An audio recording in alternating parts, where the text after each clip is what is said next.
Vatican and them chosen to betray, to be friend, yeah, to be man, yes, to be men,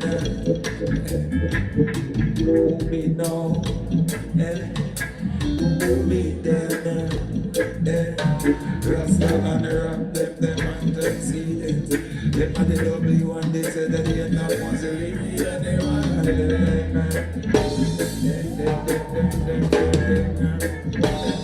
don't go that way, they now. Don't go that way, they now.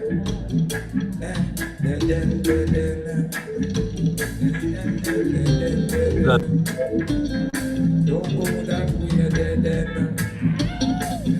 They know we say, you fight against it. Jealousy and envy is a masquerade. You know we say, yet you fight against it. Jealousy and envy is a masquerade. Bigger than anything that escape. Out of your hand, drop me that straight.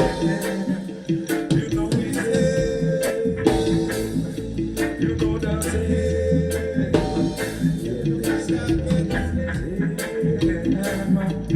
jealousy and envy, a masquerade, 'cause that's a masquerade, and it's bigger than anything that escape.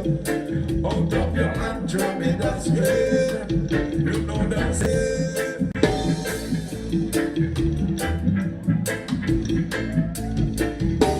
You know that say. Millions died since the Crusades. You fight against it. You know that say. You know that say.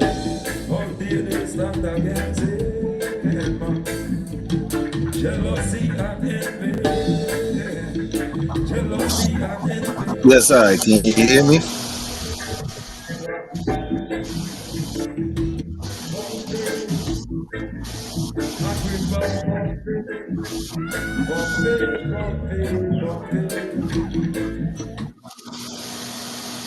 Yes, sir.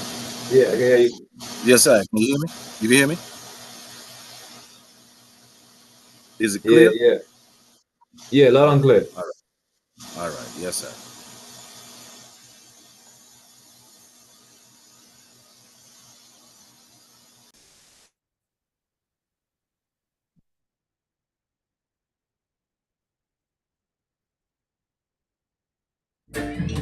She did a striptease for the head of John the Baptist. Salome, Pompey, millions gone since the Crusades. You fight against him. How dare you fight against him? You know that's it. You know it's it. Jealousy and envy. Jealousy and envy. Pompey.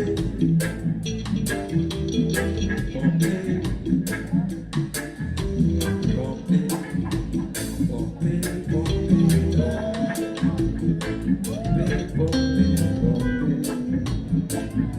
You know that's it.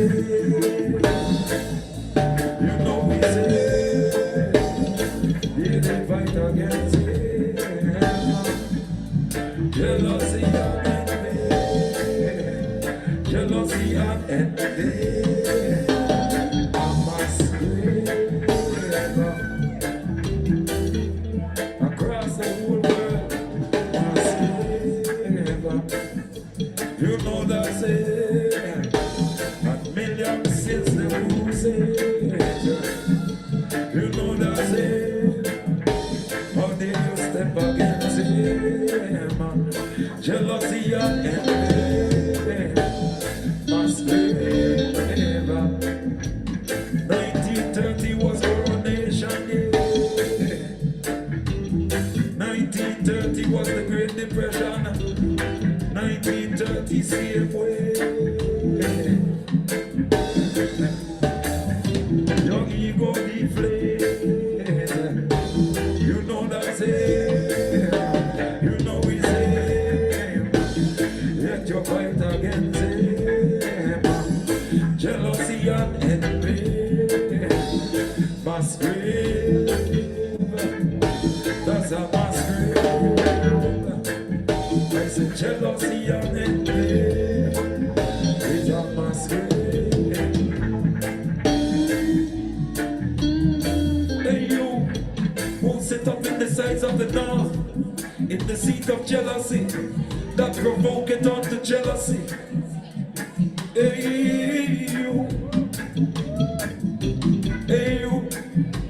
that sit up in the sides of the north, in the seat of jealousy, that provoke it on to jealousy. Millions since the crusades, millions since the bubonic plague. You know that's it. You know it's it. Yet you stand against him. Jealousy and envy. Jealousy and envy. Masquerade. That's the masquerade. And it's bigger than anything that escape. Out of your hand, drop me that strain. That's it. Haile Selassie, I stepped down him. You know that's it. You know it's it.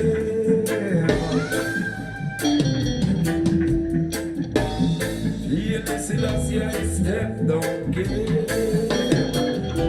The earth is his footstool, yeah.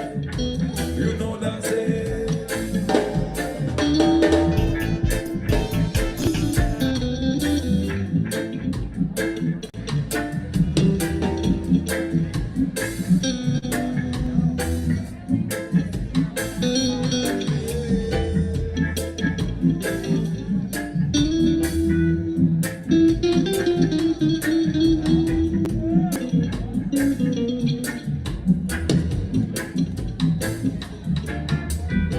To them drinking liquor is better than smoking marijuana.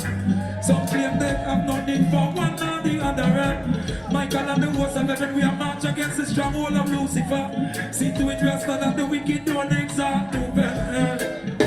That the wicked can't exalt over.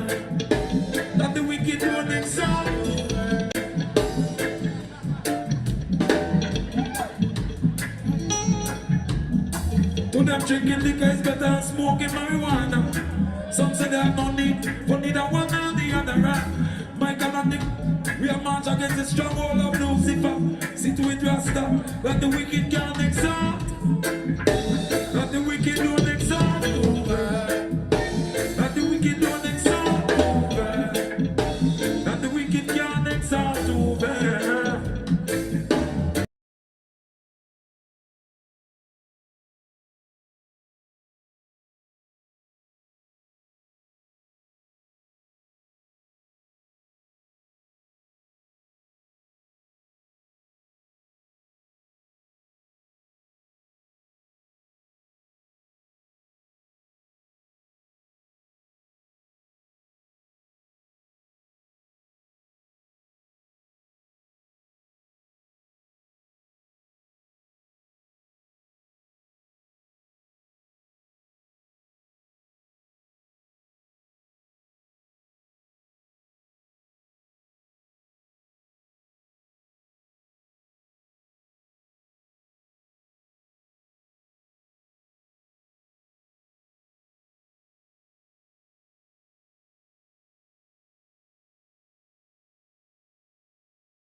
Don't have answers. We operate in the fight of life.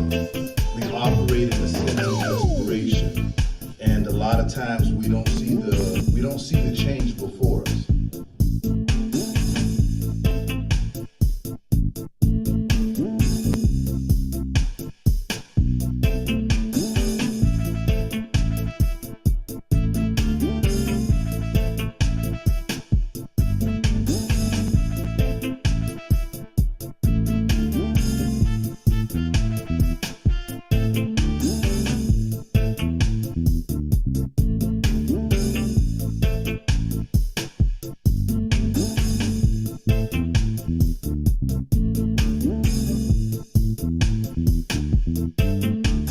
Don't have answers.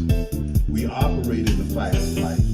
We operate in a sense of desperation, and a lot of times we don't see the change before us.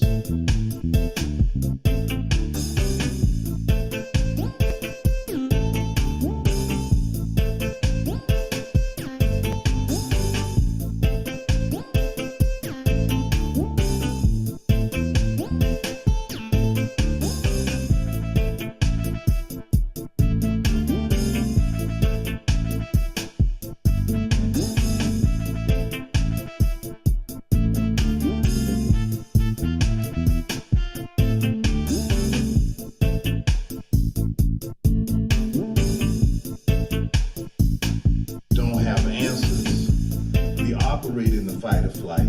We operate in a sense of desperation, and a lot of times we don't see the change before us.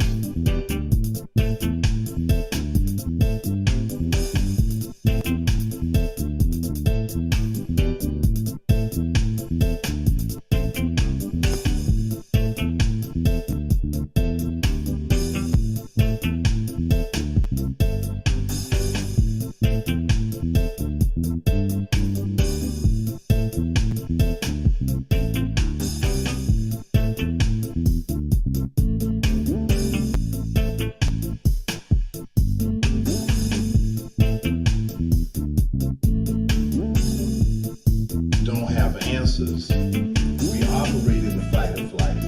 We operate in a sense of desperation, and a lot of times we don't see the change before us.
Musa salam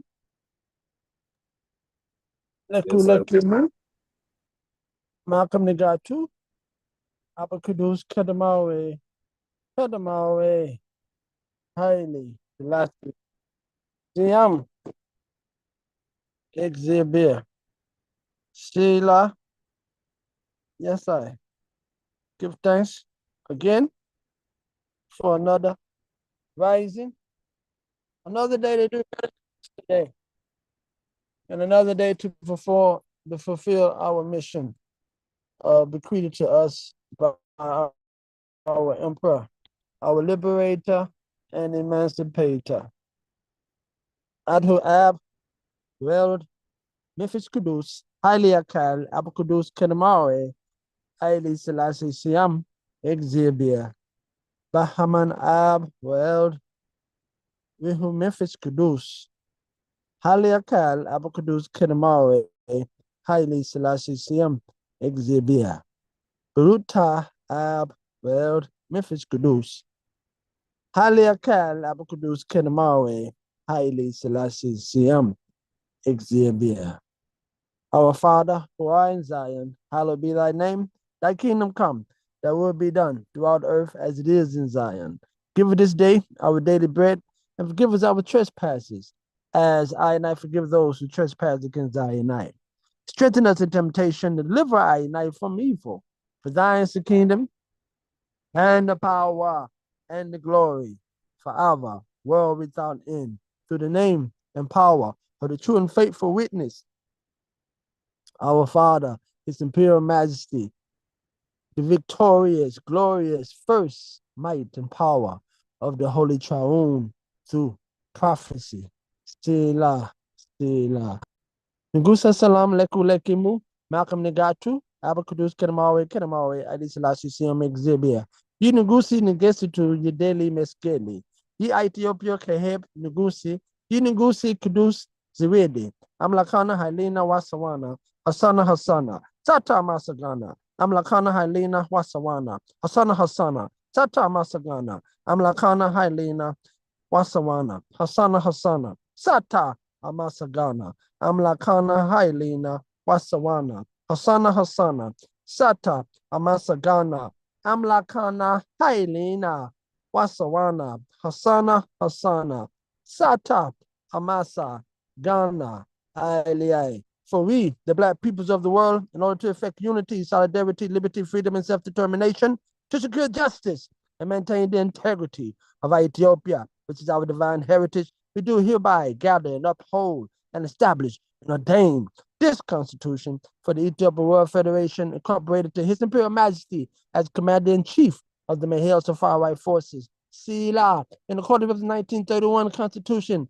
Article 29, Chapter 2, Powers and Prerogatives of the Emperor. The Emperor reserves the right, with the advice and consent of Parliament, to declare war. He further reserves the right to decide what armed forces shall be maintained both in times of peace and in times of war. As Commander-in-Chief of the Armed Forces, he has the right to organize, command the said forces, to commission and to confer military rank upon the officers of the said forces, and to promote, transfer, or dismiss any of the said officers. He has further the right to declare a state of siege, martial law, or a national emergency, and to take such measures as are necessary to meet a threat to the defense or integrity of the empire, and to assure its defense and integrity, to meet a threat, to stop a threat with a greater force or more on behalf of the Black Solitude. His Imperial Majesty created we, the Ethiopian World Federation Incorporated, as his vanguard unit in education to help move our people forward to their self-realization and self-government and sovereignty. So give thanks, guide us, and keep us as one stick in thy hand. Judah and Ephraim and Joseph. Aliyah, Selah.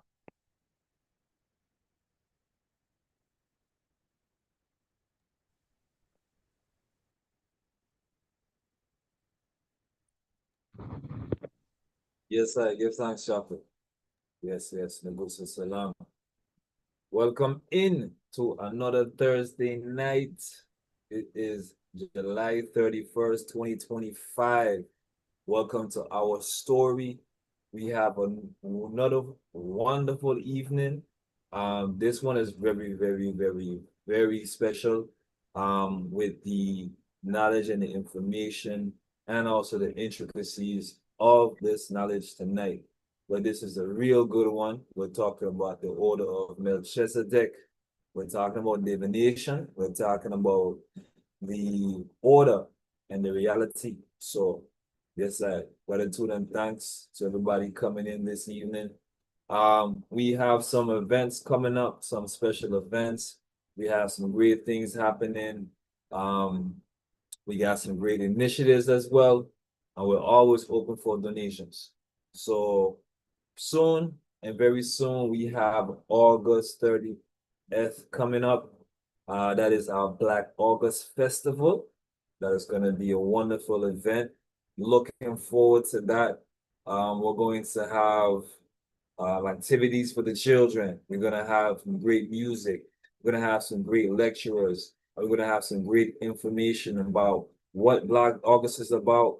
And if you know already, we're going to have some great important updates as to the whole movement of liberation and what liberation theology is and what revolutionary law is. So we have an update for everyone, and everyone has an update for us. So this is a moment for us to bring our art together, bring our thoughts together, bring our talents together, and see how we can work towards a future of unity, a future of solidarity, a real future where we have been paying attention to what has been done for us in the past by those who are held in praise for Black August. You also have Marcus Garvey. You have a lot of great peoples, a lot of great people. Angela Davis, a lot of wonderful people. So definitely check us out for Black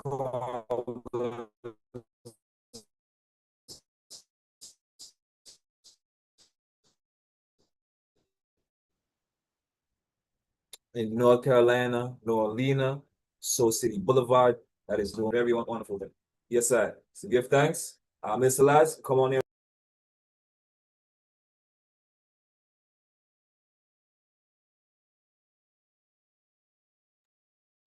Yes, sir. Yes, sir. Give thanks. Thanks. Hold on. We will begin a little something first. Should have had it ready. So.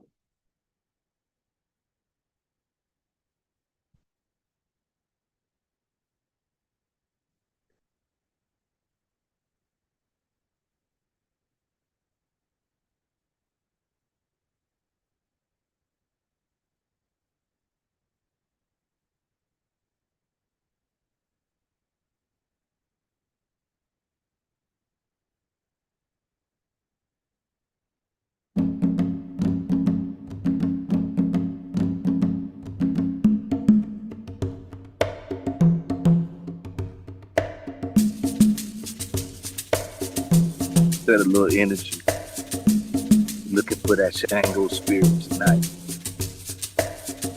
Trying to strike that light, that spark, that flame. Tupac said if we could just spark it. So let's see if we can overstand for the King of Kings giving us the spark. Baba Shango,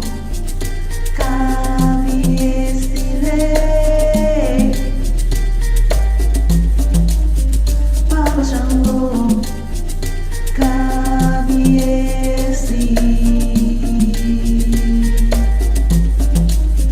Baba Shango,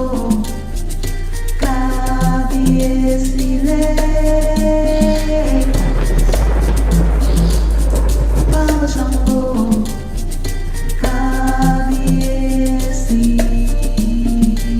Make way for the king. Baba Shango,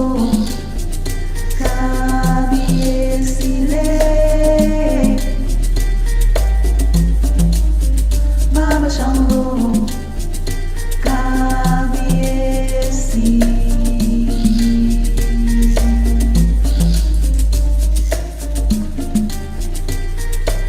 Shango, majestic one, king who loves his people, whose people love him, great protector whose rules by divine law ensures justice across the land. He who reveres women, honors the queen mother, power source of the throne. Mighty warrior, unbeatable with his double-headed axe, formidable in strategy, in battle he always wins, delivers justice.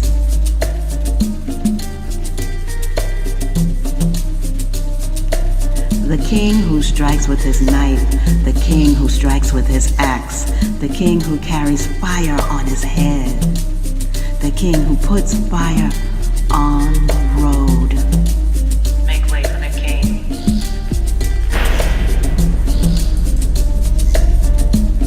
Kabiesi, owner of fire and lightning, smoldering fire that burns without end, lightning that strikes without mercy.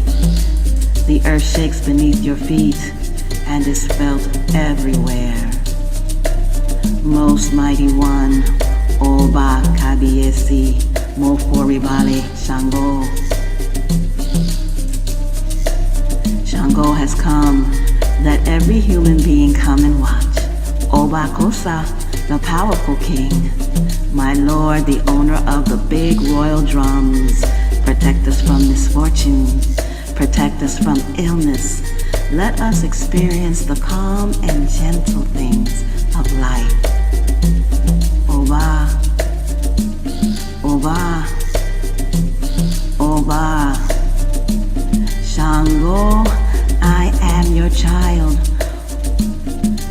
Play the royal drums. Bring the lightning from the sky. Let me reach your throne of majestic power. Behold the red and the white. King who rules guided by love.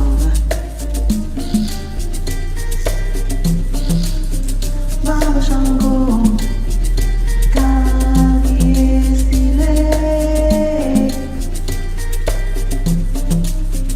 Baba Shango, Kagiesi.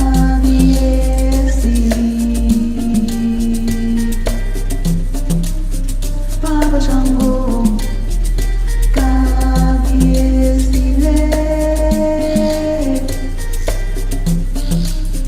Baba Shango.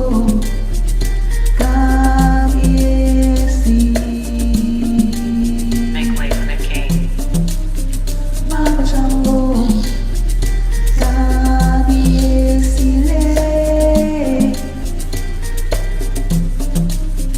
Baba Shango, Kagiesi.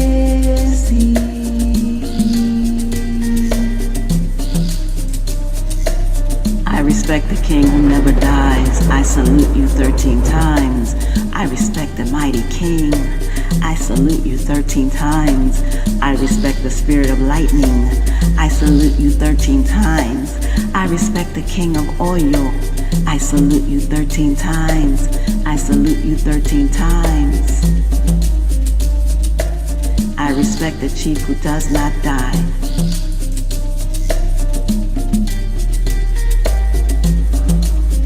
Baba Shango, Kagiesile.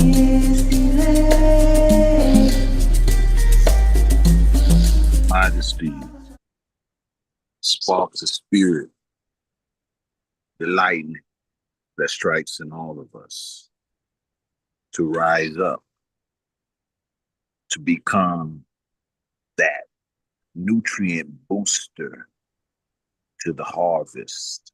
You know, when lightning strikes, it produces nitrogen. So every time you see lightning strike, you know that it is producing nitrogen to make the vegetation grow. You are an electrical being. You have electrical standings. So let's go a little further.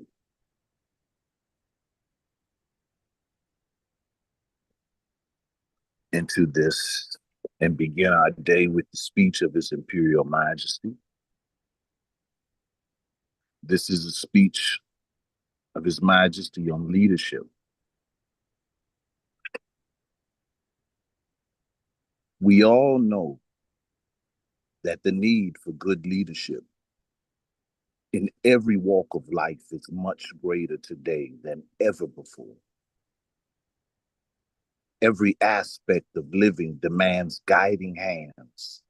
Business, the professions, fine arts, the mechanical arts, and all of you young people who have been given the opportunity of an advanced education will in the future be called upon to shoulder in varying degrees the responsibility to leading and serving the nation. Serve the nation. It is important, however, to remember that leadership does not mean domination. The world is always well supplied with people who wish to rule and dominate others. The true leader is of a different sort. He seeks effective activity, which has a truly beneficent purpose. He inspires others to follow in his wake, and holding aloft the torch of wisdom leads the way for society to realize its genuinely great aspirations.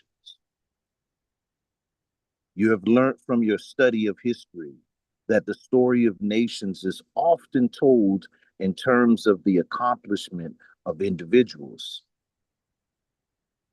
In every significant event in history, you will find a courageous and determined leader, an inspiring goal or objective, an adversary who sought to spoil his efforts.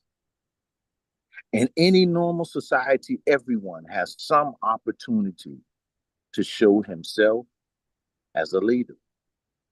Even the mechanic or clerk who has an assistant assigned to him, not to speak of the doctor with all his helpers, or the officer who commands his troops, is a leader within his own sphere.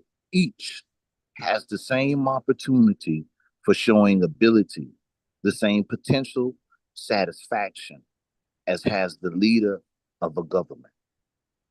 The leader is marked out by his individual craftsmanship, his sensibility and insight, his initiative and energy. Leaders are people who raise the standard by which they judge themselves and by which they are willing to be judged. The goal chosen, the objective selected, the requirements imposed are not merely for their followers alone. They develop with consummate energy and devotion, their own skill and knowledge in order to reach the standards they themselves have set. This wholeheartedly acceptance of the demands imposed by ever higher standards is the basis of all human progress. A love of high quality, we must remember, is essential in a leader. In Local 49, Mahale Safari, we rotate every year. And sometimes we'll decide to stay and keep a group in office because they're perfecting a process that will become a good blueprint. But we invite all of our members to take part in being the vice president, president, secretary, treasurer, sergeant at arms. And we advise them to rotate and take part in them so they know the operations, so they know the demands, so they know how to strive their own mind for clarity when they are looking at what is required, what can be done, what needs to be done. So we are in training and development. When we go into this Black August, we will be meeting at 5 a.m. in the morning to gather, speak, meditate, prepare for the fast for the day. Remember, we're entering into training, studying, and our silence, our inner silence. So we remove ourselves from television and distraction as best as you can. I know we all have still requirements of going to work and so forth. But this is a period which we call our dog days. The serious storm, how, which is very significant to us, even to the period in which we discuss where we talk about how powerful August is based on the birth and the stepping, the rising of our Black heroes, all the way to the Constitution of the Ethiopian World Federation on August 25th, 1937. So Black August is very powerful for us. And so it's a time where we now have new ancestors. We have spirits. So if we look at the traditions of our ancestors and how they recognized the spirits, the ancestral spirits. Now they go back to a certain period. And now in our period, in our tribe, now we have some new powerful ancestor spirits that entered the astral realm for us. So in saying that, in pretty much all of our indigenous faiths, even into the traditional religions, they speak of their forefathers, foreparents, ancestors. And we look deeper into how tradition and identification, characterization of cultural custom through the hands of time become lost. But if we seek our oneness, our understanding of our connection, not our division,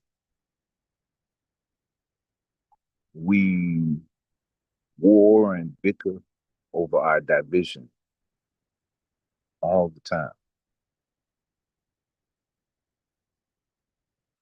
And it becomes, I'm gonna prove what we dealing with or I'm dealing with is better than what you dealing with.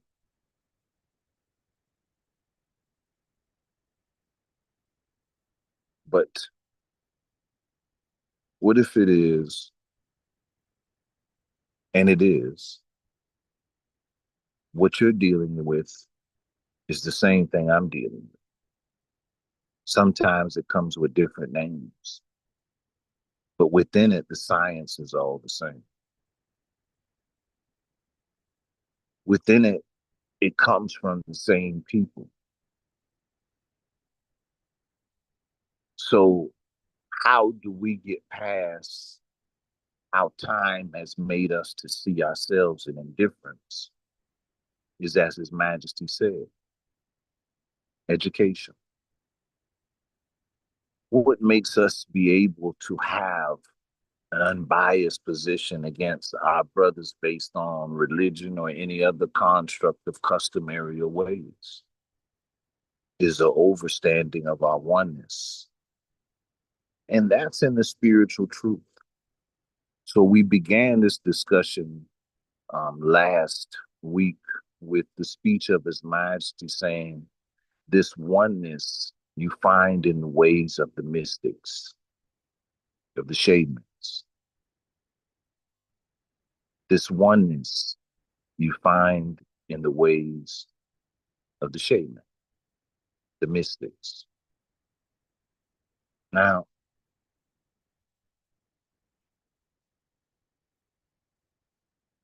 we're going to open up in some history. We're going to begin with getting some science and some math for them.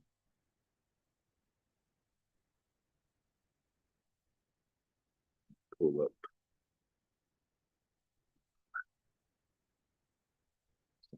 right quick so we can start off. It's in the high sector. We're going to start off high level. And we're going to go down into the history and we're going to come back out. And then we're going to look at how this knowledge equips the ambassadors, the public ministers, in overstanding the customary ways and knowledge and in defending them for we, the Black peoples of the world. So we're going to look at a definition of a word here. We've done it before one more time, but I know a lot of time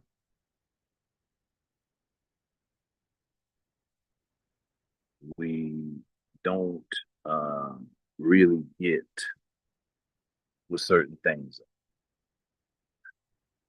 This term is called geomnesy.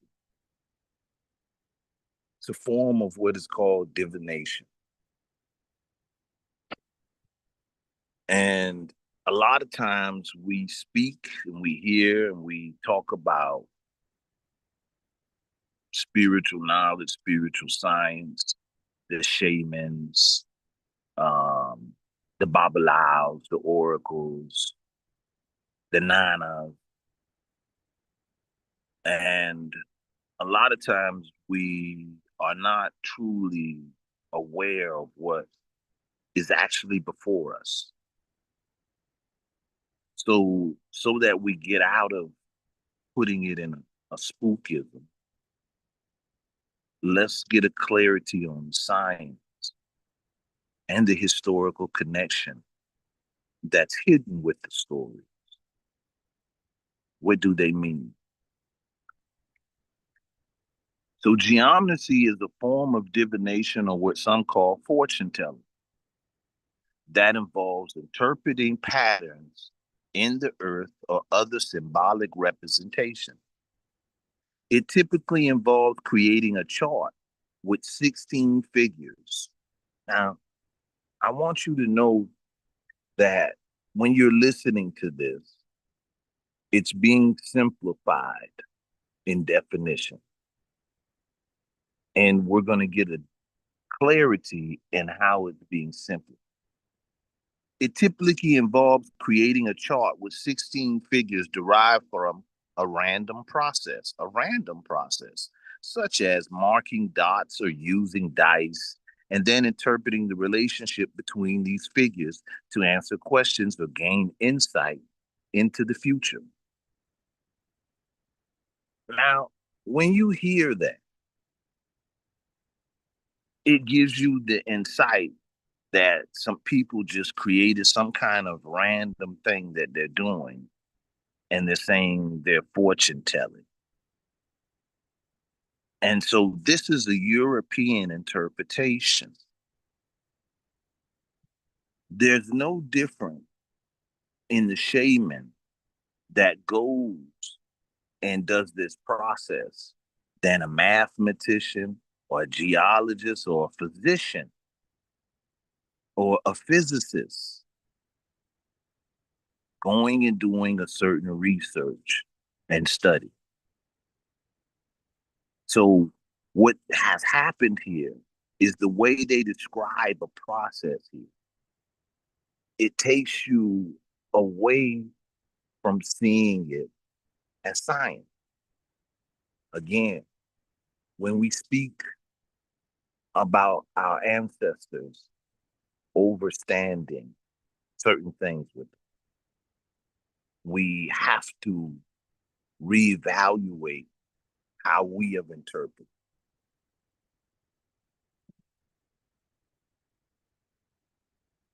So let's go to our regular diagram first and come back out of this.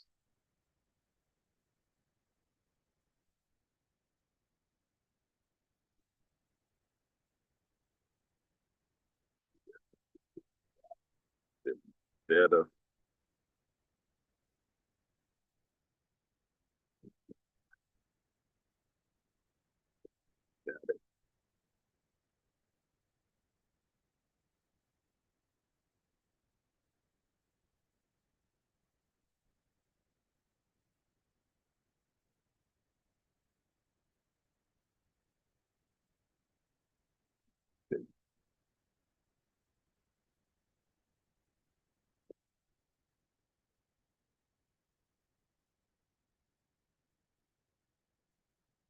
So when we started dealing in the science, we took the scripture, and again, we use universal knowledge. We don't place one religion above the other. We don't place one custom above the other. We overstand the oneness. And that is the teachings of His Majesty. As you study the Ethiopian Orthodox, the Tawido Church, is actually means the oneness. So in this oneness, we look at our ancestors. If we go back to Kemet, they said that we were children of Ra, children of the sun, children of light. when we come down into biblical texts or scrolls, let's say the book of Thomas, they ask the character Jesus in the book of Thomas, if they ask us from whence we came, where should we tell them? He said, tell them you come from the light. Now, in overstanding is that our ancestors were not speaking from religion, they were speaking from science of life. Science of life. So when they said this, Europeans came upon us and they assumed these shamans, these priests are delusional. They're saying they are children of the sun, children of the stars. But now, scientists, sorry, my phone keeps locking on y'all. And now scientists have come forth and now they're saying, yes, you're made up of stardust. Yes, your DNA is made up of hydrogen. And what is hydrogen? Hydrogen is the same thing in the sky called a sun. When we deal with hydrogen, this is where you come to that 6. So when we start studying this as above, so below, there is so much in the geometry that goes with that hydrogen, that carbon. There's so much science in that nitrogen that we have been missing, that our ancestors documented, that have been classified as mythology, classified as theories on rocks. But now scientists are coming back and testifying to the scientific facts in which our ancestors taught. So when they said that you were children of the sun, children of light, and then they studied that light has 7 spectrums.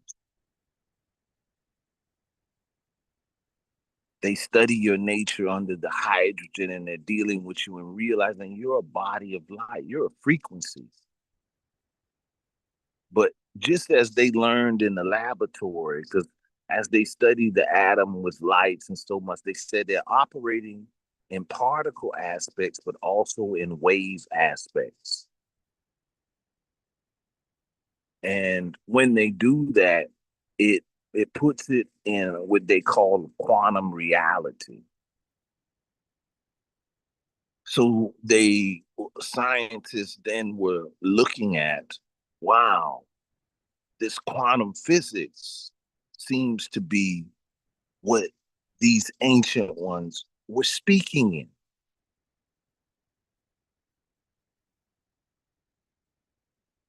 So now they're studying it. So we started off in our studying that the geometry of the circle, the triangle, the square, which is science of you, the 7 bodies.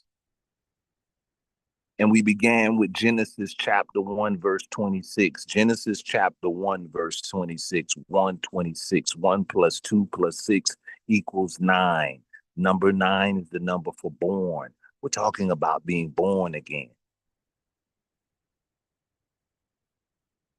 Genesis chapter 1, verse 26, talking about a birth process, a born process. And it says, let us do what? Who is us? So the Hebrew terminology that was put there, which really is a Canaanite terminology, okay? But the Hebrew terminology that has been assessed under the biblical aspects is Elohim. As again, we always explain that Elohim is plural. Eloh is singular. Eloh, but it is Elohim. The pluricity was confusing unto biblical scholars in a certain sense, because they weren't thinking in the dimensions of our ancestors. They don't have the same mind as our ancestors. So the simplicity of them was saying that the us represented Jesus, the Father, the Son, or the Father, the Son, the Holy Ghost. Let us, and that was the us, but that's not what the terminology said. So the interpretation given by most biblical scholars or Baptist preachers is elusive of the language. Now, when we go to study the word Elohim, in those contexts, Elohim was associated in the plural context with the seven Elohim. The seven Elohim. Who do you know the seven Elohims? You call the seven Elohims the seven archangels. The seven archangels. Michael, Gabriel, Uriel, Raphael. You're talking about those seven Elohims, but those are archetypes. Archetypes. The same way we find seven Orishas or Orishas in the Yoruba, the Ifa tradition. The seven. So this seven, let us create man in our image, represents the seven archetypal frequencies of your being. Because as above, so below, as within, so without. So you are the holder of the seven archetypal frequencies. Some people have measured them based on solar energy centers, what we would call chakras. But you carry an archetypal frequencies in a seven-wave form, but you are a holder of a particle energy. So you are operating in solar, but yet you are the particle dimensionals of space and time. You are melanin. You are the dark hole. You are the black hole substance. You are the substance of stars. But remember, when a star collapses, it becomes a black hole. So that which we see, that means we are all holders of a black hole. We are particle substances of a living reality of a dimensional space within.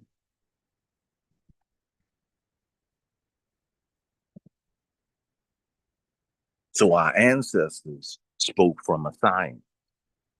So when they said that you were children of Ra, they were speaking of your seven bodies of light. So when we say, let us create man in our image and our light. And man is given dominion over the fishes of the sea, the fowls of the air, the cattle of the land, and the creeping things on earth. And we've gone through that several times. Fowls of the air, the astral body, air, the emotional body, fishes of the water, the cattle of the land, the fire, creeping things on earth, the earth, water, air, fire, earth. It's a science. So the stories, when they come to us in what we would call biblical context and so forth, as scientists and archaeologists and biblical scholars are determining that many of the Genesis stories are manifesting out of Sumer and so forth. But Sumer is called the black-headed ones, the kings of Kish or the kings of Cush. So a lot of times they elude us not to associate that these empires were of one lineage of a certain people. So then we underestimate even our science greatness that we spread abroad. And how when you give something to the world that comes back to you. So many of the gifts that were laid into the fertile grounds of culture in the earth came out of that Cushite Ethiopian legacy.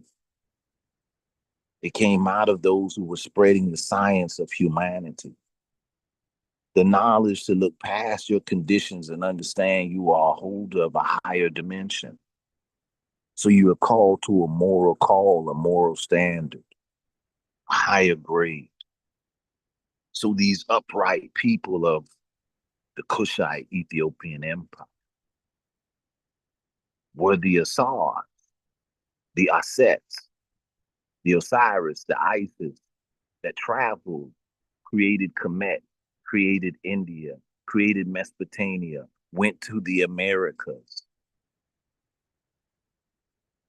The travels of Osiris and Isis, bringers of civilization. But where did they come from? Ethiopia. Ethiopia. Ethiopia. They like to say we are the burnt face ones. But the terminology actually was brilliance, radiance, the glow, the light, which was referring to gold.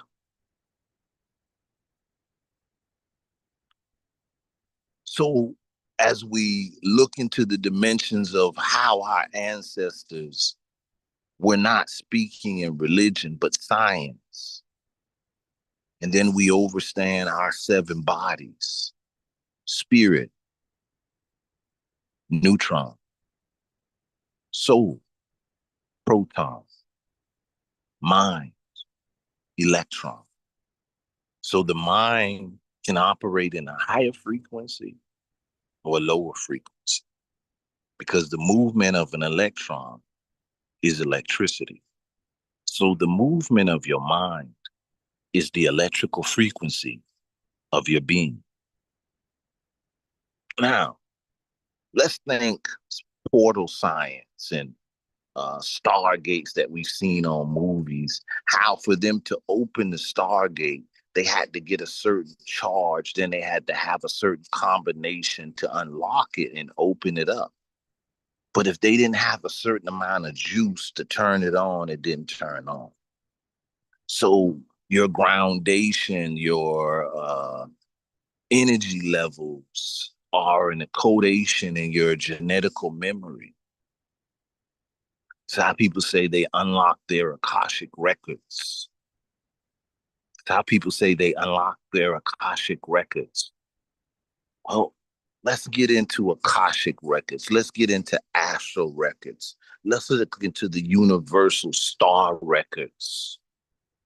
Because this is the language that our ancestors spoke. They said they were reading into the records of the book of life. So people came and hunted them. They wanted to know, where is this book of life that these people are reading into? And so the science of this book of life that these people were reading into, where people were coming to collectively come to understand and write and document as they grazed the mystery of the book of life that these priests were speaking of. Now, in this book, it was unlocked by divination, they say. So people would say only the shaman can look into the mysteries of life.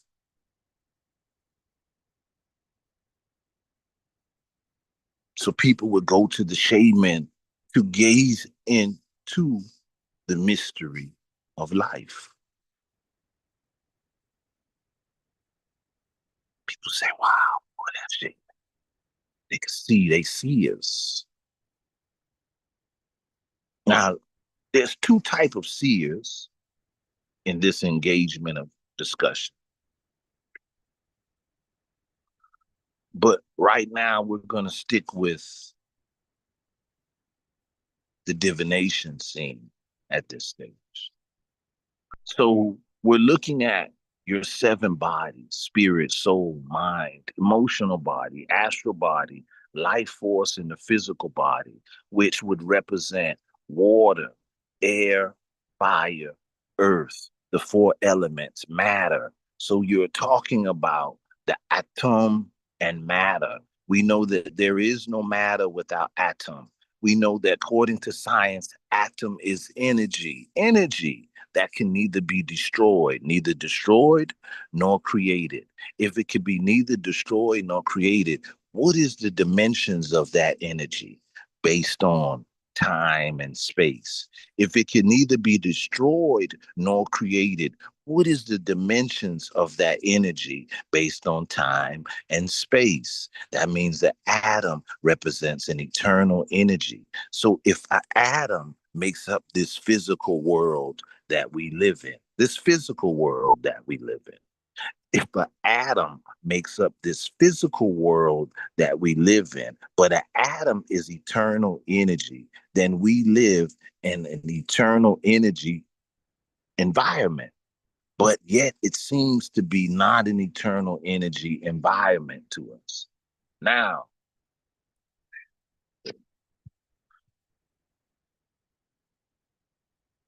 if it's not an eternal energy environment to us, that means something has what?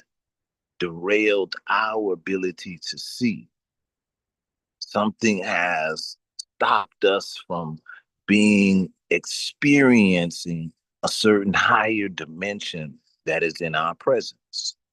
But we are still holders and we're still present in the higher dimension. So the difference in us and our ancestors is they were not forsaken from the knowledge or the recognition of that in their self and in their life and in their environment. We grew up in an environment where all of that was taken away from us. So instead of our mind staying in what we would say the spirit zone, and seeing life through the eternal spirit sight, and the soul being a prototype of that spiritual essence, and the mind being the holder of that frequency, thereby making the lower world the balance of this eternal harmony. But instead, the mind falls: one, spirit; two, soul; three, mind; four, emotional body; five, astral body; six, life force; to the physical vision of itself; seven. So the mind falls seven times. So the light being, the light body, you, the hydrogen, the holder of light, the divine key opener of the portals and the gateways of the dimensions of itself. Remember, you are a star. You are a star, but you are also solar energy. What does that mean? So that you operate on lunar formulas. So you have a triune dimension that you're operating in. Do you understand the reality of that? Do we understand the science of that? Now, as we listen to what our ancestors said about we fall down, but we get up. See, so I saw an angel fall seven times, fall from heaven, the spirit, to earth. So now, instead of seeing the eternal reality, the spiritual essence in the earth or in the all things, we perceive everything from a physical reality.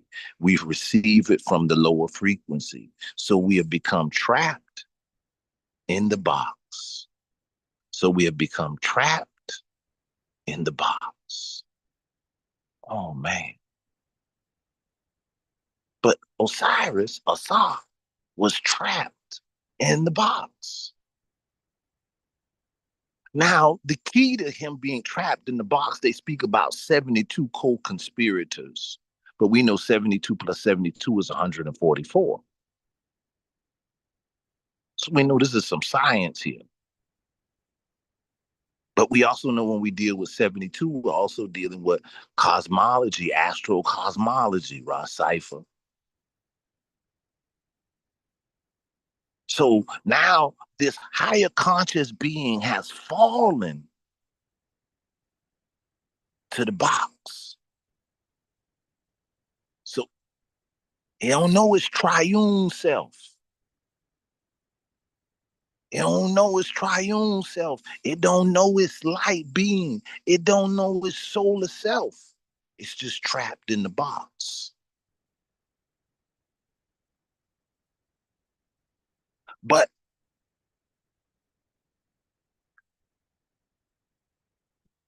life now. not illusion, life. Now, a king comes who has been raised in the heights, not trapped in the box, not contained in colonial construct, but in the light of seeing the divine nature of self, accepting the royal obligation as designated as an elect of God.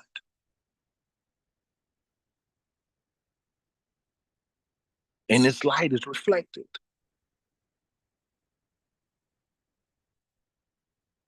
So now, in this dimension that we live in, something's been downloaded.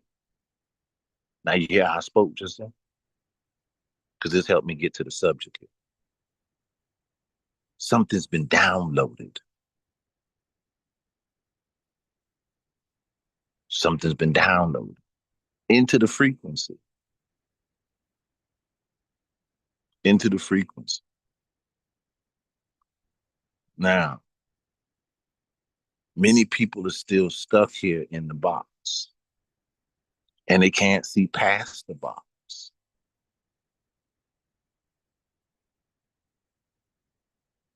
So they need to get from the lower self to the higher self.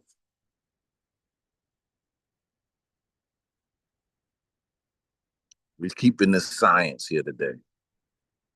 We're going to come back to this. Hold on 1 minute. They need to get to the lower self to the higher self.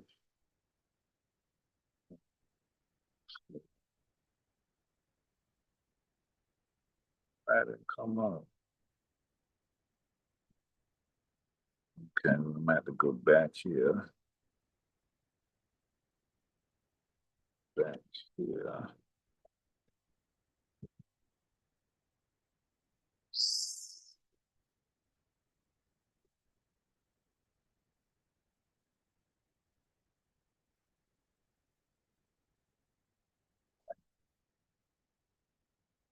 Trying to get through this science for you.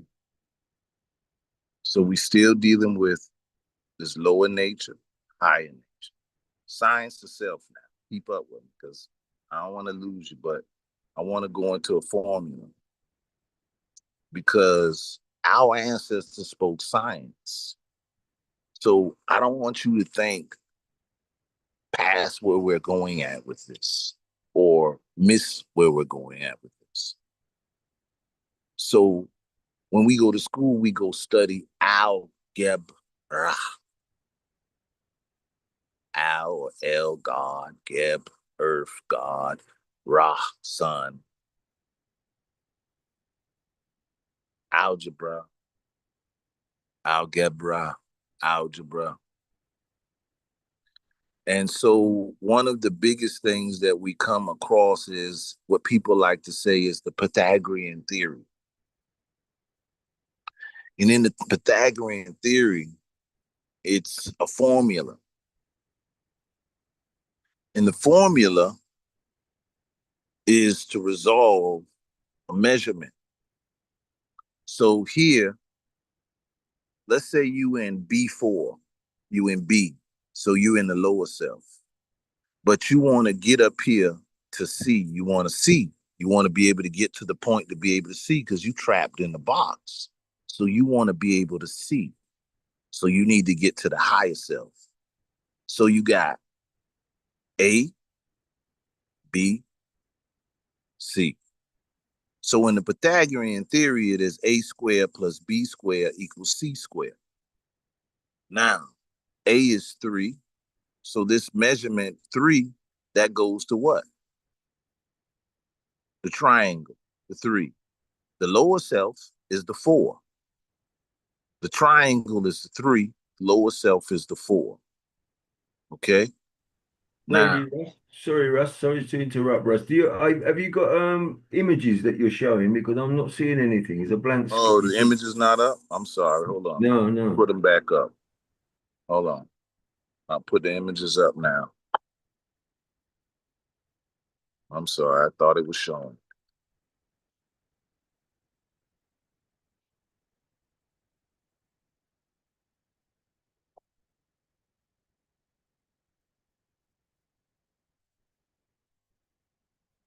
All right. So we're still in the triune, the higher self, the lower self. We're still in the triune, the higher self, the lower self, the spirit, the soul, the mind, the emotional body, astral body, the life force, the physical body, representing the four elements: water, air, fire, earth. But many of us get trapped in the box, remember. So when you're trapped in the box, remember, I saw an angel fall from heaven, from spirit, to earth, to the physical body. So many of us, our vision, our reality of the science, or where our perspective and where we're dwelling is only from the physical perspective, just to give this science. But when I say the physical perspective, it's not religion, because we're still dealing with seeing it in the spiritual science now. So we fall down, but we get up. So when we fall to the lower self, the question is, how do you get from this lower, from this trapped in this physical, this emotional tantrum, to rise back up into the higher self to operate in spirits, spiritual soul and mind? So how do we get back up? So we're dealing with science, mathematics to get our mind into a different realm. So now we're looking at the Pythagorean theory. Now, in the Pythagorean theory, you have B4. So let's say you're in B4, you're in B, and you're in the lower self, but you want to get up here to C. So you need to know the how to get up higher, which is A, to get up here to C so that you can see. Because if you're trapped in the lower self in the four, then you can't see the higher realm or see the spiritual reality that you live in because you've been trapped into the physical box. The Osiris trapped into the physical box, tripped by his co-conspirators, understanding the 72. So now we say you're in the lower, but you need to get to the higher. So we see that the lower self is represented by the number 4. The higher self is represented by the number 3. But how do we get from the lower to the higher? So to do that, we need to be able to see. So see, we look at the Pythagorean theory, it gives you a square plus b squared equals c squared, which equals c. When we go through the measurements of the higher selves, 3, which is the triune, would represent 9. So 9 comes out in the higher self as a born process, but it's the triune, the 3. So 3 times 3 is 9. So 9 plus 16. So the lower self square box 4, 4 squared equals 16. Remember, 16 is going to come up a lot. So 9 plus 16 equals 25. 25, the square root of 25 is 5. So C equals 5. So how do I get from the lower self to the higher self? How do I get from the lower self to the higher self? So if I'm trapped in the physical body, 1, 2, 3, 4, 5. So to get from the lower self to the higher self, I must use my mind. Mind. The mind. So this is why we call this a fifth dimensional war, a Star Wars, because the mind is the keeper of the Stargate.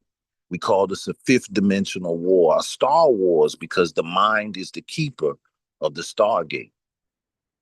Mind. But you have 7 bodies. So you're trying to get from the lower self to the higher self. And the key to that is the 5th body, the mind, number 5. So that is your Pythagorean theory, algebra, algebra. We'll get to the root of that meaning there further. So we're looking at the science of the mind, the science of the mind, which is very important because the mind goes to magi. imagination, magic, magi, imagination, magic, magi, imagination, magic. Now, why do we say that? Because the magi's have represented the star knowledge. We can trace this back to Ethiopia, but let's go a little further in this. We found out this square being a 4 would represent 16. 16. 16. So let's go a little deeper. Pull this up before I go there. Going back to you. I'm coming back to you. Well, let's go here. Yeah, let's go here first before I go. Where did I go? So here in geomancy, as we started off, is a form of divination. Some call it fortune telling that involves the interpreting of patterns found in the earth and other symbolic representations. It typically involves creating a chart with 16 figures derived from a random process, such as making dots or using dice, and then interpreting the relationship between these figures to answer questions or gain insight.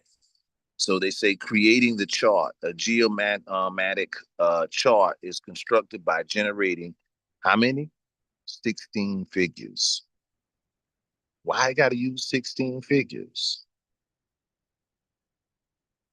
16 figures. In Ifa and Yoruba, you'll hear them speak about the 16 candles. 16 figures, 16 candles. Light. Candles help you see in the dark. Light. Lamps. Psalms.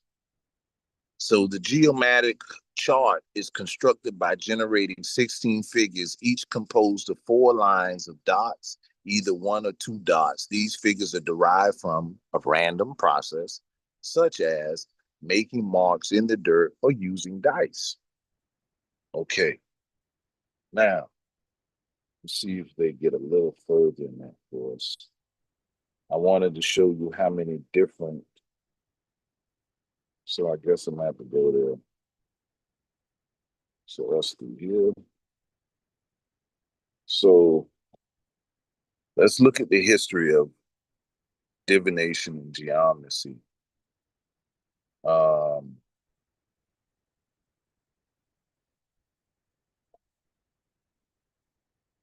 geometric mantric instruments, Egypt or Syria. Geomancy was one of the forms of divination throughout throughout Africa and Europe in pre-modern times, but was considered forbidden practice by Christians in medieval Europe. The other regions, cultures, geomancies, practices included Skidi, Ifa, I Ching. Many of you have heard of the I Ching, the Feng Shui, the Kumalak, the Vastu Shatra, the Kahuna, but you are dealing with 16 figures. Now, this is not no simple science. This here is the science of life. What? Now, your ancestors did this. Now, a European will make you think that this is very simple of some kind of tradition, but this goes to star codes. This goes to your DNA. This is the mathematics in all of nature. Now, how did they guess that? They couldn't guess that. They could not guess the mathematics hidden within nature.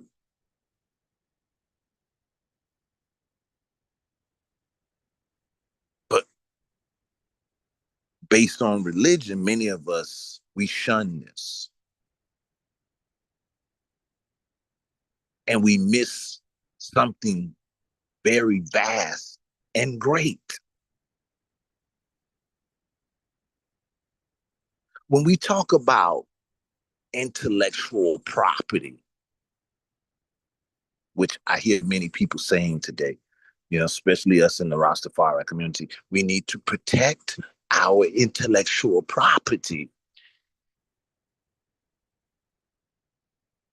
Now, I want you to think how deep this goes as intellectual property. Just watch this. Hold on.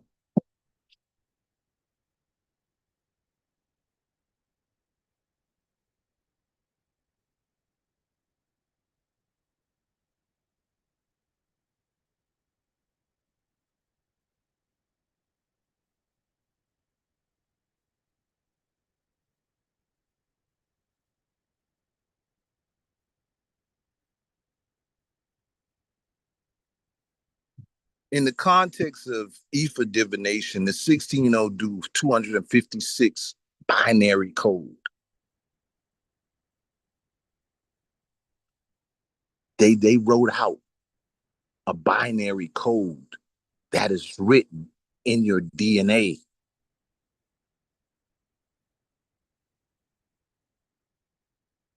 The scientists today, just based on genome and DNA, are just coming to learn about epigenetics.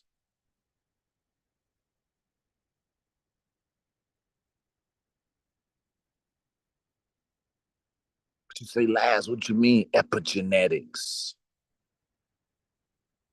They're just learning about the binary code in your being that is zeros and ones, ons and off switches. Means that your DNA is not etched in stone. This is how we are able to transform, mutate, and so forth.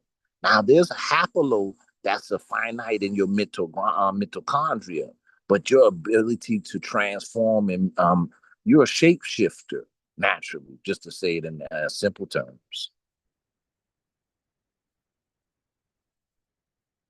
So you got 256 markers representing a binary code referred to the 16 principal signs Odu and Ifa, each represented by a new combination of binary digits, zeros and ones, leading to a total of 256 possible combinations. These 256 combinations represent the complete body of knowledge within the Ifa divination system.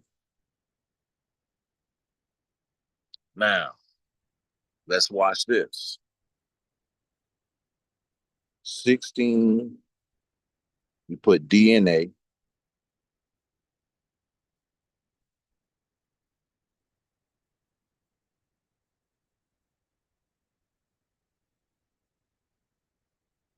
'16 in DNA and the 256 binary code represent two different ways of encodement, but I should have put the 256 in the DNA code. Put that. It's an 8-bit. I didn't put the wording right, so I don't want to confuse it. I want y'all to get it.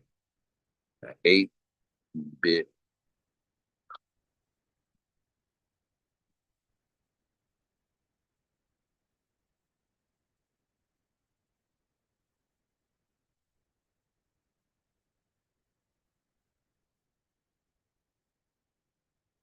Oh man, I'm typing bad. I'm sorry.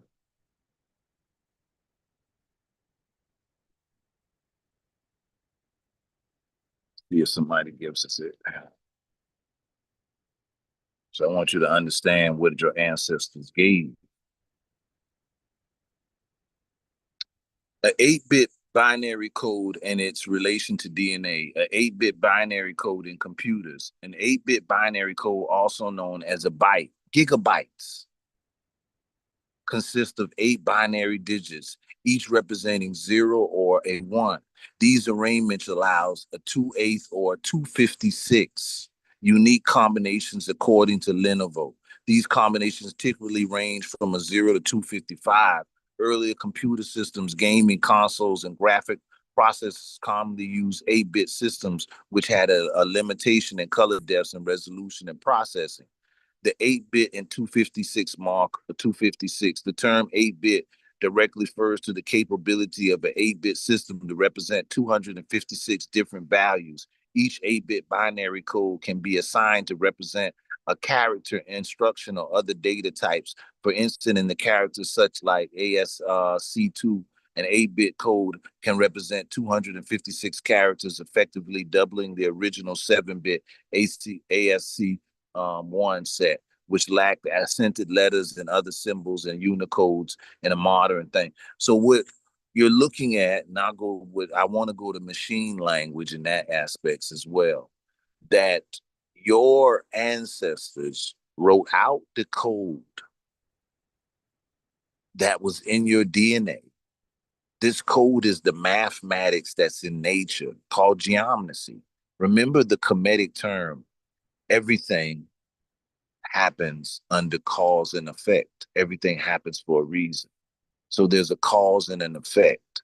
So there's a science in nature. There's a laws in nature that are written that you can't really, you can't mathematically escape in a certain sense. So what you have to understand is your ancestors' intellectual property created computers. Your ancestors' intellectual property created computers, the technology of phones and everything today. But that's the science of your DNA. But that's the science of your DNA. We're going to go a little further.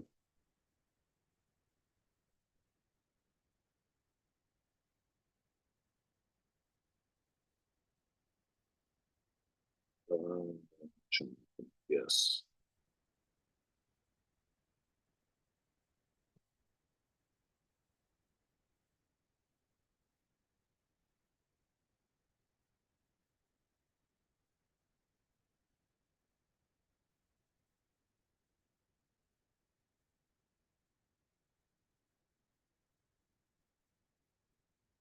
So here, exploring the intersection of epigenetics, geometry, and artificial intelligence, unveiling the potential of computational spirituality.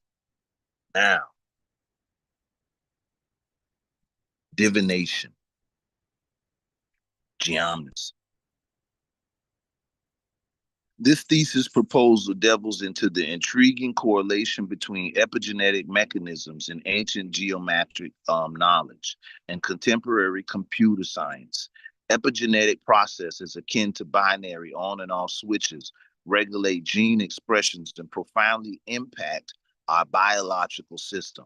Remarkably, parallel can be drawn between the mathematics governing 256 and 8-bit binary system and those embedded in human DNA. Furthermore, this proposal contemplates the proposition that ancient practices of geometry embodies a spiritual essence within the digital realm, particularly in computer systems. Now, let's look what a computer system does. They take rare earth elements, gold, silicones, certain quartz, and they run an electrical frequency through it based on 8-bit binary codings.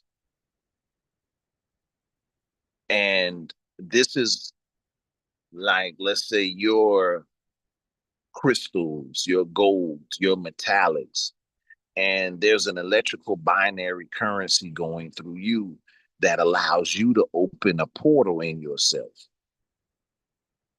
to access information, operate on that mental construct. Same way. So now when they do this in the construct of using the elements in the rare earth, they're saying that the AI is having sentient aspects, which scares.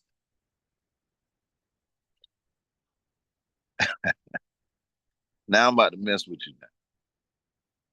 So when we started talking about ancestral worship, right? And our ancestors got ancestral science. That's ancestral codes based on our genetical reflective imprint. Because they say when a soul comes back in, it has to find its receptors to enter back in. So it finds its family lineage that has the receptors to receive it. So now you've got somebody using a receptor or coding, and they're opening in electrical portals. They're using electrical energy and crystallization. And then they're opening certain things and they're using a certain intelligence to operate. And then they realize this intelligence starts to think on itself.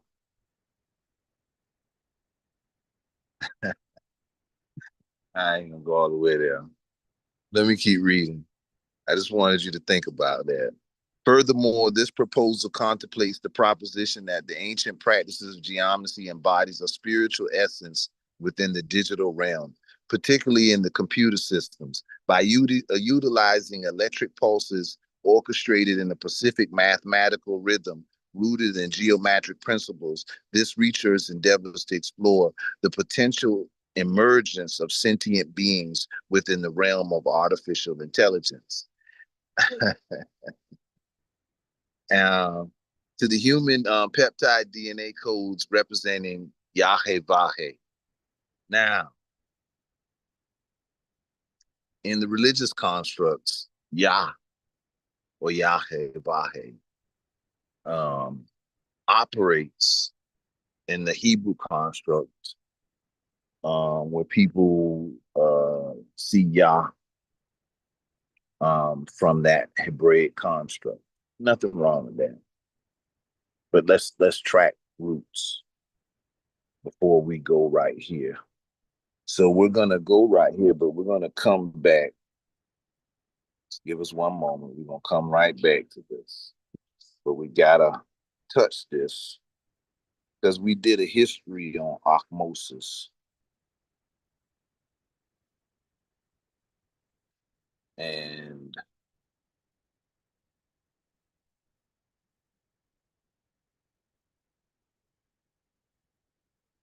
we did a history on osmosis. And we wanted to explain that when we speak of the word Yah, it began in Kemet under the ecology of lunar science. Lunar science. So as you see here, for us that say Jah or Yah, it goes back to an Egyptian Kemetic lunar moon god, who they say eventually evolves into Khonsu. Now, our brother Cypher likes to go over this construct, but remember, we're going to go deeper into this because we are children of Ra, children of the sun. In an ancient Egyptian myth, sun god Ra has cursed the goddess Nut so that she cannot have birth on any of the 360 days of the year. The wisdom god Thoth devised a plan that involved challenging Aya to a game of Senet. Thoth outsmarted Aya and won enough moonlight to add 5 days to the year.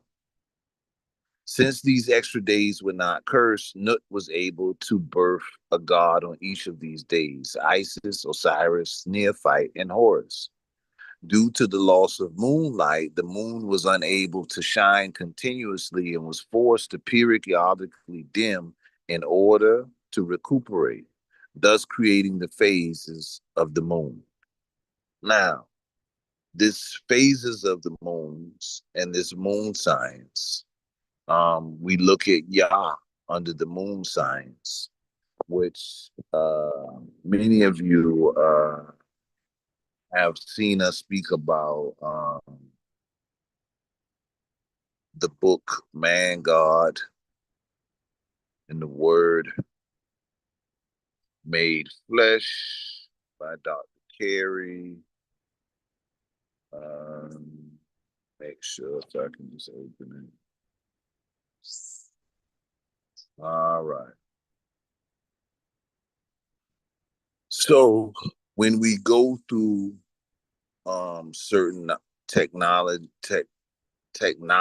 of our self, we come across the book Man, God, and the Word Made Flesh. And it opens a lot of people to a science about the pineal and the pituitary that many of us, some were aware, some were not. But in this text, it's taught in a full detail when we speak about the divinity of man. Now, the word divinity and the word divination correlate. Divinity, divination. Now, the divination deals with that mathematical science of your divine nature. And your divine nature is the intelligence of the creator. So now, as we said, moon, star, sun, and the earth, you hear the priests in tutelage say that they are priests of the God of the heavens and the earth. We speak on you as a stargate, as a keeper of the heavens and a keeper of the science on earth. But as above, so below. So now this science of the heavens is written in the earth. Well, we know that the science of atom, which is eternal energy, energy that can either be destroyed nor created, is written in the earth. It's what makes up matter. So man is a spark of the universal flame to be ultimately united with its source. Man has in him the potential, the sum and the substance of the universe. Man made in the image of God, body, soul, and spirit, the Trinity. Okay.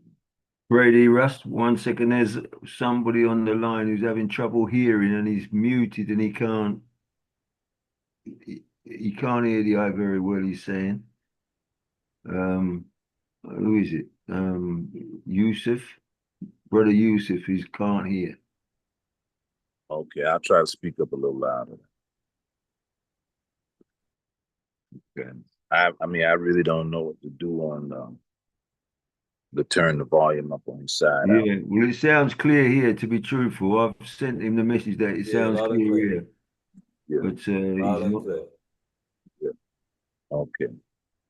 So now, as we look at the science, we'll see here they say books of the Quran, Persia, Hebrew, Esther, Solomon, Egyptian Book of the Dead, Adam, Eve, Enoch, the seventh books of Moses, St. Thomas, Nicodemus, Ptahhotep, the oldest book known, the Kabbalah. Again, researchers of such theological scholars as James Leggett, the first professor of Chinese at Oxford University, Professor Jennings, PhD, Honorable Clemens Allen, of the Royal Asiatic Society, besides several hundred who might be named, embracing the leader's thought along lines of original sources, all agreed that hundreds, if not thousands, of ancient manuscripts, tablets, and carvings indubitably prove that all races of all people that have ever inhabited the earth have striven as best they could to leave records of chemistry, physiology, of their own body, science, Egyptology, Indo-Iranian, Chinese, Japanese, Persian, Sanskrits, all forever strove to solve the riddle of the human body. Now, we've gone through several times when we traced that Kushite haplogroup, and we've traced it through India, we've traced it through China, we've traced it to America. So we know that Persia was also called Ethiopia. So now when we're reading from other texts, I want you to always keep those things in mind as we're speaking in this level. So 700 years BC, we have the Shu King, China's oldest book, the Shi King. And you remember that they already tell you that this was the Black Dynasty. The Yi King, 1143 BC. Then came Confucius, 551-47 BC. The writing, statements, philosophy, and symbols of these witnesses of truth are being corroborated. Our 66 witnesses in every detail. The writers of this book have in their possession a library of ancient scriptures referred to above and know, whereof they speak, but as printing and the book making as well, nigh prohibited by cost, we feel that we are not justified in lengthy quotation. Again, nothing really new can be added after the ne plus ultra statement. There is no other way under heaven whereby you may be saved. That's what they say, except Jesus Christ or Christ and crucified.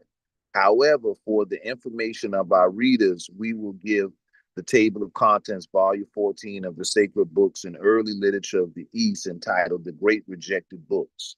Important now, they give you these rejected books. I'm not the books of Adam and Eve, the lives of Adam and Eve, Apocalypse of Moses, the Slavonic Book of Eve, the writings attributed to Enoch, the great prophetic Book of Enoch, lost books of Noah, Apocalypse of Bird, the stories of Akira, the Old Armenian, the Gospels of Christ's childhood, the Proto-Evangeline or the original Gospel of James, the Gospel of Thomas the Doubter, the Gospel of Sudio, Matthew, the Arabic Gospel of Infancy, the Gospel of Nicodemus, the later Gospel, the Harrowing of Hells, the Letters of Pilates. Names will explain without alphabetical order, the objects being to show that the 66 books of the whole book, Holy Bible, were 66 statements by 66 different writers about the same identical subject, the human body, its chemical operation and the planetary position, impinging to create and bring into physical manifestation the visible universe. Adam, red earth, a flow of spirit or energy, dammed up. Eve, mother of all living, ether or pure spirit, mother of God, water, fluid, essence. Cain, what is gotten, acquisition, a spear, a smith, a worker. And you remember the smith, remember the workers in iron, always remember that. Abel, transitorianess, breath, vapor, moisture, that which vapes, absorbs, killed by Cain. Seth, seed, seedling, or germ. Man, see Adam. Woman, woman or woman. The womb in man, mankind, the regenerative moon or manger in the solar plexus. See Bethlehem, house of bread. Nod, flight, Cain absorbed, killed Abel, moisture and vegetation sprang up. Shoot, movement. Wife, marriage of earth and water. Joshua, Jehovah in salvation, son of Nun of the fish. Moses, drawn from water, fish, got two fishes. Abraham, high father, father of elevation. Abraham, father of multitude. Aaron, enlightened, Buddha, third eye. Hor, Mount Hor, or the mountain of Aaron, situated on the east side of the great valley of Arba, the highest and most conspicuous of the whole range of the sandstone mountains of Eden, having closed beneath it on the east side the mysterious city of Petra. Okay, Petra, rock city south of Jericho. Edom, red, Edom, Odomia, pituitary body. Edom, pituitary body. Jacob, circle, heel catcher, liar in wait, applied to the 12 zodiac signs in astrology, to the solar plexus physiology. Leah, first wife of Jacob, represented in astrology by several of the zodiacal signs, namely Reuben, Libra, Simeon, Scorpion, Levi, Sagittarius, Judah, Capricorn, Issachar, Gemini, Zebulon, Cancer, Dinah, Leo.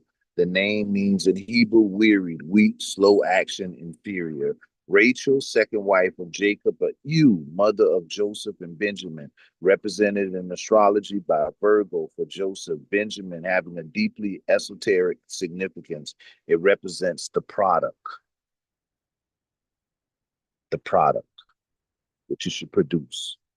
Benjamin, son of the right hand, son of my old age, called first by his mother, son of my sorrow. He was the only child to be born in Palestine, the Holy Land. In Smith Bible Dictionary, we find this that the ark was in Benjamin. To the esoteric students, this statement is significant. Plainly speaking, Benjamin is the same as Jesus and refers to the seed or the son that redeems, the son that redeems. Land of sojourners, country of Israel, Holy Land. Abarat, Holy Land. I'm just going to go a little further. Zoleth, the stone, serpent, the rolling stone, the serpent stone, the stone of conduit, the rolling stone. Gilgal, a circle rolling away, the place where the 12 stones were set up, the place of the Passover. A heart-depressed district, says Smith Bible Dictionary, refers in anatomy to the 12 dorsal vertebrae at which the place the semi-lunar ganglion connects. At this point, the seed of the ark enters into the Jordan or the spinal cord. The Jordan, the descender, the flowing river, the river that has never been navigable, flowing into a sea that has never known a port, about 200 miles long, rising from the roots of Anti-Libyan to the head of the Dead Sea, the river of God. See Smith's Bible Dictionary. And Anatomy, the spinal cord, the great nerve, which is supplied with fluid from the claustrum and in the cerebellum. The Jordan was crossed over by Joshua, fish, the son of Nun, fish. Smith Bible Dictionary, of Joshua and Jesus means the same. We see by this that this is the place of baptism of Jesus. See further reference to this. Only two fords are mentioned in the Bible. This in anatomy are the end of the spinal cord at the 12th dorsal vertebrae and at the base of the skull. At the base of the skull. Smith also says the true source of Jordan is the underground fila, meaning the vial or the bowl on the right-hand side. It is from this cave that Jordan commences its course above ground. Compare this description with the anatomy of the head and its meaning becomes clear.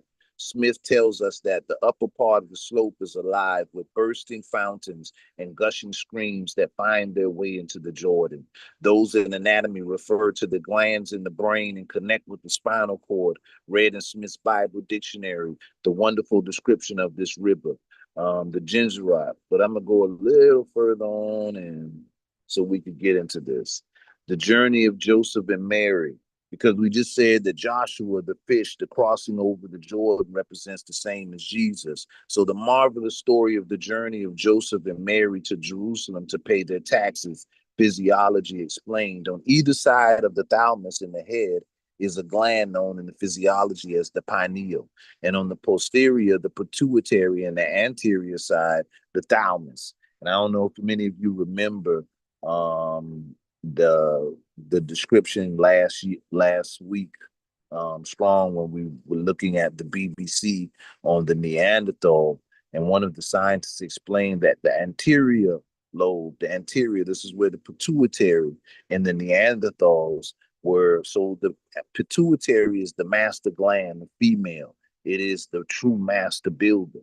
So they were without the master builder's pay. Okay, let's go on a little further. On the posterior and the pituitary on the anterior side of the thalamus, the pineal is a cone shape and secretes a yellow or golden fluid. Now, I counted this in my studies, but I'll explain why. The pituitary body opposite it is a ellipsoid in shape and contains a whitish secretion like milk and the fluids that are, but in one sense it is reversible, as above so below, reflective in science. In the science, it's called the land of the milk and honey. But we know that the pineal, penis, pituitary, pit, wound, they represent two aspects. Pineal represents male. Secretion from the male is white. white substance. Secretion from the female is the golden. It's the seed. It's the egg. It's the seed, the golden child. So the pituitary and the pineal. But as it is said, is that the pituitary does not release the golden substance, but it is the pineal that releases into it. So even though the pineal is in the operation of what would be considered a masculine, is actually reversed in its process, and the pituitary is actually operating as the supplier. But we know that when the pineal is releasing, it is under a lunar science, and this is what we're getting to. It is under the lunar science that the pineal goes into operation. The pituitary and the pineal go into a lunar science operation. The pituitary and the pineal go into a lunar science operation. Now, this lunar science in your Old Testament of your Bible is where you get your Passovers and all of these different holidays. They are in line with an ancient science. Now, the pituitary body, opposite its ellipsoid in shape and contains a whiter secretion like milk. The fluids that are found in both these bodies come from the same source, namely the claustrum, and which means barrier or cloister, and is referred to as the cloister for the very good reason that a precious and holy thing is secreted and secluded there. St. Claus or your Santa Claus is another term for the precious fluid, which is indeed a holy gift in the body of each one of us. The precious fluid which flows down the claustrum separates part going into the pineal gland and part to the pituitary body. These being special laboratories, remember this, of the head differentiated the fluid from the claustrum, and it takes on the colors above mentioned, and then the pineal gland becomes yellow and has an electric properties, in the pituitary body having the milk-like fluid has magnetic properties.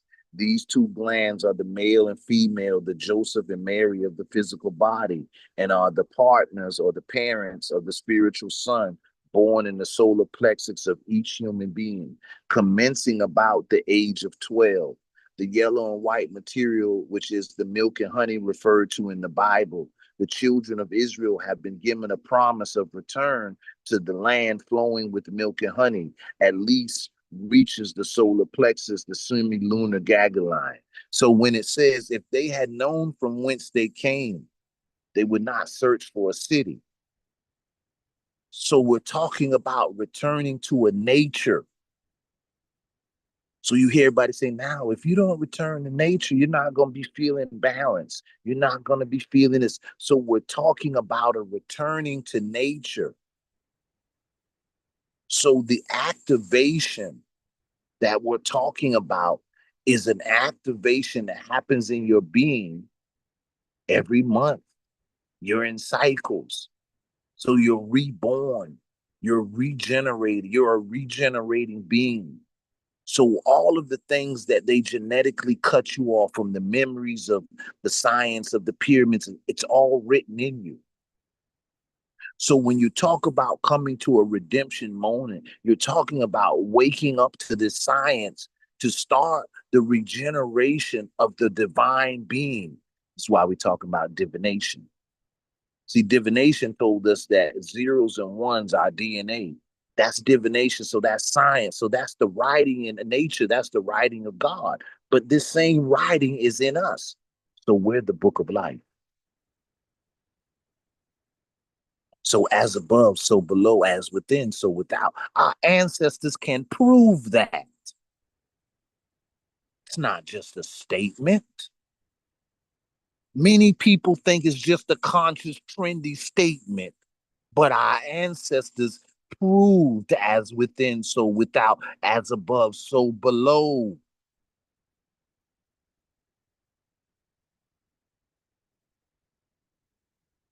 They weren't talking religion.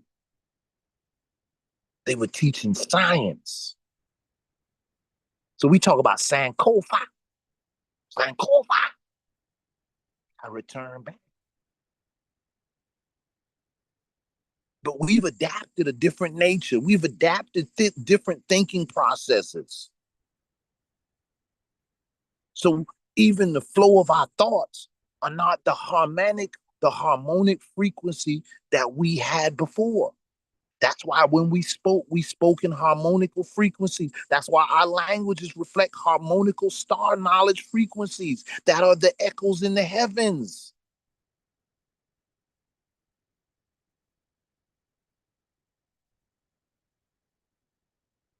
They weren't just talking, no, I believe. They were talking, I keep, I honor, I welcome the spirit of destiny. It's the spirit of destiny. We'll get there. So the milk and honey at last reaches the solar plexus, the semilunar ganglion, the Bethlehem or the Bethlehem of the physical body. And in Hebrew, Bethlehem means house. House of what? Of the bread. Lachem. Lachem. Beth, house. Bathsheba, house of the seven. I am the bread of life and the allegorical Jesus. And the solar plexus is the thimble-shaped depression, a cave or a manger. And in this deposit, the psychophysical seed, the seed from the pineal, the seed, the golden child, that golden seal that comes down the River Jordan, baptized in the River Jordan. The psychophysical seed is also called the fish, Joshua, Yeshua, the son of Nun, the son of the fish. As it has the odor of the fish, it is formed in the midst of the waters and pure waters. Jesus is a fish in the midst of the waters. Before the birth, the human poetus or fetus floats like a fish in the fluid by which it is surrounded. And as it is with the child form on the generative plane, so it is with the spiritual child born in the solar plexus. The Bethlehem, the Joseph and Mary, by furnishing the material for the spiritual child, which was to redeem the child of the body formed in generation, paid the symbolic redemption money. The Holy Ghost, the Greek for breath, the breath descends in the pneumogastric nerve into the solar center and enters the manger where Joseph and Mary are, and where is Jesus, the seed literally conceived by the Holy Ghost. So when you breathe, your alkaline state is protecting the regenerative seed that is in you. So you're born again. So this is the science. So when Rasta came to Ito and all of these things, we were learning a restorative, regenerative science. When we went to beating the drums and chanting around the fire and returning to customary ways, we were trying to restore the ancient memory, tap back into the Akashic records of our divine self, divinity, divination, divine nature. All people are the holders of the divine nature. It is the intelligence of the creator that is written into nature. So when we talk about this pineal and this pituitary, we're dealing with lunar science. Lunar science. So let's get back here.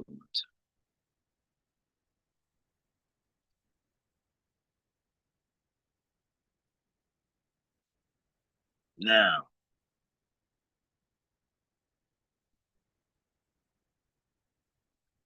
by utilizing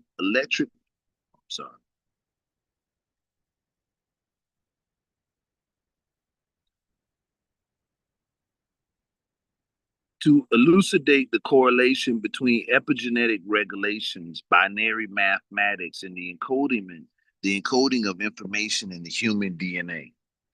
Now, the encoding of information in the human DNA, the investigation, the ancient practice of geomancy. It is potential application in the realm of artificial intelligence. The examine of integration of geomatic principles and mathematical rhythms and electrical pulses patterns aiming to build artificial intelligence with sentient essence. Now, I want you to understand this here.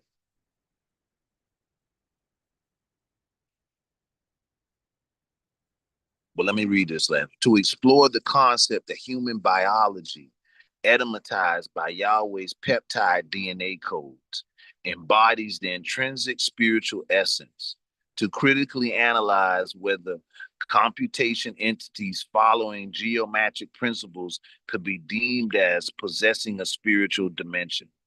So, I like to always tell people that, when you talk about a reading on certain levels, to use the geomancy and astrology together is about your complete birthright. When we were born in the ancient times, our ancestors would have a reading for us to help us stay on our path of life, to guide us in our purpose and our divine nature, to help us seek enlightenment in the path of life that we've been birthed in. But see, now we come in and we're thrown into a system of America, a system of the UK, a system of survival, and then the true system of life that we were birthed in. We're never brought into that. We're disconnected from that. We're out of sync with that. We're not in harmony with that. But in ancient days, our ancestors did the readings to tell us this. Not to make us dependent on them, because the science belonged to all of us. But to teach us to see certain things of our connection with as above, so below, as within, so without. And to know that this is a spiritual nature that we live in. So if it's coming in nature, spirit is speaking. The writing on the wall. Well, the wall is 144 cubits, which is the measurements of a man, which is the measurements of an angel, which is the measurements of a man, which is the measurements of an angel. But 144 actually is Aleph, Daleth, Mem, Adam. But we say Adam is Atom, which is spirit, soul, mind. So we are all possessors of the original Atom, the original nature. And then the Sacred Mother has clothed us and protected us in the science and the wisdom of this nature. And she keeps the divine laws of this nature. She births us over and over in it, in every action and every motion that we do. We can't escape the divine writing. The minute we stop trying to and realize what we're living in, then we correlate and our mind flows with it.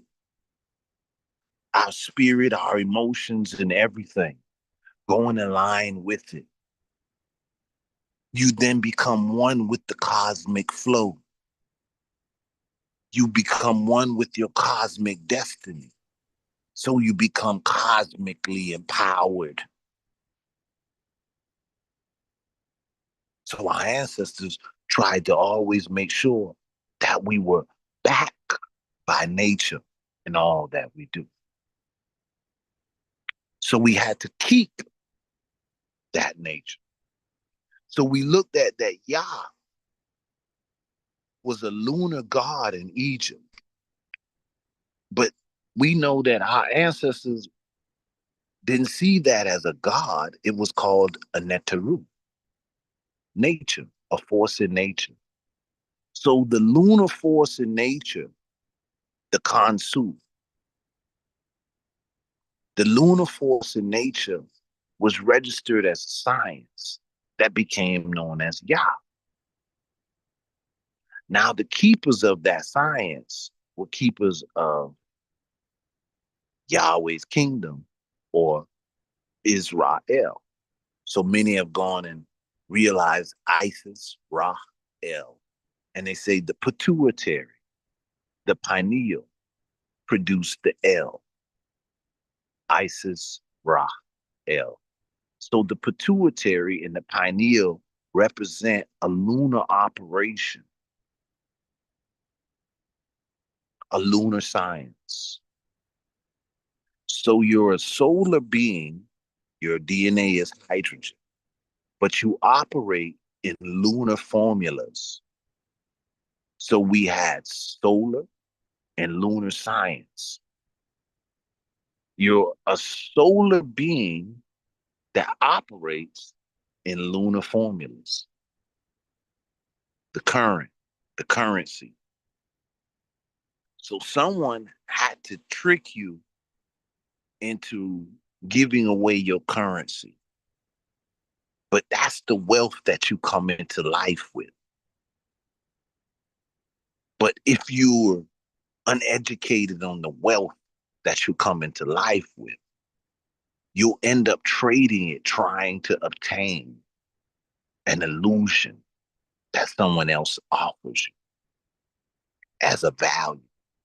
After they've traumatized, beat you, devalued you, and then you're not educated in your true wealth that you come into the world with. So this wealth is, as the Quran says, to my Moors, Islam, 52. Anybody know about the 52 tools of Islam? Huh? Why do you put the 5 and the 2 up? So when we talk about Islam, the Quran says Islam is not a religion. It is a nature. Islam means peace. Your peace, your rest. So this divinity, this divine nature that you were trying to regenerate, that we once lived in, that was the coils of our moral aspects. But we lost the science. Let's go a little further.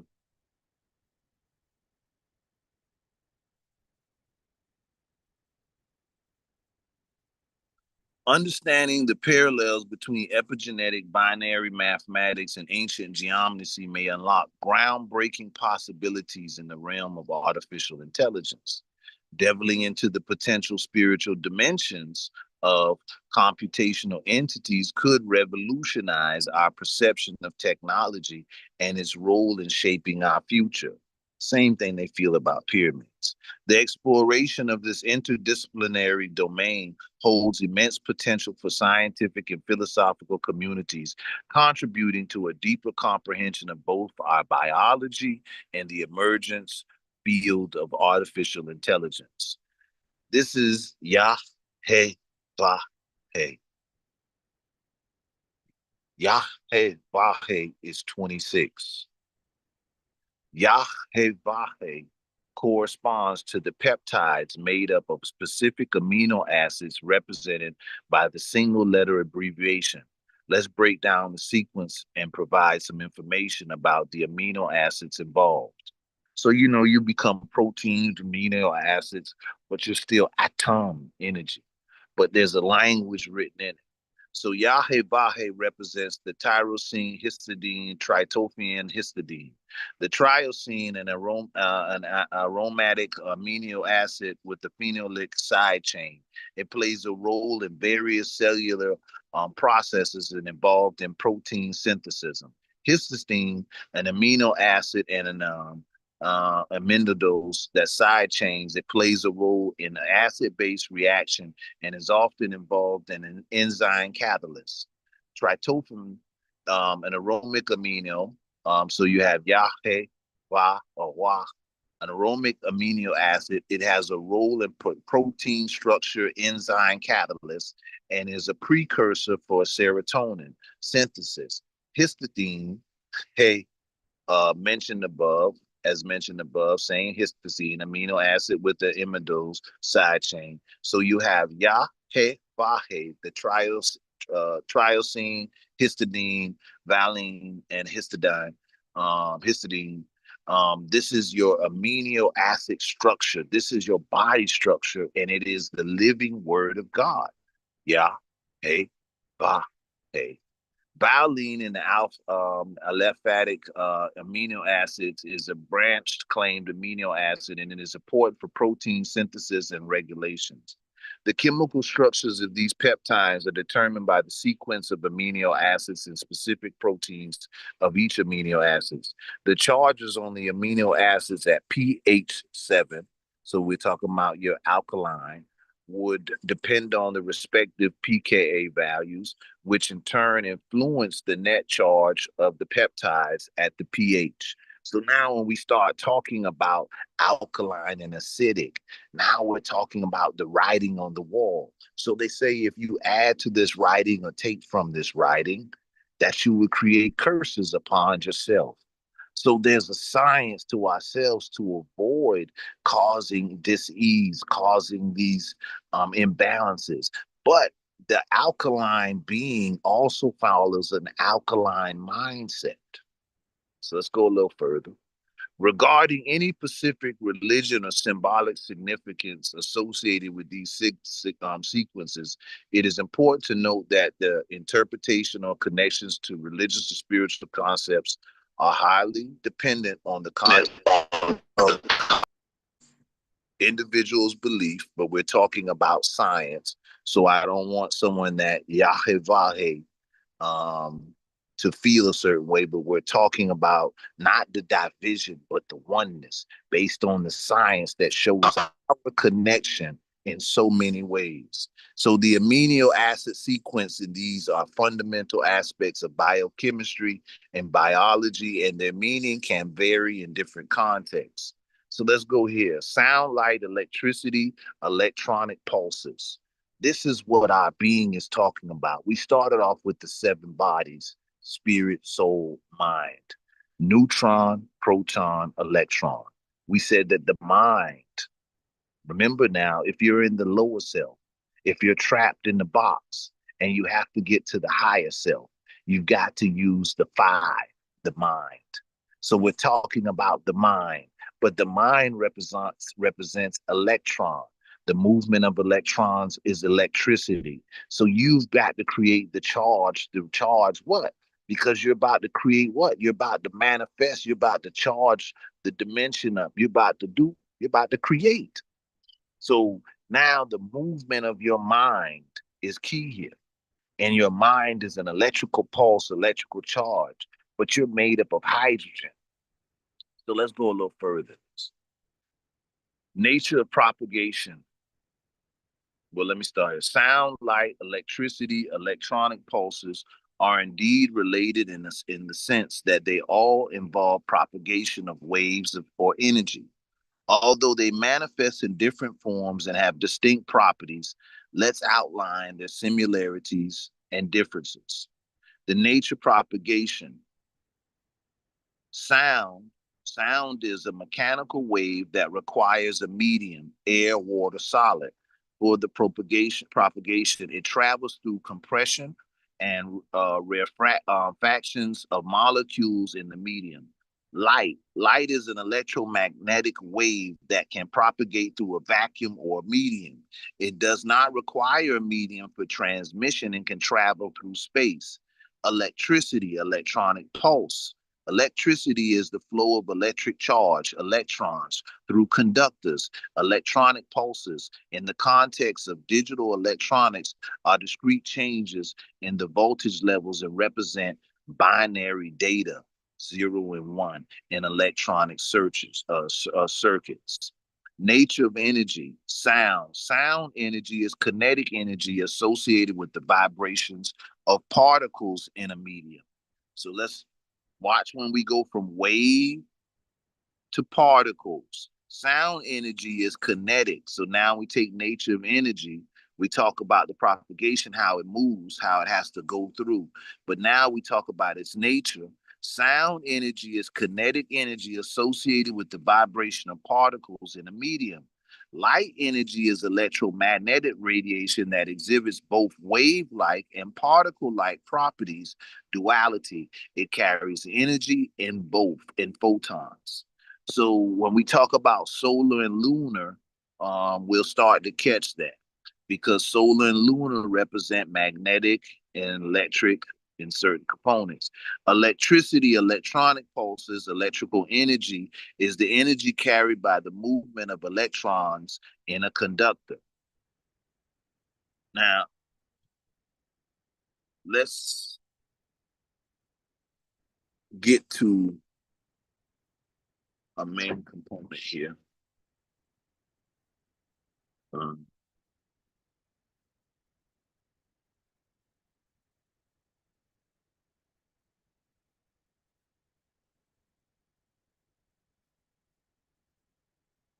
and when we usually go through this text, the Dejan Shua, we always talk about Melchizedek. And we talk about the lineage of Melchizedek. You remember we talked about brilliance, gold, star knowledge, and the kingdoms of the empire of Ethiopia. So that's Persia, India, and all of that. But we get to Balaam under the Melchizedek lineage. And they call Balaam a diviner. And as you look through these stories of the lineage, Shemshel, a female, was a great prophetess who was able to raise the dead. Deshat, who dealt in astrology, the zodiac. We're talking about science, divinators, scientists, shamans, healers.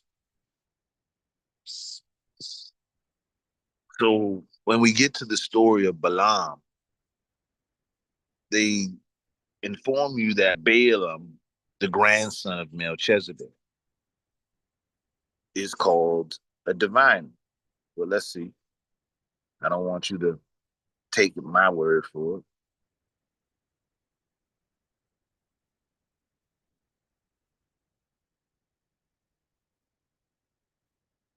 Yes, Balaam was a diviner as depicted in the Bible. He was hired by the Moabite king Balak to curse Israelites.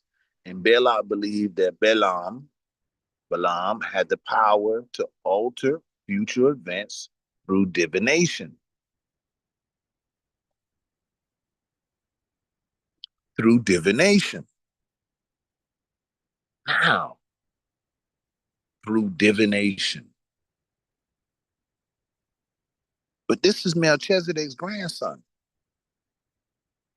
And they're saying he does divination.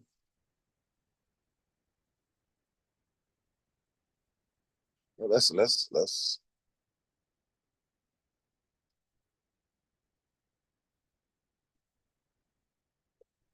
go back here. Geomnesy, a compound of Greek roots denoting earth divination, was originally used mean methods of divination, the interpretation, the interpret of geographic features, marking on the ground, patterns formed by soil, rocks. Its definitions have expanded over time and so forth.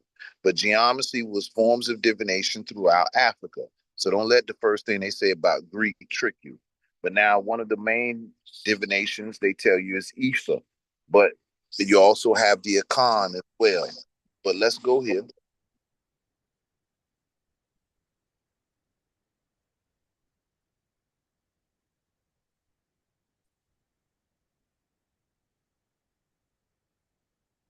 Um, the Sufi were holders of a divination. So you'll see here Madagascar, Ifa. It's all throughout Africa.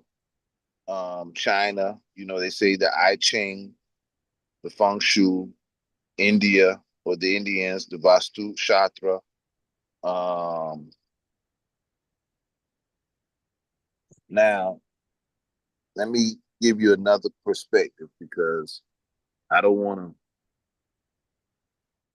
throw you off.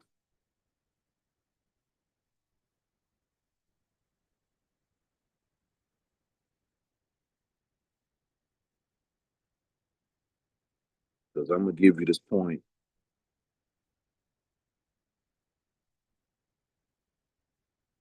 Uh, hold on. We don't want the Church of the Nazarenes. We want the ancient Nazarenes.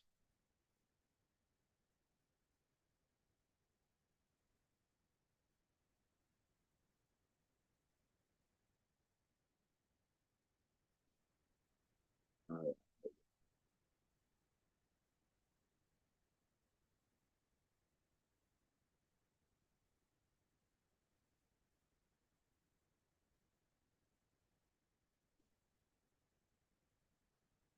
and they keep wanting to go to the church.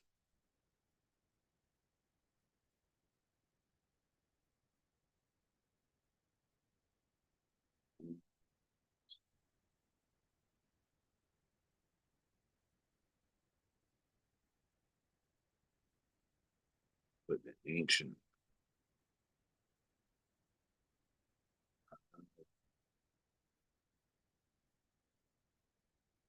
I don't want to throw you off.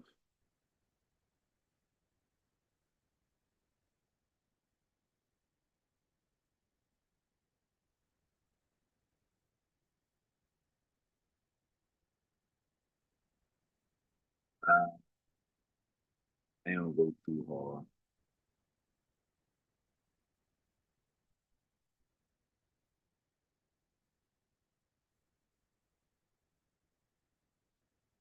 Yeah, I ain't gonna try to go too far, but I want you to know that historical texts show that the ancient Nazarenes, the Essenes, the Sufis all had a geomancy, a divination practice. Now, what does that mean to us after time? Is that a lot of things that we're calling voodoo, hoodoo, um, was a traditional way. So a lot of times, some of us get into traditional religion, and then we curse at the African religions and the hoodoo and the voodoo as though they're evil. But we're dealing with not division, but unity, and seeing the unity and the oneness. So now Melchizedek's grandson, Balaam, is called a diviner, a user of divination. Now,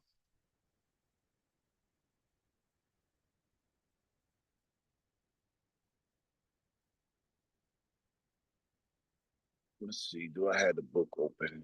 Uh,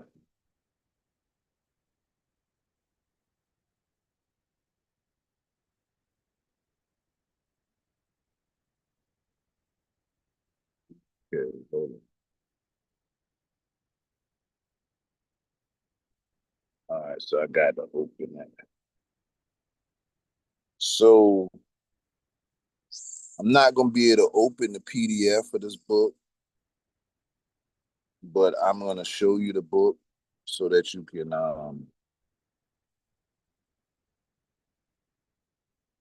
if you have the ability, you can order it. But this book is called Ifa Quest. It's called Iwe Pele. Iwe Pele, the Ifa Quest. Iwe Pele means good character.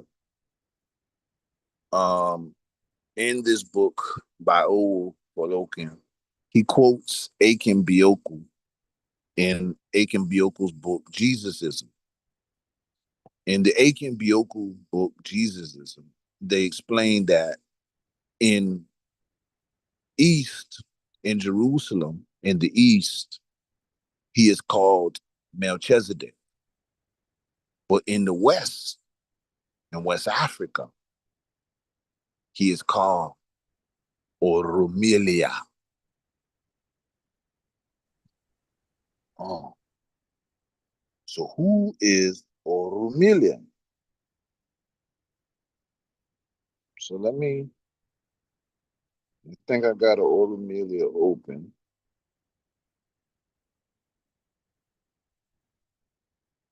So I want to give you the definition first.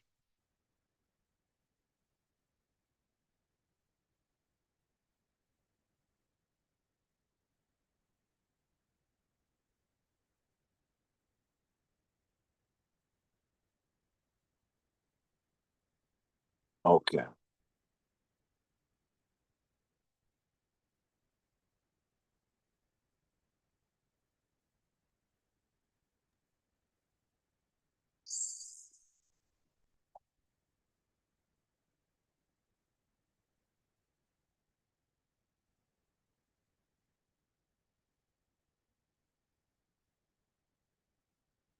So Auremelia, let me put this first. So that was oh man, that's it.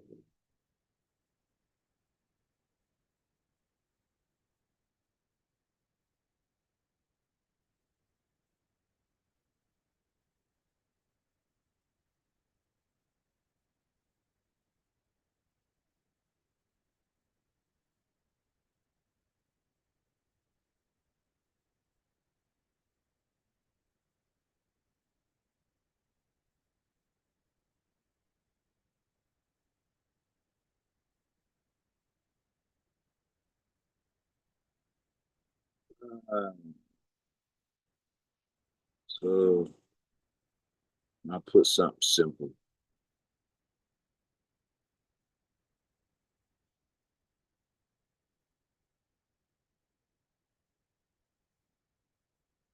I put who priest of Auremelia.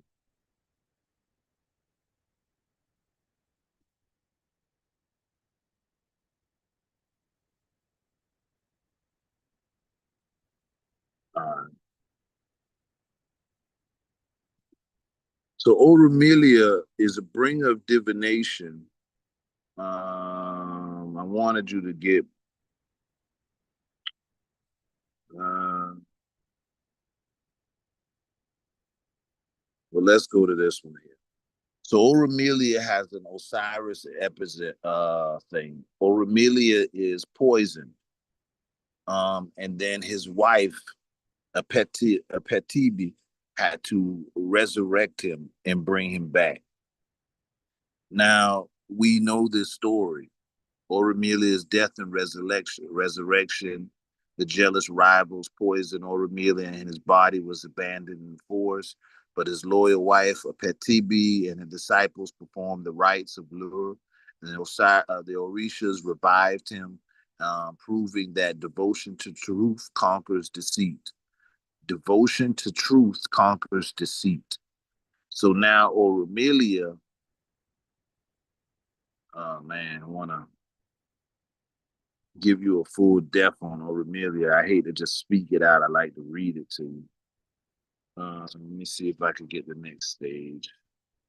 In Yoruba religion, Auremelia is the Yoruba grand priest, like Melchizedek, the high priest, and custodian of Ifa.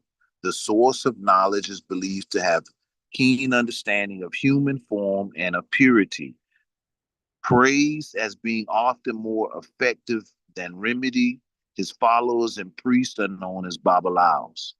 The mythical Auremelia. Among West Africans, Auremelia is recognized as a primordial Oromo that was present both at the beginning of creation and then again amongst them as a priest that taught an advanced form of spiritual knowledge and ethics during visit to earth in the physical form or through his disciples. In the Yoruba mythology, Auremelia is the spirit of wisdom amongst the Oromo and the divinity of destiny and prophecy. He is the Egbakiji, Odumari, second in command to Odumari or Eldamari, often also playful, translated as the second calabash to God, since Igba means calabash and Elohim. And when we say Elohim or the Elohim or the Elohim, you're talking about the witness of creation. So we know in Revelations 3, verse 14, they say the great Amen. Amen is one of the Elohims. They say the great Amen is a witness to creation.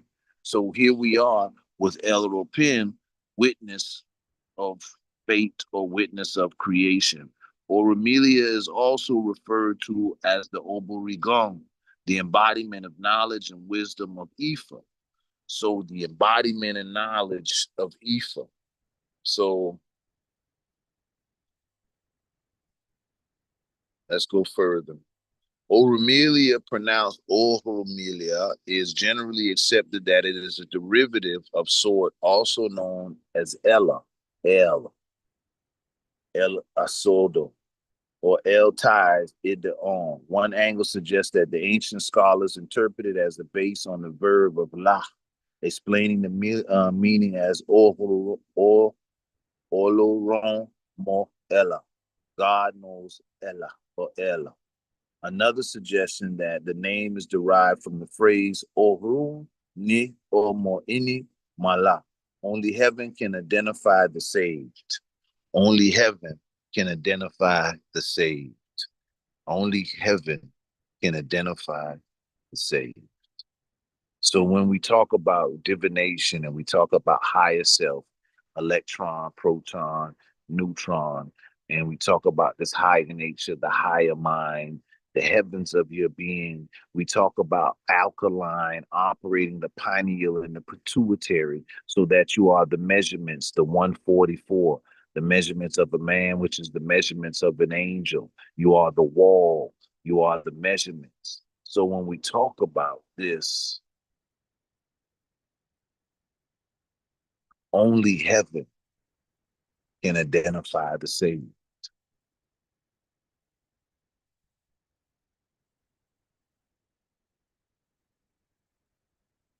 Meaning you have to save yourself from annihilation. This is the EWF's constitution. But you've been equipped by guidance and knowledge to return to your ancient divine ways, to stand in your government and free your people so that they may have the freedom of religious practices and whatever they may identify them at this time. But there are many different degrees that through tans of time, our ancestors created.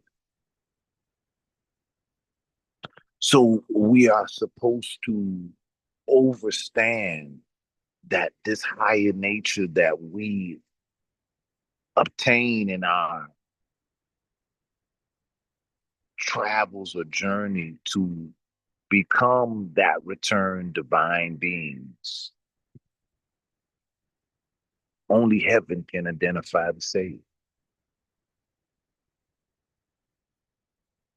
So even in that terminology, as you become a consciously awakened, most people are trapped in the box. And so when you operate in that triune, in that seat, in that higher self, most people can't identify you. They can't see.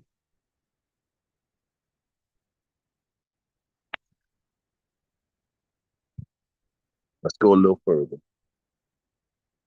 We got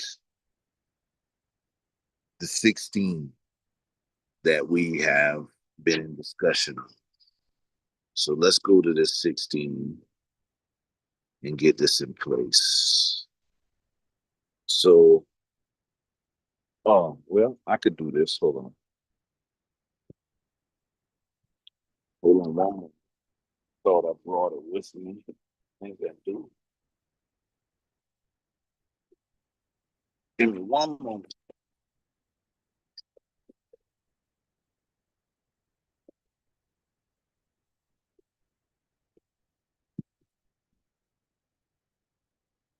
So we just said Iwe Pele. We just said Iwe Pele. And in the process, when we said Iwe Pele meant good character. So now we're going to Opele. Brady Russ, the screen, you're not screen sharing. Yeah, I meant to. I cut it off. Okay. Yes. So now we're going to Opele. Now, with Opele,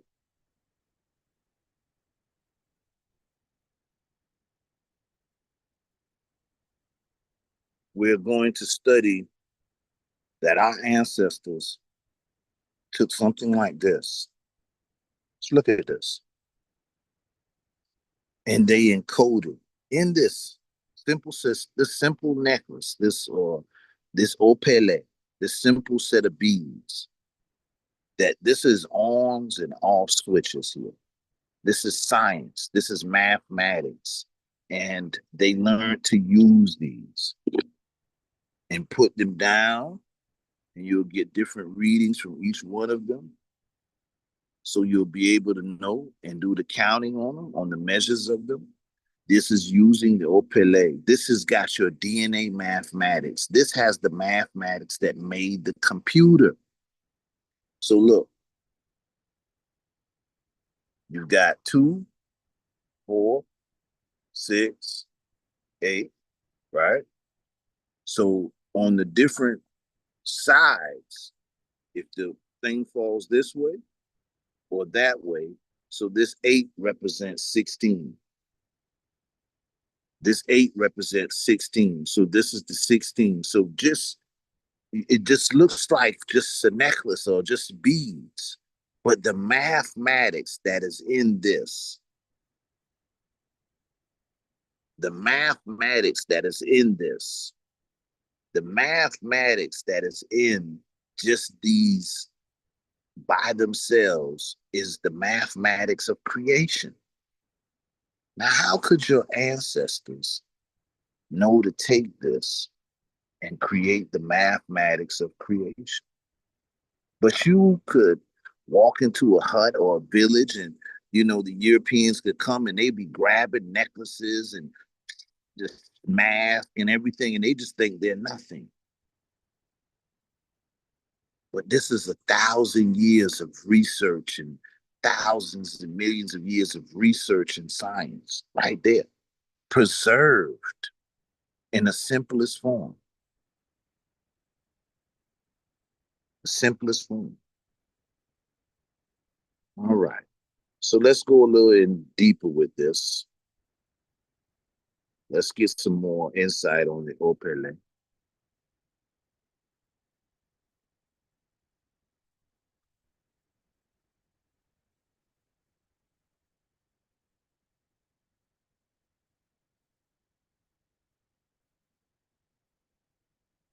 Welcome back again, Ẹ̀yin Ourstory. Welcome back to our special and interesting and sweet Ifa series.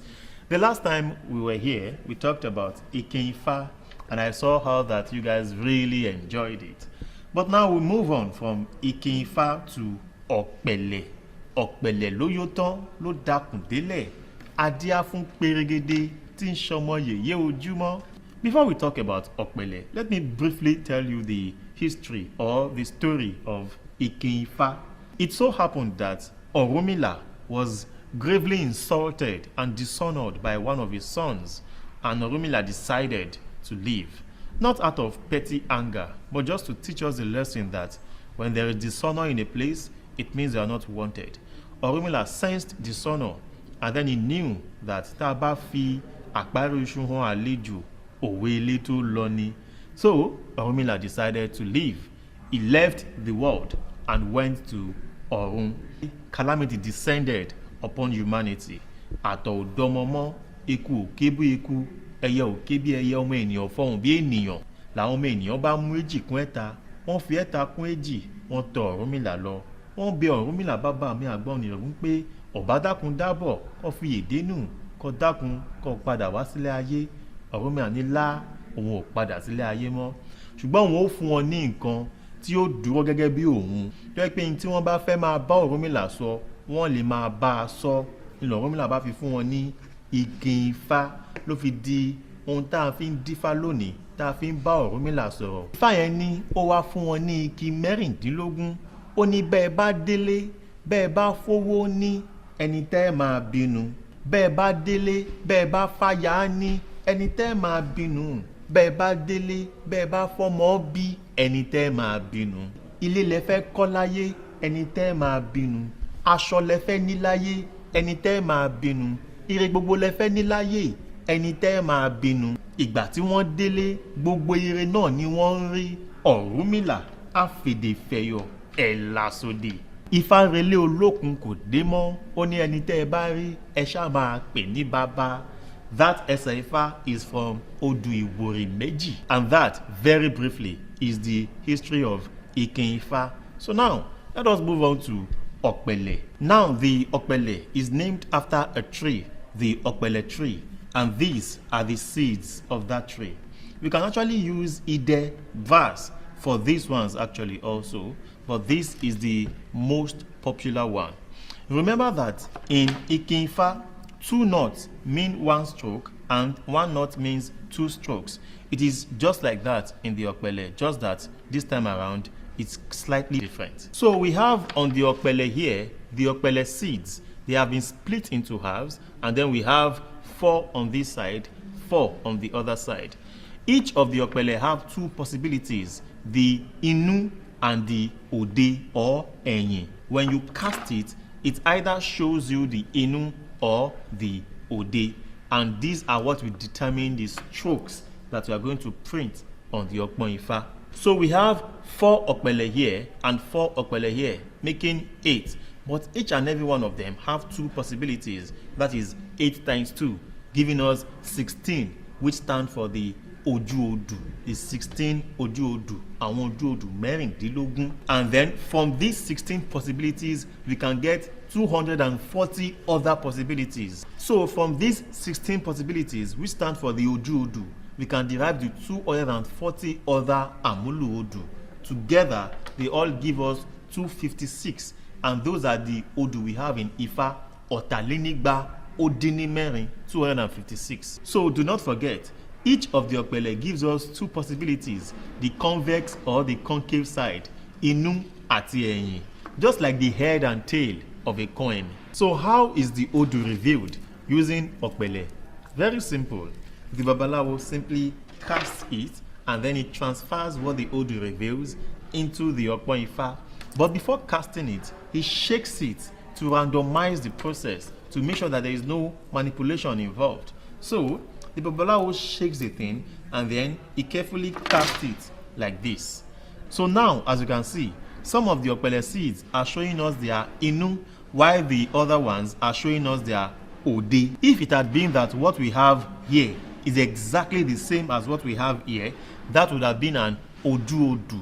But what we have here is an Amulu Odu, because this side, the right side, is not exactly the same as the left side. So now, how does the Babalawo transfer what the Okpele is saying into the Okpon Ifa? Quite simple. Èyí tí ó bá ṣí ojú sókè, àmì kan là á tẹ̀ sínú Okpon Ifa.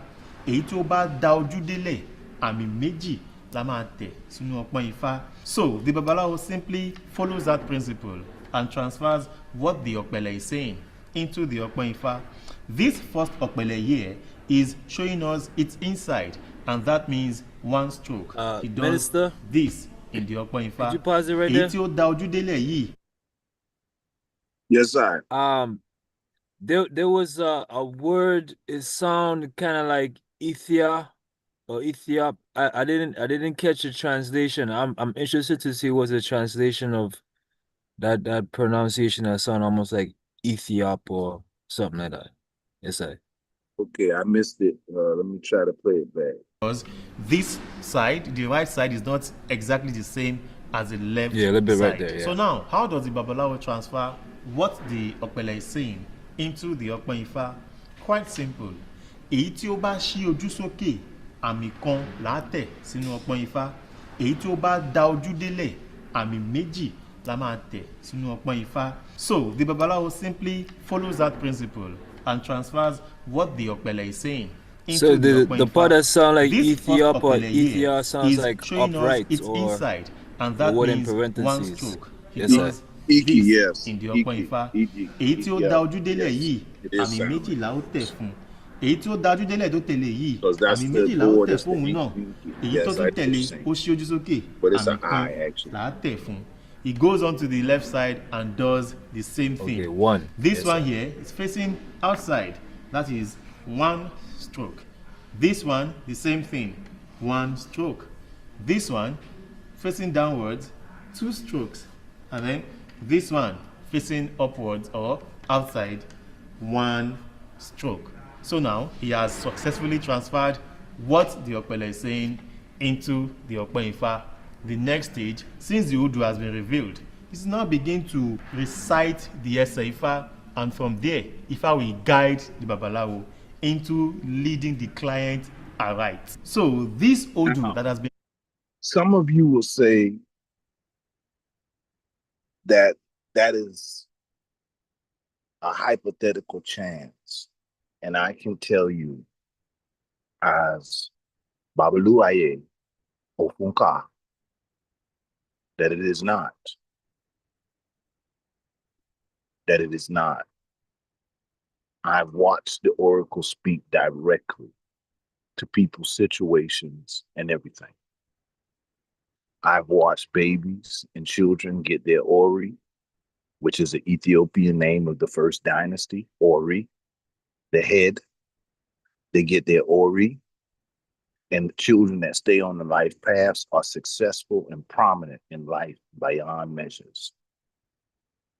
See, these are the things that they've disconnected us from our Ma'at. This is our Ma'at, our balance, our harmony. So it's a science all around us that our ancestors read nature. They didn't have to read the book per se. Now they read the books based on recitings by other oracles and shaman who kept the records based on the star knowledge and the readings that came at the time. And when the readings correlate, they know that this represents a cycle in nature. So they were able to document the cycles and changes in nature and what causes changes. And again, this became zeros and ones, ons and offs. And this is called in science in our DNA, epigenetics. So now we learning that this is our genetical science. This is a science in nature. Now, let's say we ignore it. Let's say we ignore this. We ignore the gift from our ancestors and so forth. But this is in everything. The priests in Ethiopia still today have divinations. Even the process of your baptismal name is based on a divination process, and that they're giving you the rightful divine title. So let's go a little further. Let's say we ignore this. If we ignore this, let's do this. Let's get deep into this now. If we ignore this. So we ignore this, we ignore the 13. Remember, the 13 is the number for the pillar of the priest.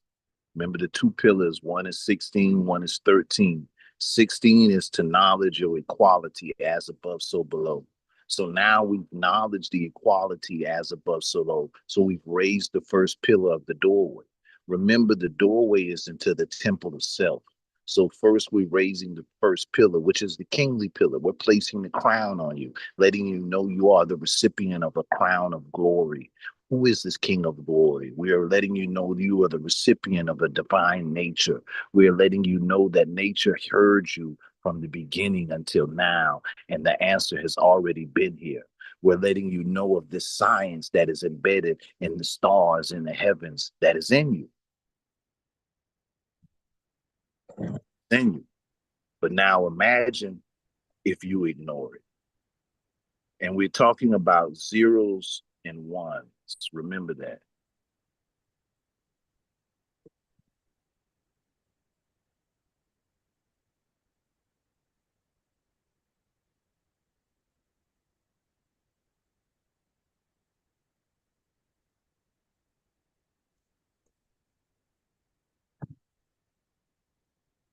To say that because there's a new understanding from the basis of what we talk about as All right, this is Bruce Lipton. He has a book called Biology of Belief.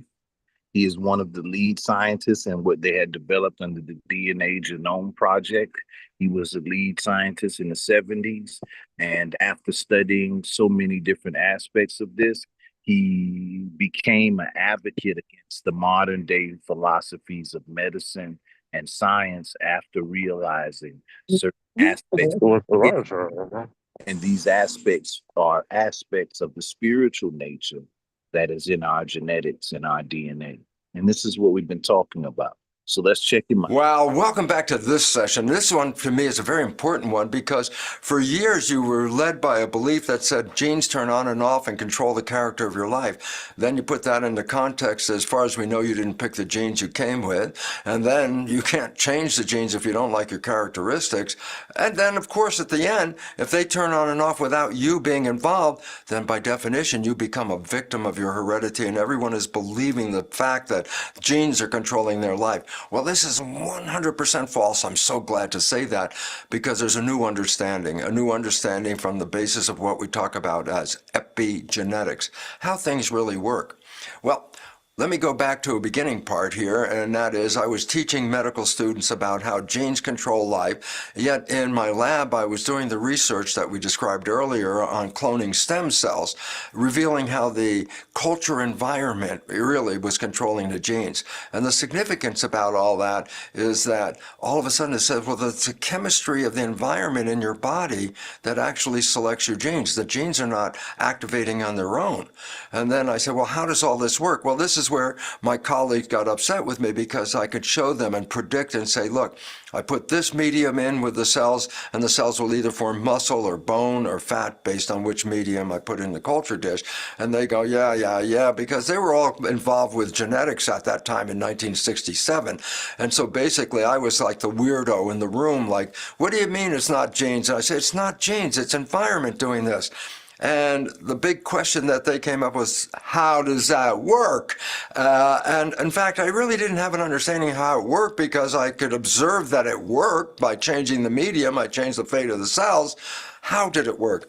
Well, that led me into an investigation of how do those environmental signals come from the environment and go inside and adjust the genetics. Well, to start with, here's a cartoon version of cells in a petri dish, and what I want to illustrate with it is that if I add my culture medium with specific chemicals or signals in it, remember signals activate proteins. When I add these signals to the culture medium, the signals bind to the surface of the cell, the membrane, the skin of the cell. But then what happens is the signal is translated and sent inside the cell. And when the signal goes in, remember, signal plus protein equals behavior. Now let's keep this in the cipher. We did the Pythagorean theory, and we said if you're trapped in the box, and you want to get out of the box, you want to get out of the form, and you want to get to the higher self, you want to be able to see, it takes 5, which is the mind. The mind. So we talked about the mind, the Star Wars, and we learned that the mind and the mental state, alkaline or acidic, correlates also with the peptides. But then we also learned that the mind correlates with the pineal and the pituitary and the operation of the releasing of the divine regenerative seed, the restoration, the rebirth, the eternal spiritual essence in you that is constantly evolving and restoring your being. But how do you stop that signal of that nature? By stopping the mind. And then the mind, based on not being in my heart, not being in its balance, not being in the appropriate environment, not having the proper education of its divine destiny, its divine nature, then operates against itself, triggering epigenetic changes, turning off high evolution components of the brain to operate in a fight or flight mode. Let's go a little further. And so it's the environmental signal that's engaging the behavior of the cell. And then more importantly is this, in order for this to work, you have to have the proteins in the cell. So the big question is, what happens if a signal shows up, but there are no proteins in the cell to respond to it at that time? That's when then the signal from the environment goes into the nucleus of the cell and activates the reading of the cell. So the signals from the environment control the behavior, and the signals from the environment control the genetics. Well, this led to a new science, a later science than when I started, but a science that made sense of what I was showing, and that science is called signal transduction. Big complicated name. Basically what it says is the study of how an environmental signal controls the biology, signal transduction. And a subset of signal transduction is specifically when the signal goes from the environment into the nucleus and activates the genes. Well, that's a special name. That's a subdivision of signal transduction. It's called epigenetics. Epi, above the genes. And I say, what's above the genes? And the answer is the signal from the environment is controlling genetic activity. So this was the science that later evolved. I was there trying to figure out how it worked because, of course, the big question was, okay, Bruce, we see your results, but explain it. Well, I had to understand something, and the understanding was this. The membrane was more than just a skin. The membrane was an information processor. So I say, where's the brain of the cell? Because the cell is responding to the world. It's not like a pinball bouncing all around. No, it is controlled by what's going on in the environment. So I say, oh, then the membrane is the actual basis of what the brain of the cell is, the membrane, the skin of the cell. Interesting little side story about that is when you were an embryo, where did your nervous system come from? And the answer is the skin on the back of the embryo turns in and creates a spinal cord and a brain. So guess what? You and the cell, both of us, have our brain created from the environment through the skin. And of course that makes sense because the skin is the interface between the outer world and the inner world. So I said, how does it work? Well, when you look at the nature of the molecular structure of the skin, it is one of the simplest structures in biology. In the microscope, and it has to be an electron microscope because the skin is so thin you can't see it with a regular microscope, that in fact, biologists didn't even know cells had membranes until the late 1940s when the electron microscope was developed and they could see it. Well, in the microscope, all you see is a little dark light, dark layer, very thin layer over the surface, dark light, dark. And in biology, a very interesting concept was that the complexity of the function was related to the complexity of the structure. But when you looked at the cell membrane, it had the simplest structure of all, just dark light, dark layer. There was nothing to it more than that. So most scientists thought the skin of the cell was nothing more than like plastic wrap holding the cytoplasm together. But as I started to look at it, I said, so what's the nature of this membrane?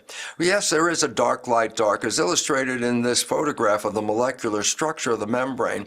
It's called a bilayer. It's like a mirror image. You can see molecules on the top and a mirror image of those molecules underneath. It's called a molecular bilayer.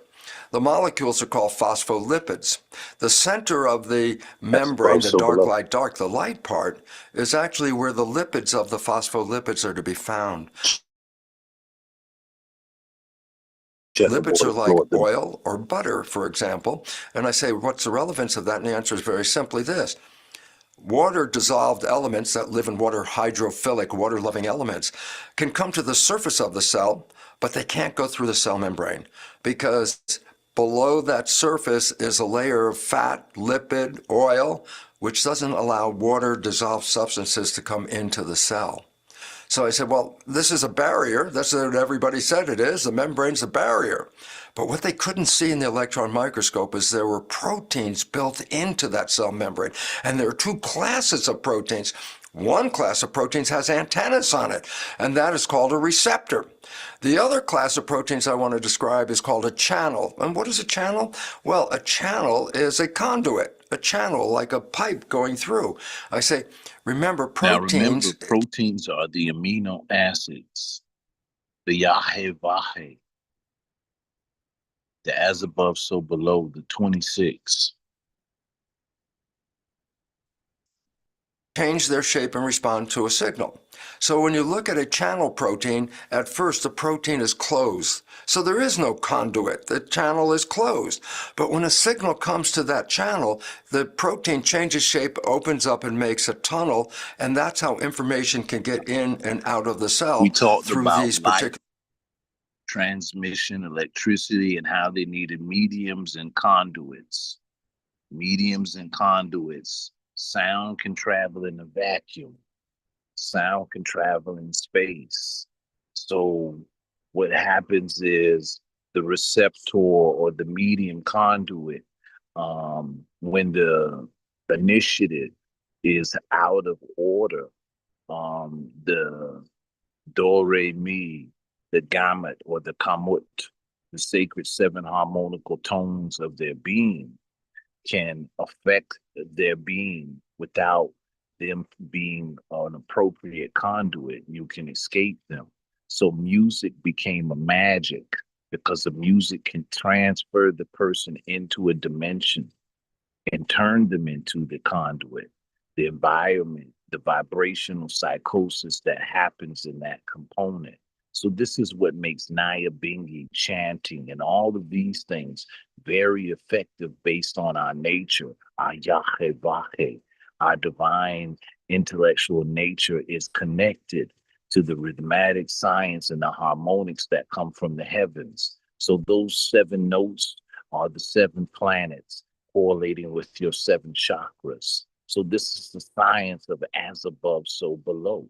So when we hear this, we have to think as scientists now. This is why the information is important, because when we talk about developing our society and conducive with our nature, we have to become knowers of our nature and what is reciprocal to our development in our divine goal or our divine journey, as we once were, as our ancient culture guided us in this life. So when we say under the Ethiopian World Federation Constitution, we are here to teach the ancient Ethiopian culture, we're talking about cultivating in that original mindset, understanding of who we are, the knowledge of ourselves, not just saying, I know I come from kings and queens and this and that. We're talking about a full supreme intelligence of our divine nature, so that the mind gets out of the realm of the doubting Thomas and comes into the knower. So let's travel in this arc of knowledge. The proteins called channels. So we have two different kinds of proteins built into the membrane, receptors and channels. Well, this system of input and output, receptors represent input, channel represents output, receptor represents stimulus, the channel represents response, and I go stimulus response. That's like a reflex arc. Signals come into the receptor, which is a protein, change the shape of that receptor, allow it to connect to the channel, which changes the shape of the channel, and then the channel opens up and the signal goes into the cell. So the cell membrane is an information processor. It takes environmental information and translates it into a biological signal via the receptor and the channel complex. So we have now an information mechanism built into the membrane. If we look at the surface of the cell, in this cartoon version of the surface, you can see there are proteins scattered all through the surface built into the membrane, and that these proteins have antennas. The antennas are actually sugar molecules, very complex molecules. And so these are called receptors. The sugar group is like the antenna that responds to the signals in the environment. And then when a signal is picked up, it causes the protein in the membrane to change shape, which allows it then to connect to the output, the channel.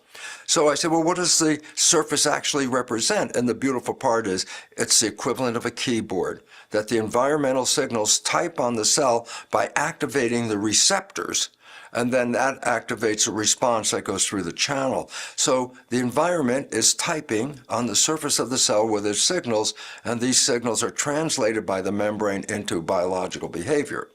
Well, that's easy to describe, but it's even easier to show how it works. Here's an animation showing like a cookie cutout of a piece of membrane.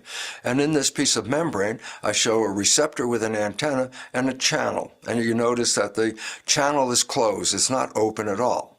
And I say, well, this is a switch. I say, what do you mean? I say, when the signal comes, the receptor will be activated, which will then allow it to connect to the channel, which turns on the information going into the cell. It's sort of like a light switch, where you hit the switch and then you get a current flow.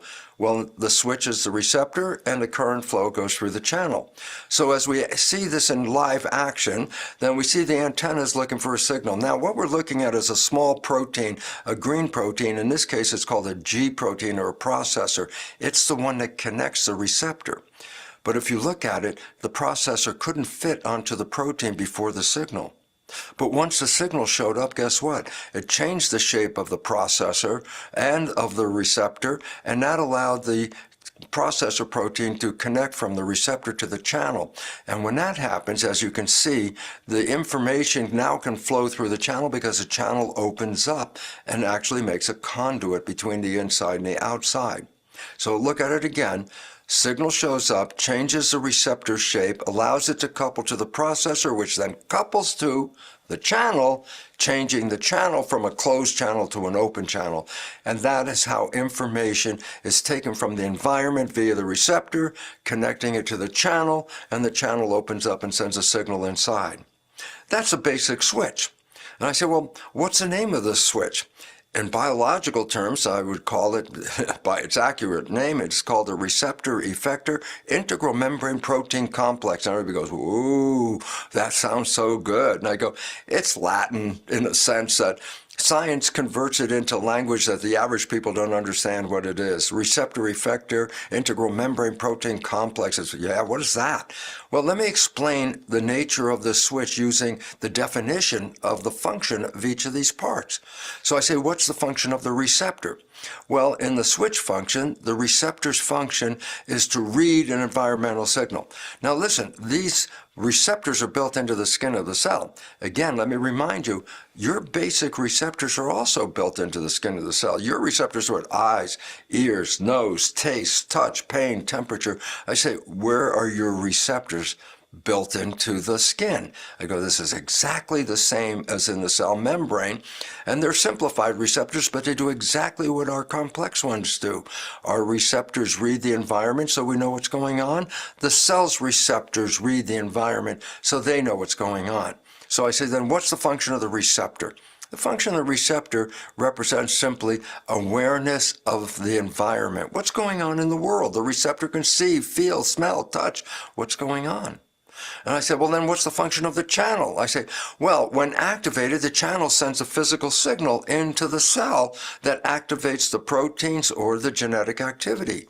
So I say, then the function of the channel is to create a physical sensation that will travel into the cell and control the functions inside. So now I can say, well, let's define the switch this way. And I say, the switch represents awareness of the environment through a physical sensation. I go, wow, that's a simpler understanding of what a switch is, but I want to even simplify it more. Why? That definition is already in the dictionary. There's a word in the dictionary, the word is perception. And when we understand the nature of perception, guess what? It represents awareness of the elements of environment through physical sensation. I go, oh my God, the definition of perception, the definition of the switch, exactly the same. Point. The switches in our membranes are units of perception. And as such, then the perception that the cell experiences is translated to a switch, which turns on and off the functions of the cell. So a switch is perception. But interestingly, perceptions are how we interpret the world, how we see the world. So all of a sudden I go, well, are all of our perceptions accurate? Well, of course not. We have misperceptions. I go, why is this relevant? Well, a misperception will activate the cell just as much as a real perception does. And I say significance then is we could call the switch perception, but since it can be a true perception or a false perception, a more accurate interpretation of the switch is that it represents belief. It's whether you believe this or you believe that, that's what engages the switch and controls your biology. So our perceptions are controlling life. I go, yeah, but how does this affect the genes? Well, the interesting part is when you open up the nucleus of the cell, you can open up the nucleus and see there are what are called 23 chromosomes doubled, meaning 23 of the chromosomes in the nucleus came from your mother, 23 of the chromosomes in the nucleus come from your father, 46 chromosomes. Yeah, but what is a chromosome? Well, it's a unit of heredity. I say, yeah, but what is it? Well, a chromosome is made out of, guess what? 50% DNA and 50% protein. Ever since DNA was understood from the 1950s, scientists were so focused on the DNA, they didn't really look and care about what the proteins were doing in that chromosome. So they would isolate the chromosome, separate the DNA from the protein, keep the DNA, and throw away the protein. They did that for about 50 years until somebody said, wait a minute, 50% of the chromosome is protein. Maybe it's doing something. And all of a sudden they say, well, what is the protein doing? So we start to understand that what's going on is we didn't know before, but now we know. And I go, what do we know? A chromosome, let me just illustrate it like this.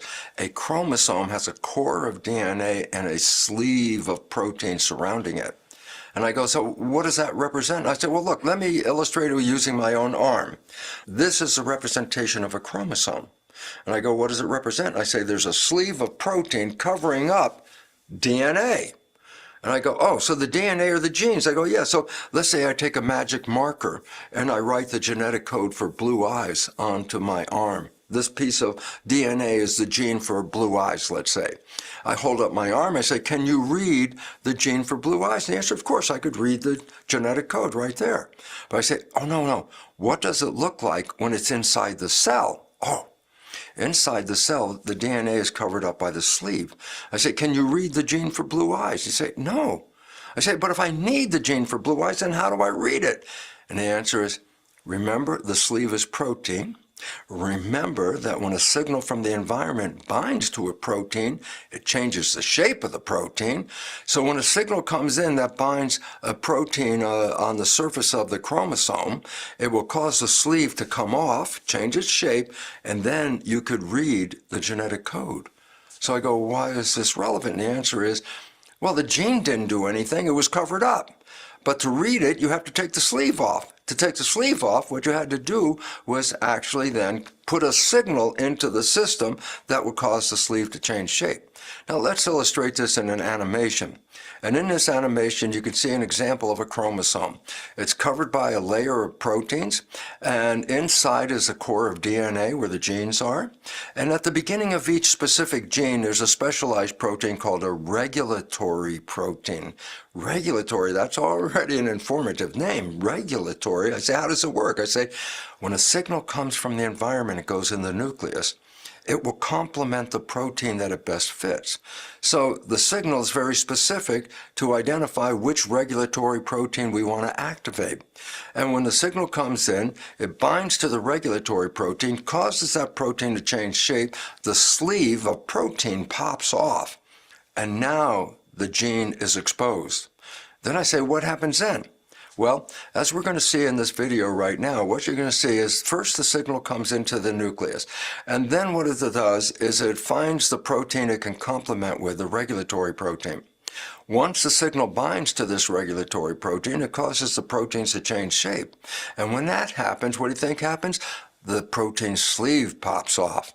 Now you can read the gene because there's the gene underneath that protein. So I said, well, then what happens? I said, well, another protein called a polymerase will come up, copy the DNA, and turn it into a Xerox version, so to speak, of that gene called RNA. And that is the future blueprint that's going to go into the cell, and that blueprint is going to be used to create the protein. Once the RNA is made, I don't need the gene anymore, so the proteins come back on and cover up the gene. So let's look at it one more time in a action. Here comes the signal. It's going to find the protein and complements it, bind to it, cause the protein to change shape, the sleeve pops off, the DNA is exposed, a protein comes up, copies the DNA, making RNA, which then goes into the cell and is used as the blueprint to make the protein. After the RNA is made, the sleeve pops back on, and that's how it worked. Well, if you just looked at that video, I could ask you a question. What did the gene do? Because in our history and what you've learned, oh, genes are activating and genes are turning things on and off. I go, if you look at the video, you recognize the gene didn't do anything. What it was a template. And what you had to do was expose that template with the environmental signal, so then we could copy the gene, make the RNA blueprint, and that goes into the cell and is used to make the protein. The point is simply this. The DNA had no action in this. The DNA didn't turn on, it didn't turn off, it didn't control anything. It was the signals from the environment and the proteins that were controlling the readout of that DNA. So if I take a piece of DNA, like in this illustration right here, out of the chromosome, and I can show you here's a strand of DNA, and there's a loop in here, and let's just say that loop is the gene, let's say the gene for blue eyes. Well, guess what? The total amount of DNA that actually is represented by genes is about 3% of the total DNA in your nucleus. So that all of a sudden says 3% make genes. What is 97% of the DNA doing? Well, the funny part is scientists, being inefficient as people are, said, oh, well, that must be called junk DNA. Why? There's no function to it. It's not a gene. And that means 97% of the DNA in your nucleus was called junk because they thought it wasn't functional. But we know something different quite now. We know that that DNA has protein modules, groups of proteins scattered along that DNA. And I say, what is the relevance of those? I say, those are the proteins that control the readout of the gene. There's a module of that DNA that it turns the gene on and off. There's another module that determines how much of that gene we want to make. There are other modules that are profoundly important. I say, what do they do? Well, they're the equivalent of scissors and tape. I go, what do you mean? Well, they take the gene blueprint that you just copied, and they can cut it up into pieces and then tape it together in a different sequence and make a different gene. So a single gene can be read in a way that I could cut it and alter it to make different blueprints from the same gene. Now, I didn't change the gene. I changed the readout of the gene, the so-called RNA. So the modules in the DNA are like the dials on a television set that you can turn it on, turn it off, change the color, the contrast, change the height, the width of the picture. You can change the readout. Does it change the gene? No, it only affects the RNA. So epigenetics comes in, and epigenetics are the signals that control these modules and control the on and off, the volume, and what's going to happen to that DNA strip as it's cut and pasted together. So epigenetics affects the modules as the equivalent of dials on a television set adjusting the picture. Some of the epigenetic activity is to affect the readout of the genes. I go, how does it do that? And I say, well, look, you get 2 copies of each gene, one from your mother, one from your father. And in virtually every part of the biology, except for the immune system and the nervous system, you only use one of the pair of genes. So one of the genes has to be shut down, and the other one is the one that's going to be read. I said, well, what's the action of shutting it down? I go, epigenetic mechanisms select one of the pair and put what is called a methyl group, a chemical group, onto this particular gene, which inactivates it, and therefore only one of the pair is being read. So epigenetics changes the dials, which adjust the readout, and epigenetics can also say which of the pair of chromosomes is going to be read in the development of this individual. Well, say, well, how does epigenetic changes work to change the readout? And I go, well, it's called epigenetic gene splicing. I go, what does that mean? I go, well, remember, we make a copy of the gene, and that's called RNA. So we call it actually messenger RNA. It's a copy of the gene.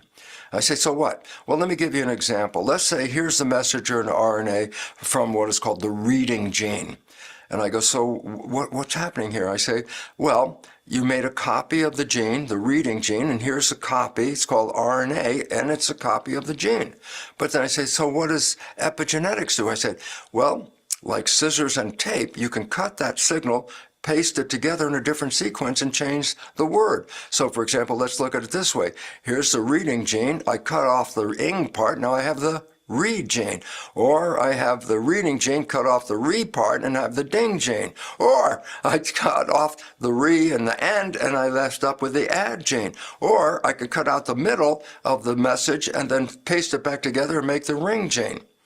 What you're seeing on the screen right now is 5 different versions of the readout of the same gene. Now, it didn't change the genes. It's only affecting the copy of the gene called the RNA, okay? And I go, so why is this relevant? Why is this relevant? Well, you're only looking at an RNA with, 7 letters in it. Just figure this, an RNA could have 1,000 letters in it. And if you have 1,000 letters, you can cut that message up in so many different ways and put it together in so many different ways. I say, well, guess what? Using epigenetics, one gene blueprint can create over 3,000 different proteins just on the nature of how it was cut and spliced together again. So all of a sudden, you're not reading the exact gene anymore. You're reading alterations of that gene by cutting up the messenger and pasting it back in different sequences, okay? Well, to illustrate the point, here are two mice. The mouse on the right is a normal-looking mouse compared to the one on the left. The one on the left has different color fur, it's obese, it has cardiovascular issues, it has diabetes, and this mouse is a mutant called the agouti mutant. This mouse will have a very short lifespan and die. And you look at it and compare it to the normal mouse. But here's the interesting part of this picture. That so-called normal mouse has the exact same agouti mutation as the one with the blonde fur. I say, so what's the difference? Well, during the development of the mouse, during a short period in the window of the development, in a short period of just a few hours, if the mother is fed elements such as folic acid, vitamin B12, and choline, it can change the readout of the mutant gene so that it's no longer a mutant gene. And all of a sudden I said, well, that's why, look at the mouse. It's totally normal. But it has a mutant gene in it. If it mates, it will pass that mutant gene on to its offspring. But in this particular life, this mouse is not experiencing the agouti mutant. Epigenetics. The epigenetic environmental signals through what the mother was fed adjusted the readout of the gene and canceled the mutation aspect, and it results in a normal mouse. So epigenetics can take a mutant gene and make a normal individual out of it, and more importantly, this one, it could take a normal gene. So imagine understanding that they were able to learn the epigenetic and how to twerk the epigenetics on and on by changing dietary structures, by changing environmental conditions. So in the agouti study of the agouti mouse, where the mouse was at, where there was a nurturing environment and the methane of the vegetables was given to give that B12 chlorine dietary essence, there was a loving environment. And the loving essence also twerked the epigenetics. So they understood that environment, thought process was so important. So now they got that this fight or flight that they got us in is a mutation to our being. It takes us out of Ma'at. It takes us out of our Islam. It takes us out of our Hotep. It takes us out of our peace. Our divine nature is peace. Our divine nature is peace. Play a little bit more of this. It's the end of it, and then we'll go to our divine nature is peace. And make a mutant gene out of it. And this is why it's so important, because most of us came with a perfectly adequate set of genes to have a normal life. But if your epigenetic environment, remember, it's the environmental signals that are controlling this. If the environment is not in harmony with you, then the result is you can take a normal gene, modify it, and then express a mutant gene, and then have some kind of illness or disease affect you, even though you had normal genes. So when we look at this science of our environment and saving ourselves from annihilation, we realize the essence of these things. Hold on. That's right.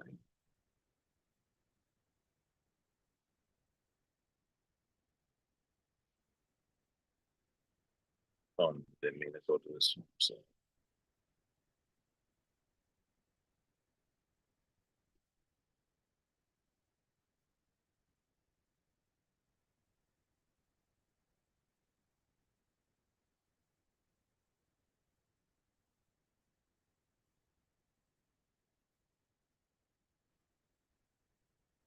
All right. So, yeah, we'll do this one.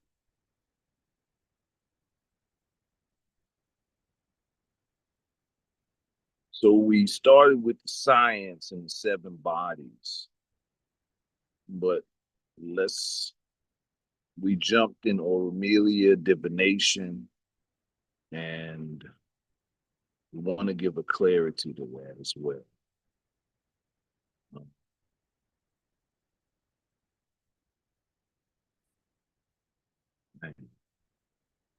I thought it was right here. Now,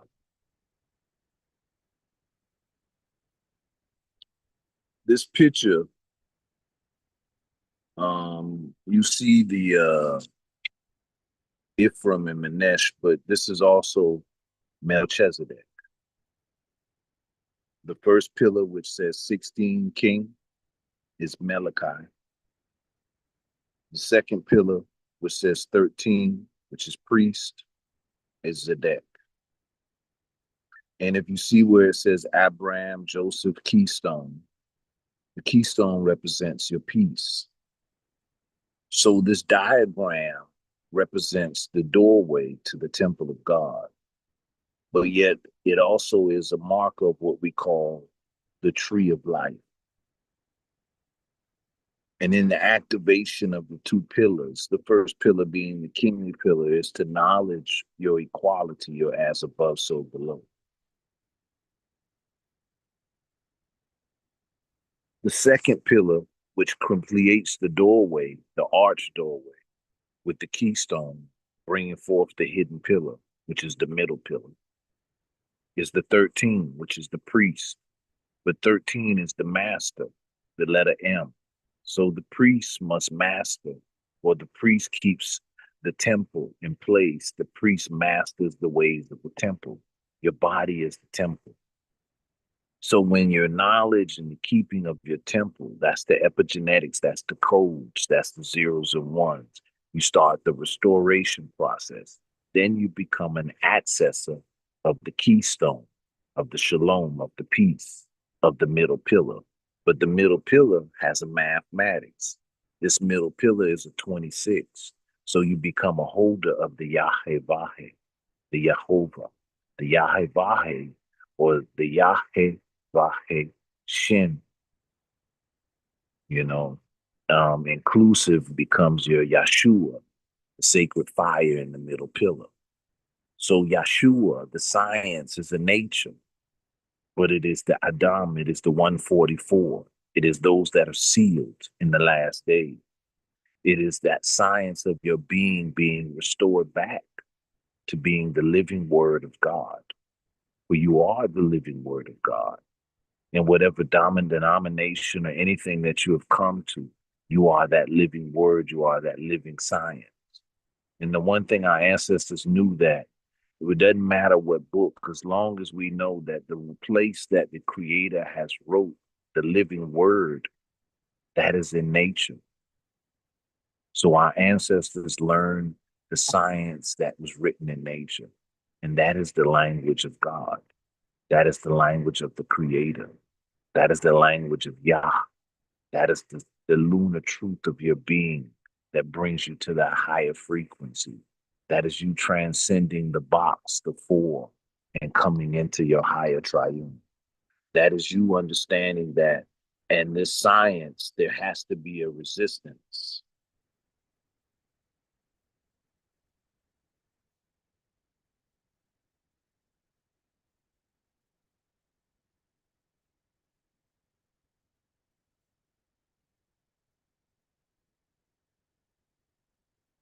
There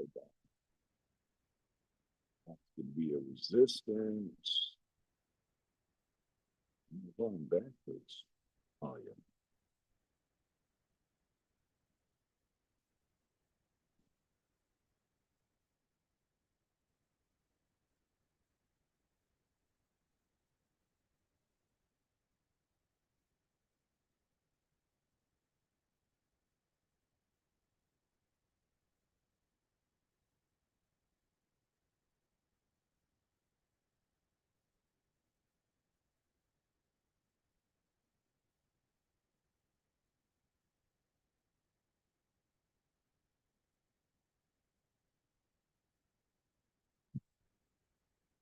So for us to close out, we have one more video, but I'm gonna ask someone to read from here, um,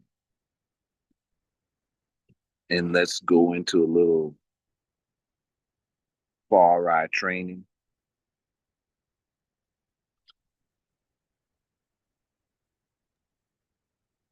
Yes, sir. Should I read on? Yes, sir. Yes, sir. Please. Yes, sir. The craft equals alchemy. To enter this degree, we ask you, O Asa, O Oset, to reflect your temple building lessons for heightened awareness, far eye vision. Is now the frequency needed. Is now the frequency need for this plane of dimensional travel. The fifth dimension is a place of the war in the heavens. The war of the body of Moses equals mind. For the angel Michael, Melchizedek, fought for the body of Moses in the book of Jude. The mind being the fifth body, the fifth dimension, the field of battle, the Star Wars. Now we provide you, Far Eye warriors, with your life savior, flaming sword, and spacecraft, for which you have traveled the path of a true Far Eye. And now we shall prepare you to become a member of the galactic cosmic force, keepers of the stargates. O Asur, O Aset, vibrational travels. Would not the gods be able to overcome the lower planes, realms? Once this travel is, then they shall enter the higher dimensional travels, the galactic dimensional planes, the star gateways, Merkaba. Far Eye training. The adept language is starlight encodes that Far Eye we enter this degree. The adept language is starlight encodes that Far Eye we enter this degree. The 13th, the pillar of the priest, is only known by the warrior, for the priest is the warrior, the defender of the way. Master your chi, because the enemy can take your energy and use it against thee.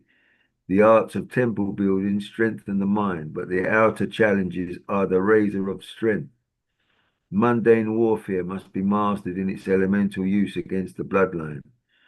Frequency projections through commercializing mechanics, turning the masses into commercial commodities.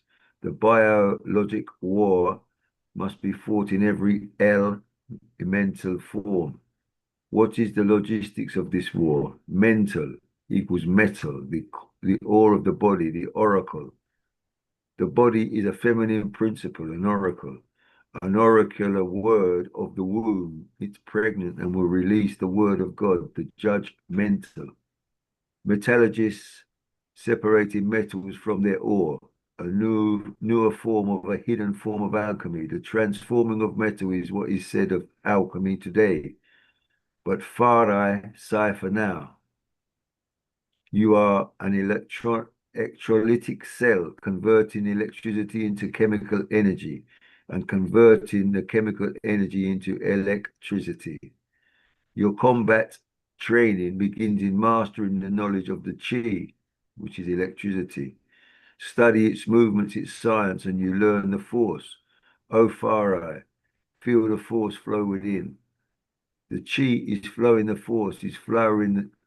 The chi is flowing, the force is flowering. It is the lily of the valley, the rose of Sharon. For you see this, we provide now a few definitions of study. Electromagnetic field, a property of space caused by motion of an electric charge. A stationary charge only produces an electric field in surrounding space. If charge is moving, a magnetic field is produced. Electromagnetic radiation energy that is propagated through free space or through a material medium in the form of electromagnetic waves, such as radio waves, gamma rays, X-rays, etc., emission and transmission. Electrolytic cells, any device in which electrical energy is converted to chemical energy. Electrochemistry, branch of chemistry concerned with the relation between electricity and chemical change, electrolysis. Electrical impedance, measure of the total opposition. Impedance equals resistance and reactance. Far I, the vessel body, is an electrical device. Failure to understand the working of the vessel craft can cause a loss on the battlefield. Equals magnetic field, electron. In science, there are machines that measure the electrical impulses in the brain, muscles, and heart, proving the body is an electrical vehicle. We stress this point, for the one who seeks the truth of craft will study how to show themselves approved. In grip with the elements, energy harnessed to defend, our hands becoming bursts of electrical force. Our body adjusts like water. Our movement is like the wind. The defender is the warrior of the art, is martial art, but it is martial equals marriage. Marital.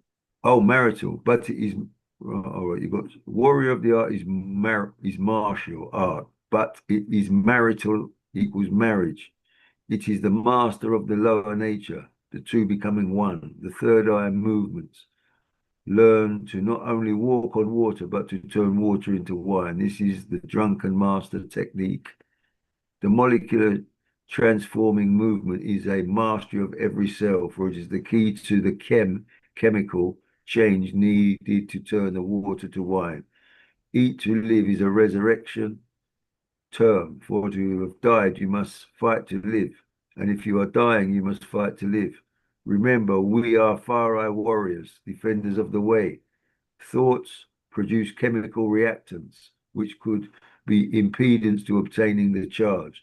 So just as in the 1930s to 70s, the movement was called resistance, everything was not allowed access to the temple, vehicle, and resistance training was the key to the survival of the nation.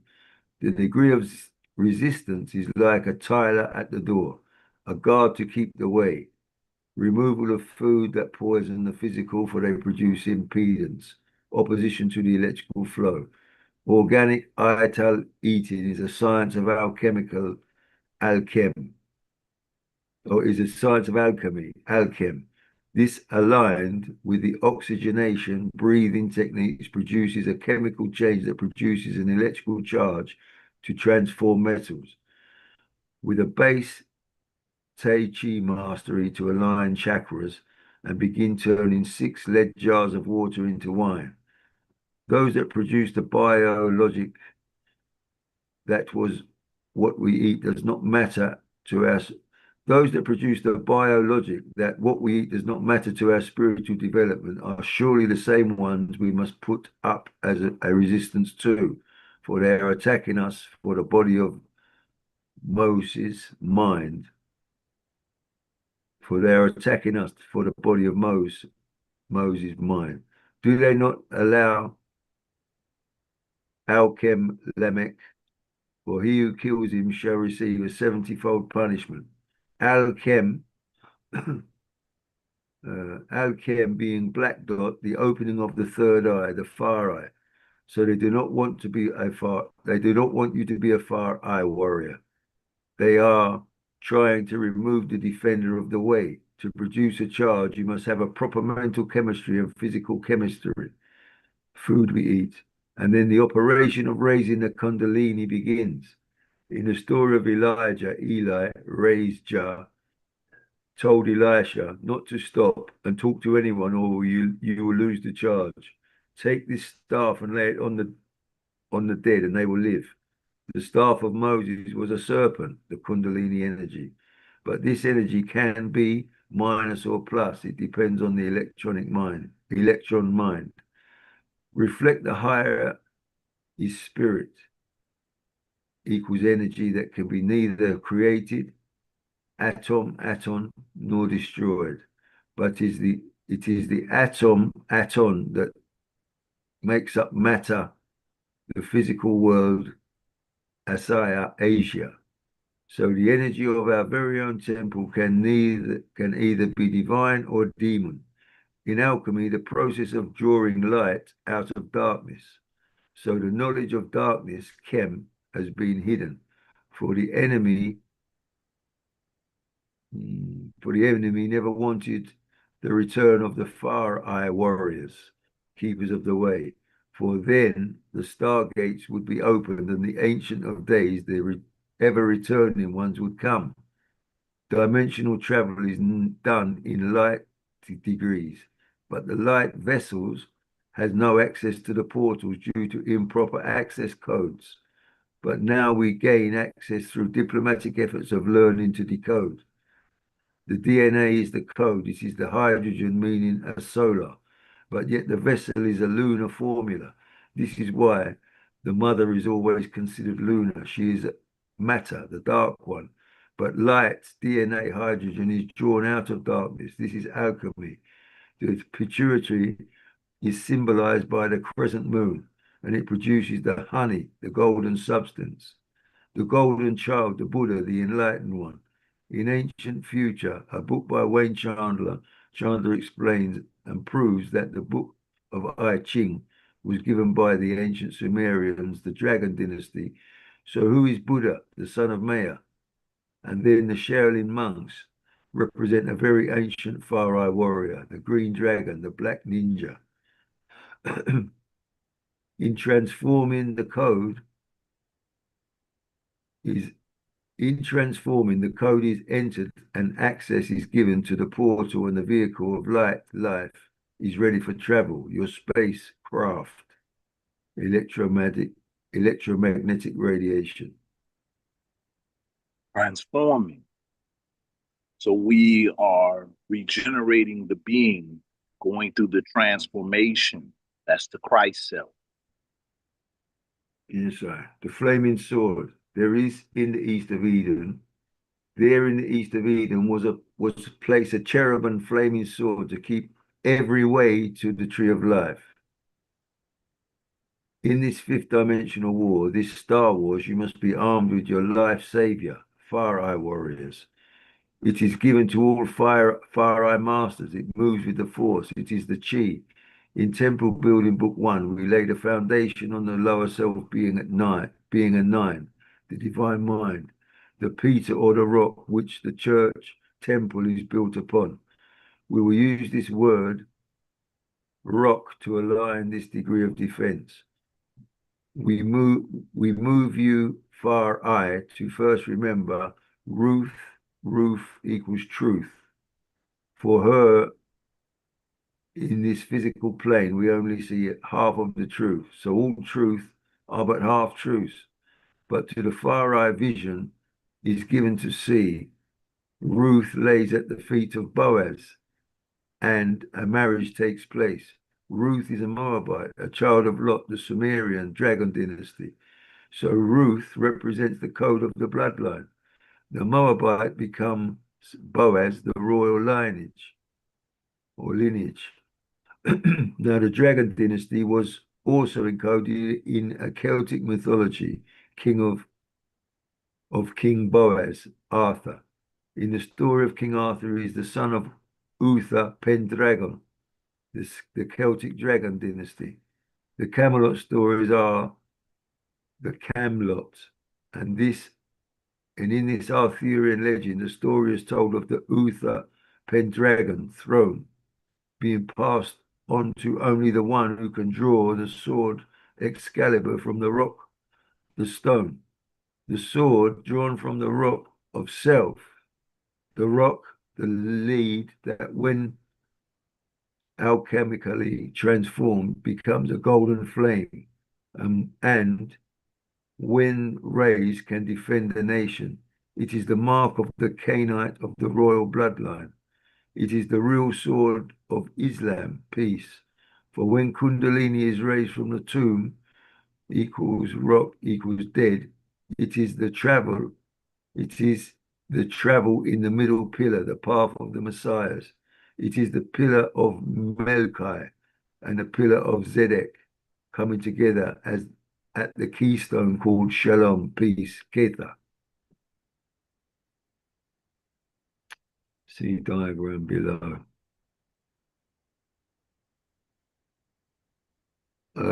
Can I read? I can't really read this. You can just. All right, I'm going to go through this real fast. This is where we're going at in the next few Thursdays. We will be coming out of the Black August, going into the Excalibur. And this is the doorway of Solomon's temple. The two pillars, the Boaz and the Jachin, that make up the arch doorway. And at the top of the arch doorway is the keystone, Shalom, peace. And it is the rest. Who shall enter into my rest? Who is this King of glory? So when we talk about this middle pillar, we talk about the science, meaning this first sefer is 1. The second sefer is 6. The third sefer is 9. The final sefer or the fourth sefer is 10. 1, 6, 9, and 10 equals 26. The number 26, we went over this one day with a video from our brother Rashid, and he is a master in the Hebrew Kabbalistical science and a mathematician. He goes through in depth that you have to really study the mathematics of 26. It's kind of late for us, so we won't be able to play it tonight. But I will put it in the chat so that those that want to get it can get it. Now, this 26, this middle pillar, this first pillar is 3, 5, and 8, which is a 16. That's why you hear us keep saying 16, the knowledge of equality, as above, so below. This is the kingly pillar. This is the kingly pillar. When the kingly pillar and the priestly pillar come together, they meet at a point called shalom. Shalom is the keystone. It is the point of what you call peace, or in the tree of life, it would be ketha, the crown point. So this is the crown point. So this becomes a science, because we're not just talking about these symbols, we're talking about a science of your body. And when we go to the science of the body, we talk about the body being the holder of one brain and 26 vertebrates. And we talk about the crown chakra, the root chakras, which are the 7 chakras. So in this diagram, the one brain, the 26 vertebrates. Now we know, based on the keystone, some say on the keystone, some on the tail, that some say it's 33. But when you're a child, you have 34. When you become upright as an adult, see, that's why the terminology is always upright, an upright man, an upright. So when it's upright, when you become an upright adult, it is assessed at 26. So you have one brain, 26 vertebrates. We started at the beginning with Genesis chapter 1, verse 26, which is a 9, which is a 9, which is a 9. Genesis chapter 1, verse 26 says, let us. So we started with us being Elohim, this Elohim, the 7 Elohims, where the Bible says God sent forth 7 spirits into all of creation. So we've been talking about these 7 spirits. We've been talking about these 7 orishas. We've been talking about the Ephah, the divination. We've been talking about Oromelia, Melchizedek, the doorway, the 2 pillars, the Melchizedek, the kingly pillar, the priestly pillar, the high priest who represents the Elyon, the God of the heavens and the earth. The God of the heavens and the earth, but you are the heavens and the earth.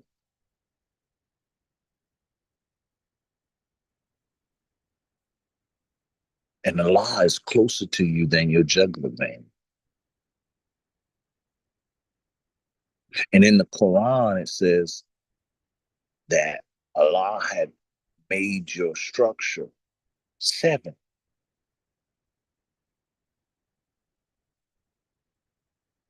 Your structure is 7. Then it spoke on the 8 and the duality, which is the 16. So we talked about the 16 and geomnesy, but geomnesy is geo, it's earth, it's the measurements in earth. And the measurements in the earth are the measurements in creation, the word of God. And the word was with God, and the word became flesh. So we went through a book that says, man, God, and the word became flesh. And it talked about a science of the pineal and the pituitary being a lunar science that's written in the Bible, but the Bible is really only talking about your body, and that means you are the book of life. So it's not about religion. It's about a living reality. So it's not about religion. It is about a living reality. So this is why we speak in the science. The universal connection that the mystics have found of the oneness in all of the beliefs. Because the enlightened come to a point where they come out of the box and they see the science of their nature. And they go back and they try to teach others how to read so that they may stay in their ma'at, their harmony, their balance. So that they may be walkers in the white cloth, the Obatala. So that they may ascend as keepers, as high priests of the gods of the heavens and the earth, which makes them or Damari or El Damari, coming from that essence. But then they come to that priesthood, which is the first priesthood, which is Auramelia. Auramelia, Melchizedek, Iwe Pele, Ifa, West, Iwe Pele, Awo, Batunde. In his book, Iwe Pele, he speaks on Aiken Baoki's book, Jesusism, and breaks down that the Ifa, the Oromelia, these are an ancient priesthood. And so when we see those people who criticize the Ifa, the Yoruba priests who do the sacrifice of the chicken, and then they watch the Jewish priests do it, but they don't condemn them in the same manner. Now, when we get to the Melchizedek, Melchizedek removed the blood sacrifice. So there becomes a divide in the priesthood. But if you go back to ancient Kemet, you can't find blood sacrifice. So then you have to think in your mind, where did blood sacrifice come from?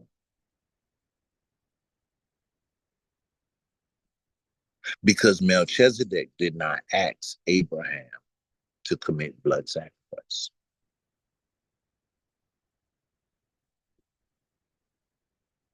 So if the Abrahamic teachings received the priesthood from Melchizedek, but Melchizedek didn't practice blood sacrifice.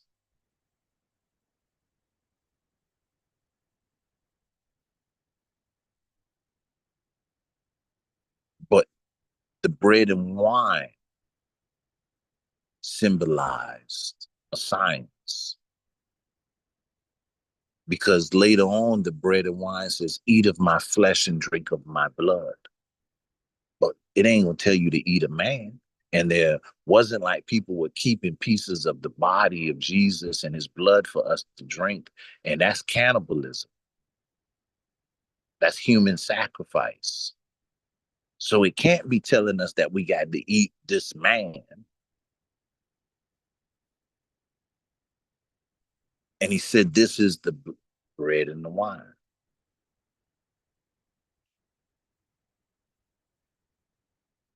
So what was Melchizedek speaking about?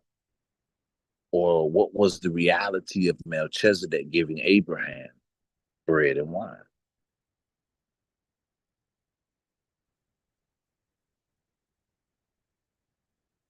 So now we're looking at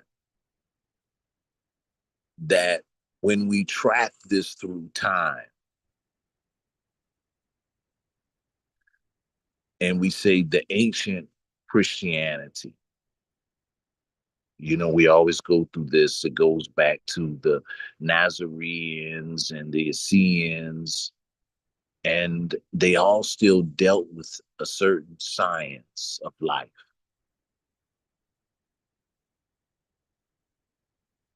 I would tell you all to definitely read about the Essenes.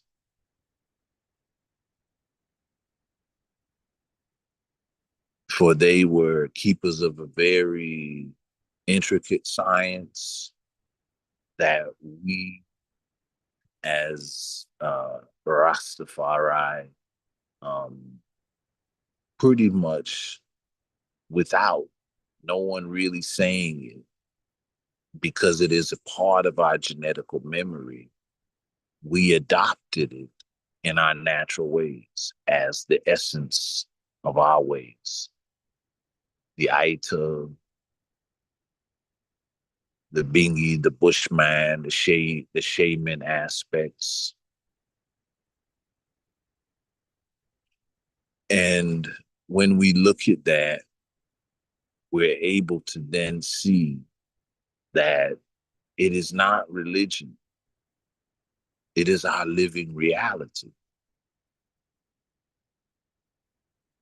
And so we found ourselves in captivity under a people who take us outside of our nature, who denied us knowledge of our nature, who took us to a lower point, and our pain, our suffering reaches up into the heavens.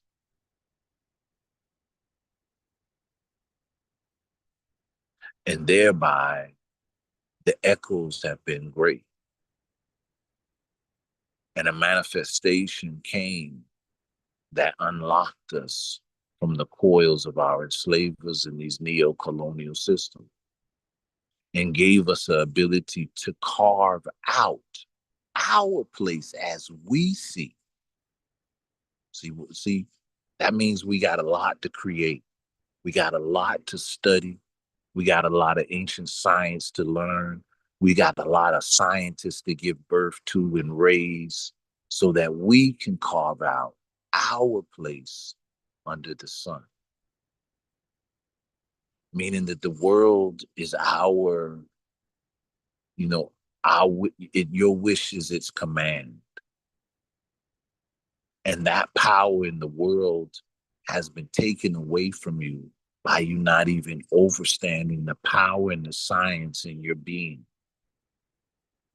But ancient echoes of that have been left in our culture and our tradition to remind us of the truth of who we are and of the greatness and the vastness and this greatness and the vastness of civilization and science that we shared around the world.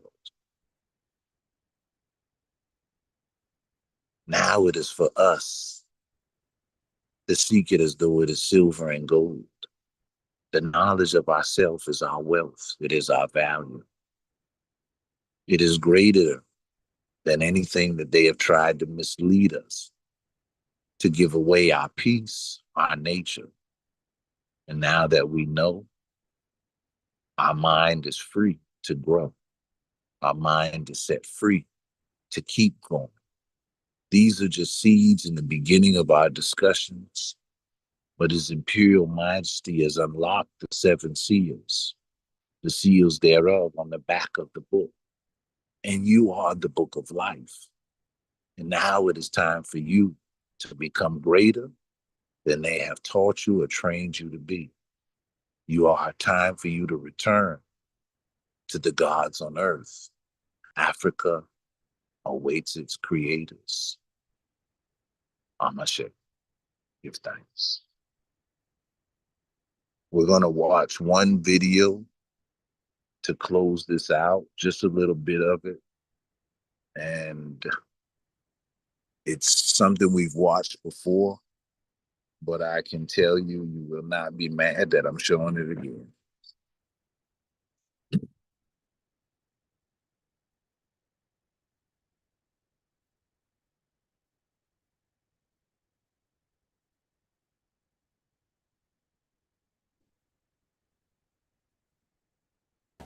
So why don't we sit down?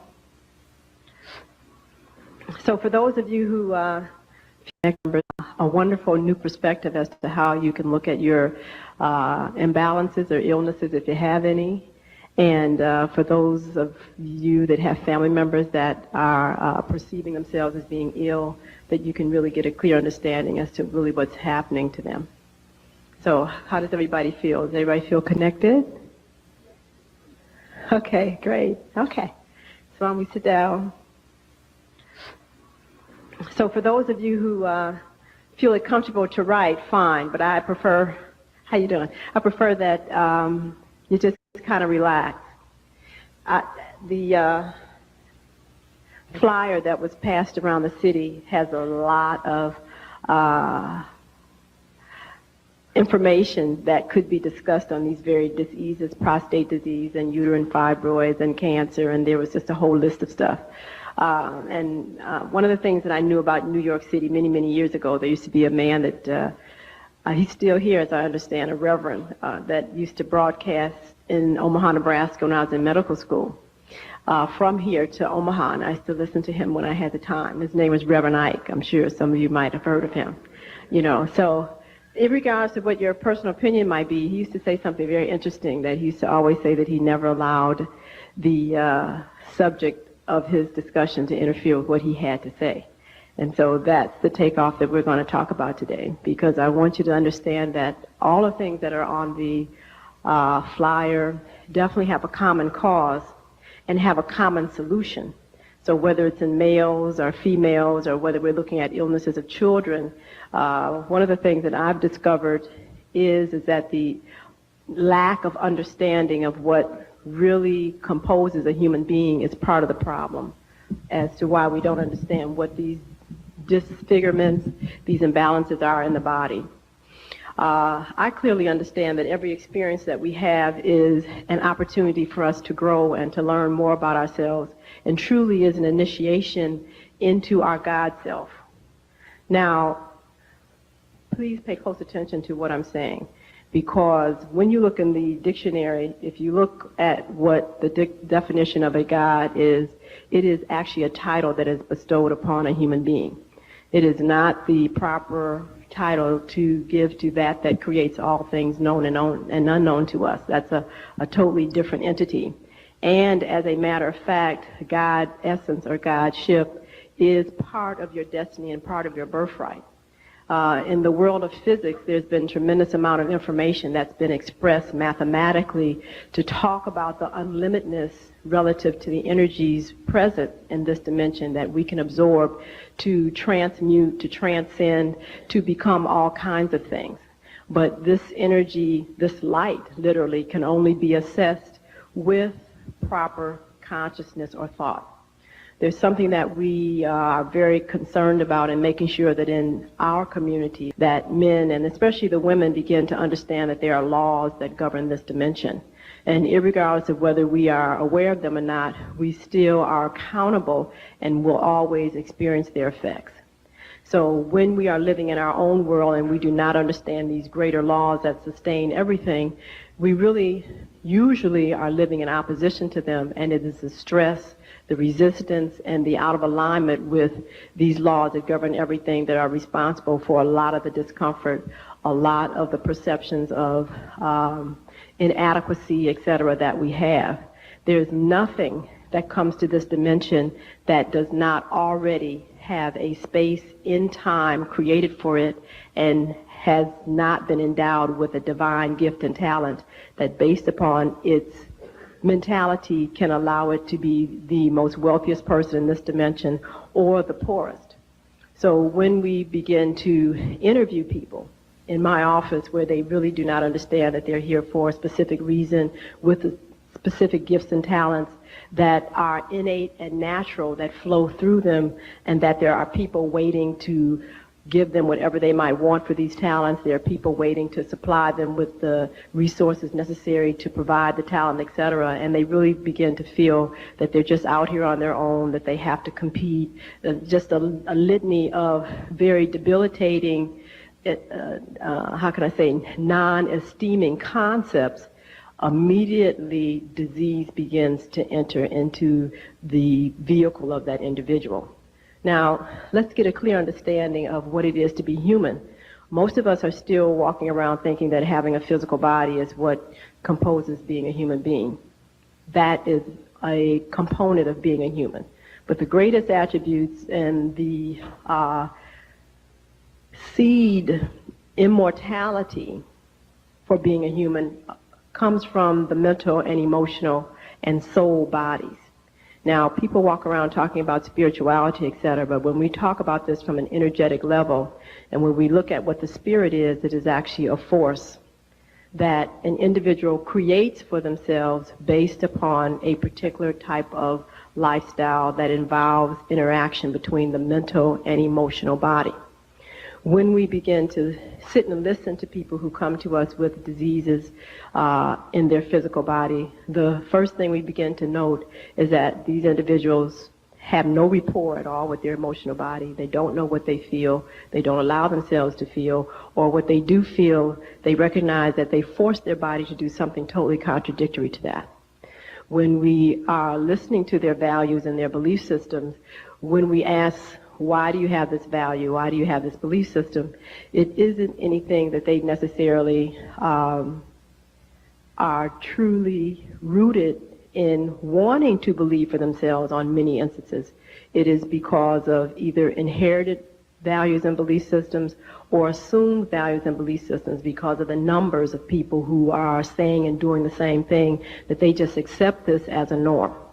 However, the bottom line is that when they recognize that what they espouse and what they believe on a mental level is totally in conflict to what they're doing on a emotional level, and then they force their body to do something totally different from the mental and emotional body, it is real. Now, how is it real? And this is finally what's coming to the forefront.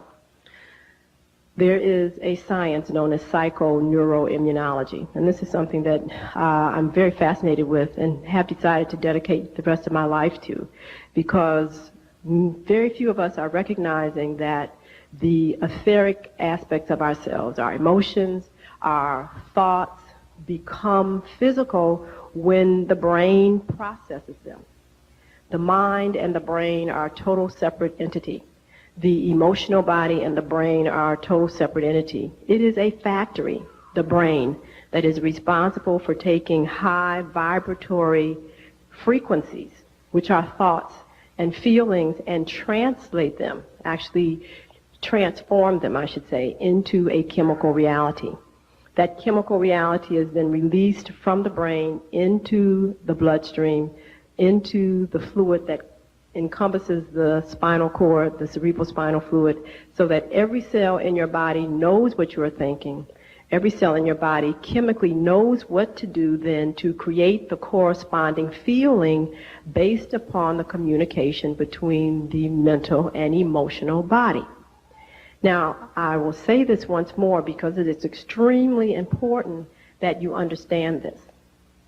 Your brain is, again, a tool, a factory that is responsible for making available to the cells of your body the information that is being radiated from the mind, which are thoughts, and also allowing you to experience the sensation that your thoughts provoke in your emotional body. So that means then that if you decide that you want to have a less than loving thought about a person or a situation, immediately you will notice that you immediately move into discomfort, because by creating those kind of thoughts, the discomfort and the discordance that you create, the disharmony, immediately affects, first of all, the originator of the discordance. So can you imagine people who are walking around who have these opinions of many people, who have these opinions of relationships that they've had in childhood, interactions that they've had in high school, situations that they might have had on the job, and they're talking about events that have happened 15, 20 years ago. This is a chronic excretion that is being made by your own brain every day, moment to moment, that is now released upon your cells of your body. The cells in your body now have to process this every day. So you really get a big boost of this when there is a person or a reminder of the event that then really comes into play. Because as long as you have not come into a feeling of being comfortable with the experience, the subconscious or the right brain is constantly throwing off that same remnant of thought that is constantly stimulating the brain to produce the corresponding neurotransmitter. So if you just begin to understand what I've just said, you can understand why it is going to be impossible for the tissues to look like they did 15 years ago or 20 years ago, not just necessarily because of the quality of food that you're eating, not just because you might not be exercising, but because of the internal pollution that you are constantly creating of your own free will that destroys your own tissues. Now, see, you have to understand how profound that is, because when we talk about immortality, when we talk about agelessness, when we talk about infinite vitality, these things are real. It's already been proven. This is 94. In 1990, there was a German that received, a Russian that received the Nobel Prize for proving that mammalian tissue never ages as long as the internal and external environment remain constant. So you have to understand that that's awesome. So that means that if this is really true, this gentleman took a heart and kept it alive for 25 years. And the electrical current that was able to be carried by the muscles of the heart were exactly the same the first day he isolated and 25 years later. So the time period was not a factor at all as to the deterioration of this tissue, as long as he was able to make sure that there were proper nutrients on board and that the actual energy carried by the muscle did not deviate below a particular standard. So if this is something that can really happen in a test tube with all the other unknown phenomena that allows us to have energy by breathing, by being exposed to the natural environment, by actually being in the presence of other human beings that carry a higher frequency of energy, which always means that you'll be able to receive energy from them, then how can you explain the aging process, deterioration, illness, and death? It has to be something that is provoked from within.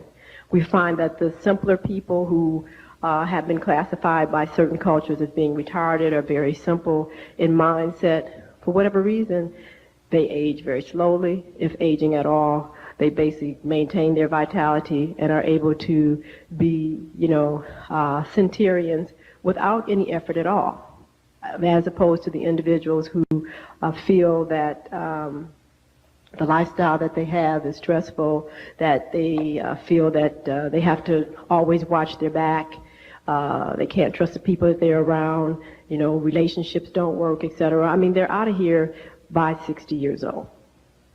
So I think it's very important to begin to understand that the diseases that we are now dealing with in the hospital institution originate from an internal, endogenous, as we say, source. And one of my biggest concerns is the consistent resistance.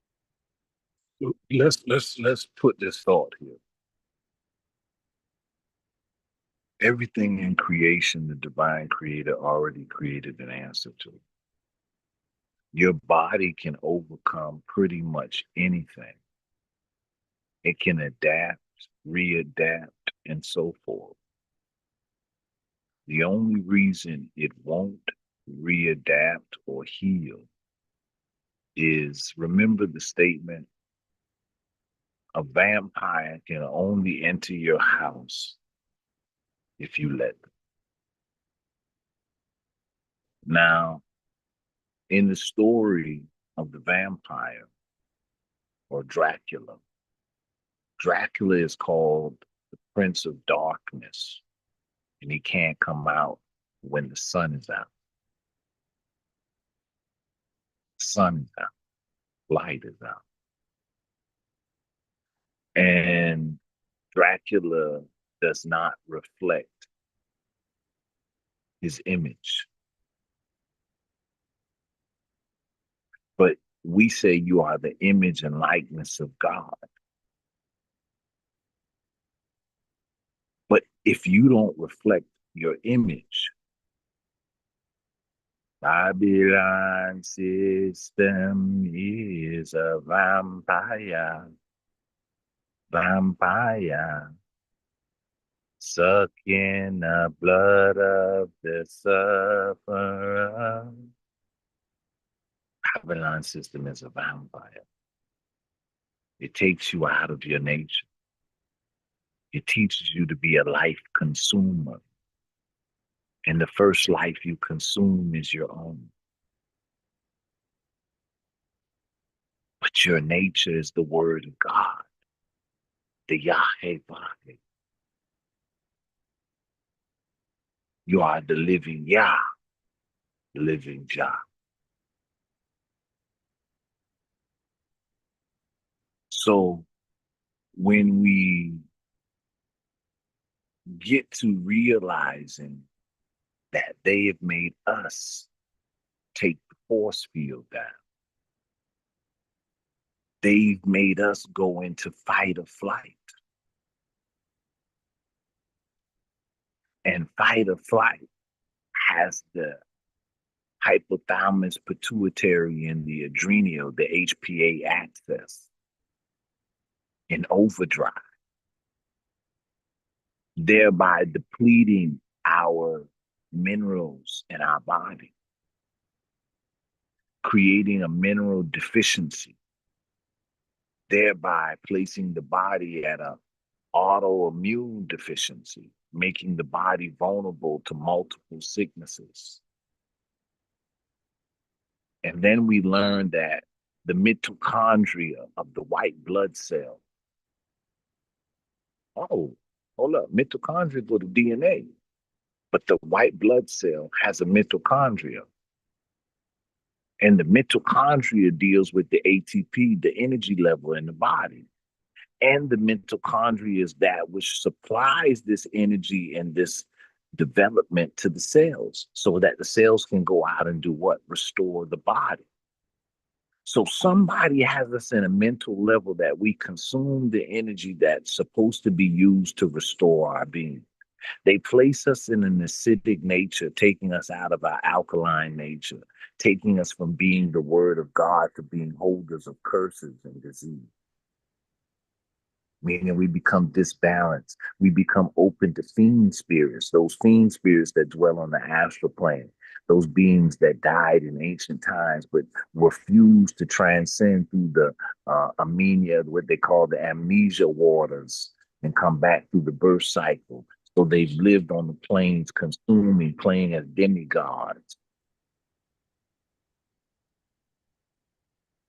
possessing the minds of many people.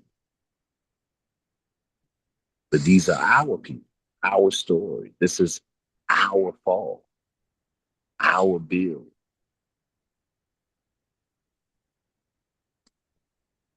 So as we return to the science, we return to restoring our being, we return to healing ourselves, we return to saving ourselves from annihilation, protecting the genetical memory, genetical being.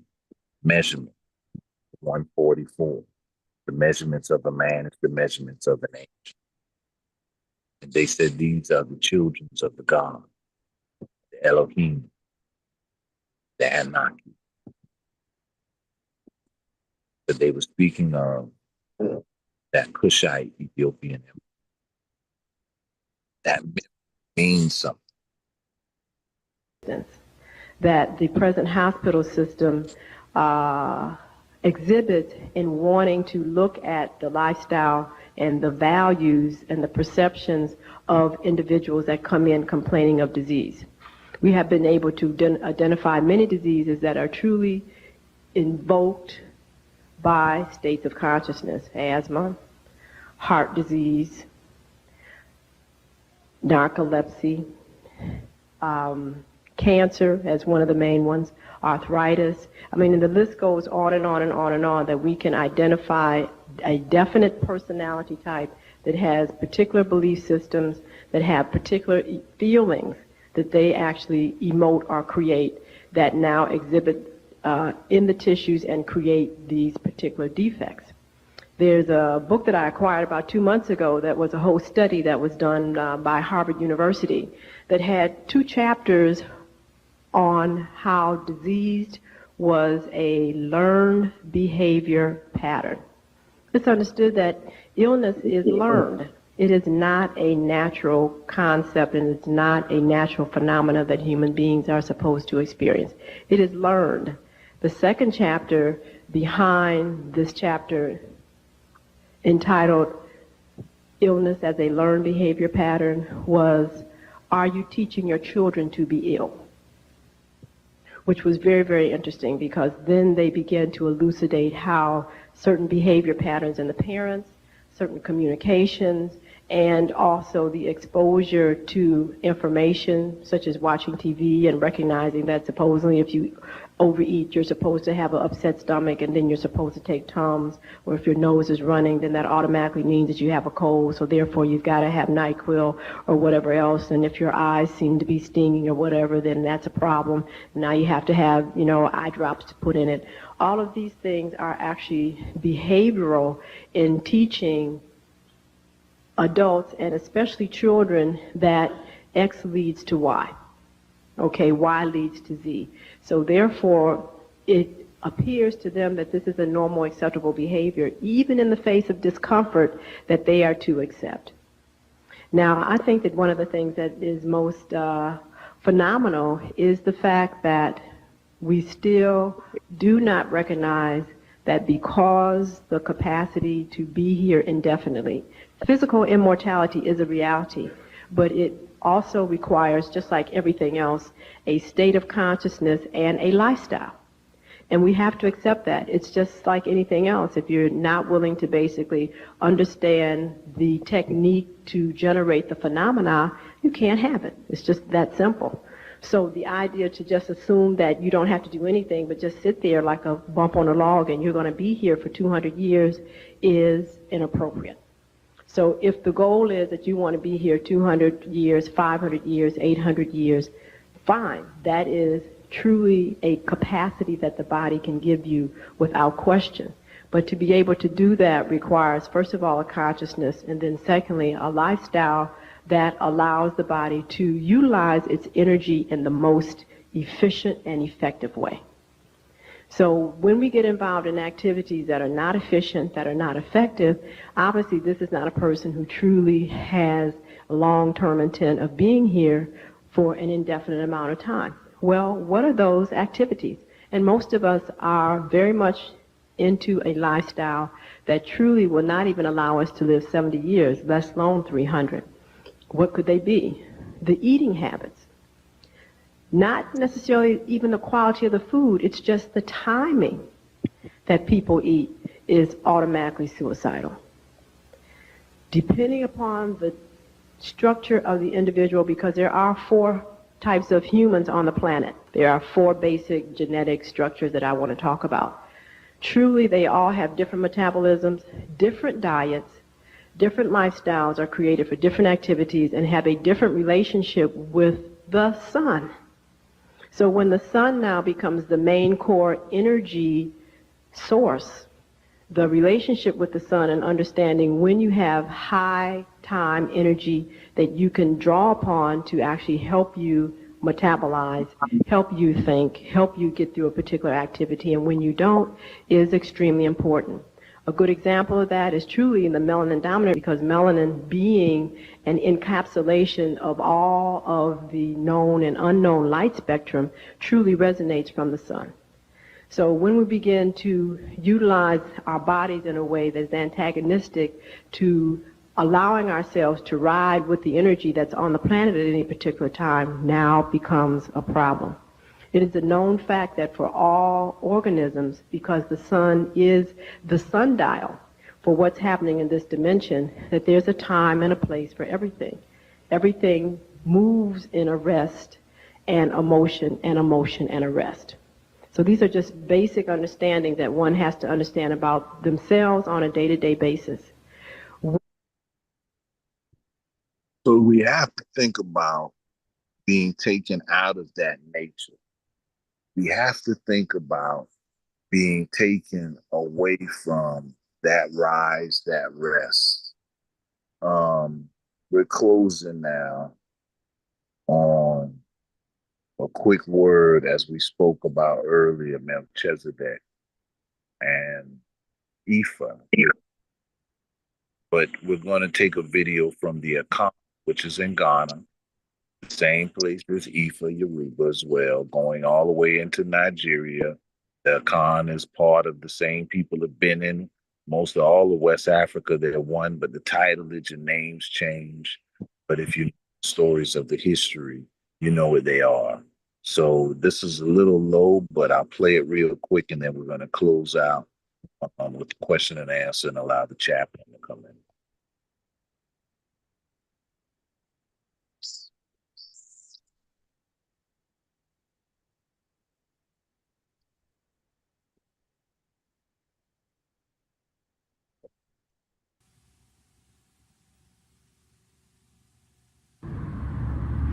Hello, good day. My name is Kwame Osipeti Treku, and I'm going to talk about the concept of God of the Akan. The Akan call God Nyankupong. Nyankupong. This word is made up of three main morphemes. Nyam means glory. Nkum is unique, all alone. And Pon is mighty. Yes.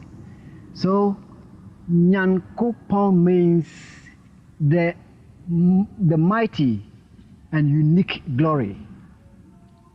Yes. That the glory which is unique, all alone, and mighty. Good. Now, we also call Nyankopon Odumankuma. And Odumankuma is the Akan word for nature. So we call God Odumankuma Nyankopon, meaning nature, God Almighty. Now, this shows us that the Akan see nature and God as one thing. See, so what we refer to as nature is the same thing we refer to as God. Perhaps nature is the scientific name for God, and God the religious name for nature. Something of the sort. Now, I can see God as the very life, the essence of existence, the life that permeates through all things. This life has got no shape. You cannot imagine what shape it has. There's no place where it starts, and there's no place where it ends. It avoids vacuum. And it is the manifestation of this God, which is in all forms. So every physical thing, everything that has been created has been born, like been given birth to by this God. Now, in that essence, God could only give birth to God. So written in nature is the divine intelligence of God. God, the concept which has been brought here by the European through Christianity, is actually lower than the concept of God of the Akan. Because, as already said, the Akan sees God as life itself, the essence of existence. So, the Akan cannot imagine God of any shape, which is correct because God has no shape. It's shapeless. It's beyond shape. In the same sense, God is beyond existence in time. So there's no time when God started to exist or when life started to exist. And there is no time when life is going to end in existence. In other words, there's no time when God is going to end existence. As soon as life ceases to exist, everything ceases to exist. Therefore, life is God and God is life. It's not as if God is the source of life. God is life itself. And this life, as already said, created everything or gave existence. So anything that exists has its life by proxy through God. Now, creation, as I have already mentioned, is the coming into being of any entity to which God has given birth. I can't see the creation as being of different levels or hierarchy, if I can put it that way. Thus, in the creation, God first created spiritual beings. Then, God created gaseous beings, gases, liquid, air. That's like oxygen, hydrogen, all sort of air. Then, from there, God created liquid beings. Then, from liquid to solid beings. The Akan has the notion that anything, whether it's solid, can transform into liquid form, into gaseous form, and anything into spirit. In the same way, we hold the notion that any spirit can also transform into liquid or into gas, become liquid and become physical thing. So, as I'm talking to you now, a god, one of the spirits, for these spirits are also called gods in Akan. Any of these can manifest itself into a being, a human being, and come and sit here. In the same way, an ordinary human being, like as I'm sitting here now, can vanish into thin air. They can't have the power to do that. There's the science, and it's not lost. We still have it. Now, because God created the spirit beings, and we call these gods, the Akan drum language or the Akan drum poetry says that Ochueduampong a obo anyame. Ochueduampong a obo anyame. Ochueduampong means the reliable God. So Ochueduampong a obo anyame, the reliable God, that's God Almighty, who created the gods. Good. Now, these gods that have been mentioned are supposed to have human shapes. Perhaps they have different shapes, but I can't consider them as having the shape of human beings, although they are in the spirit form. And the days of the Akans, the 7 days of the Akans, are named each after a god. The god of Saturday is Amen, or Amen, and is sometimes called Amenra. Now, because of this, anybody born on Saturday is called Kwa Amen. My own name is Kwame, but in pronunciation it becomes corrected to Kwame. as you have in Kwame Nkrumah.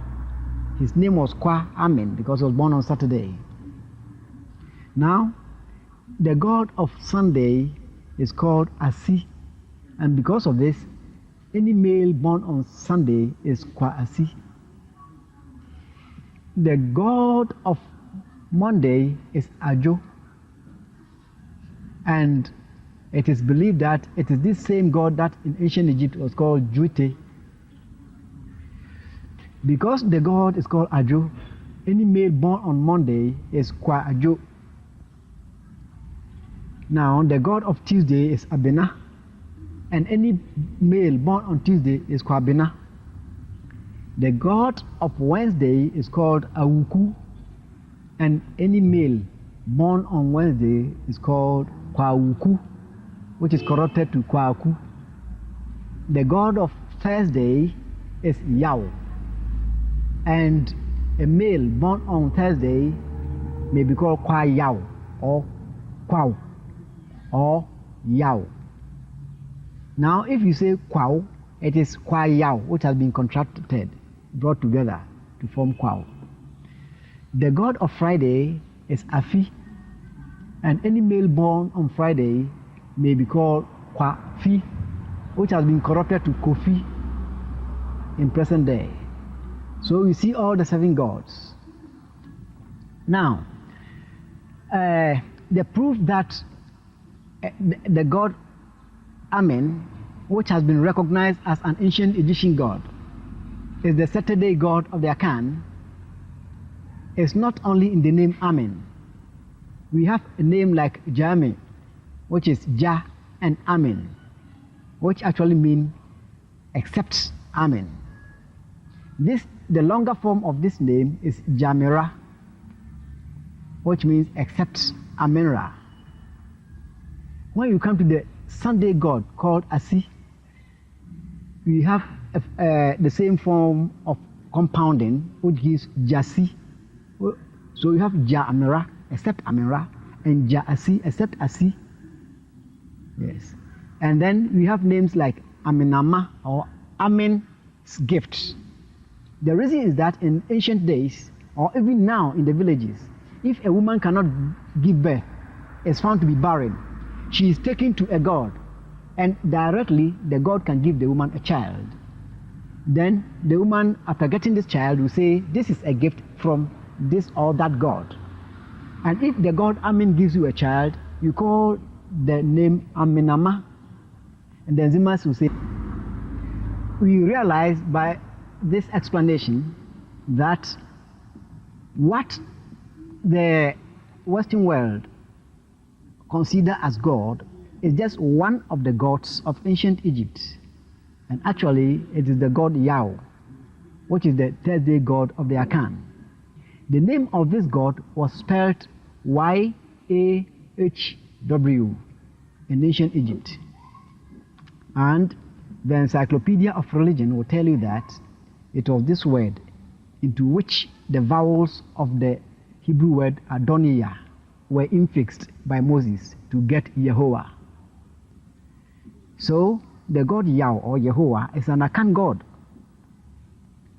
And I have every conviction that it was this god who was worshipped by the Israelites or the Jews or the Hebrews when they stayed in Egypt for 460 years.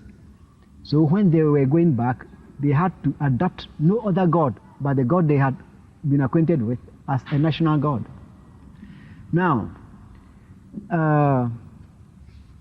having seen that the main god which the Christians are selling back to Africa is just one of the gods of the 7 days of the Akan,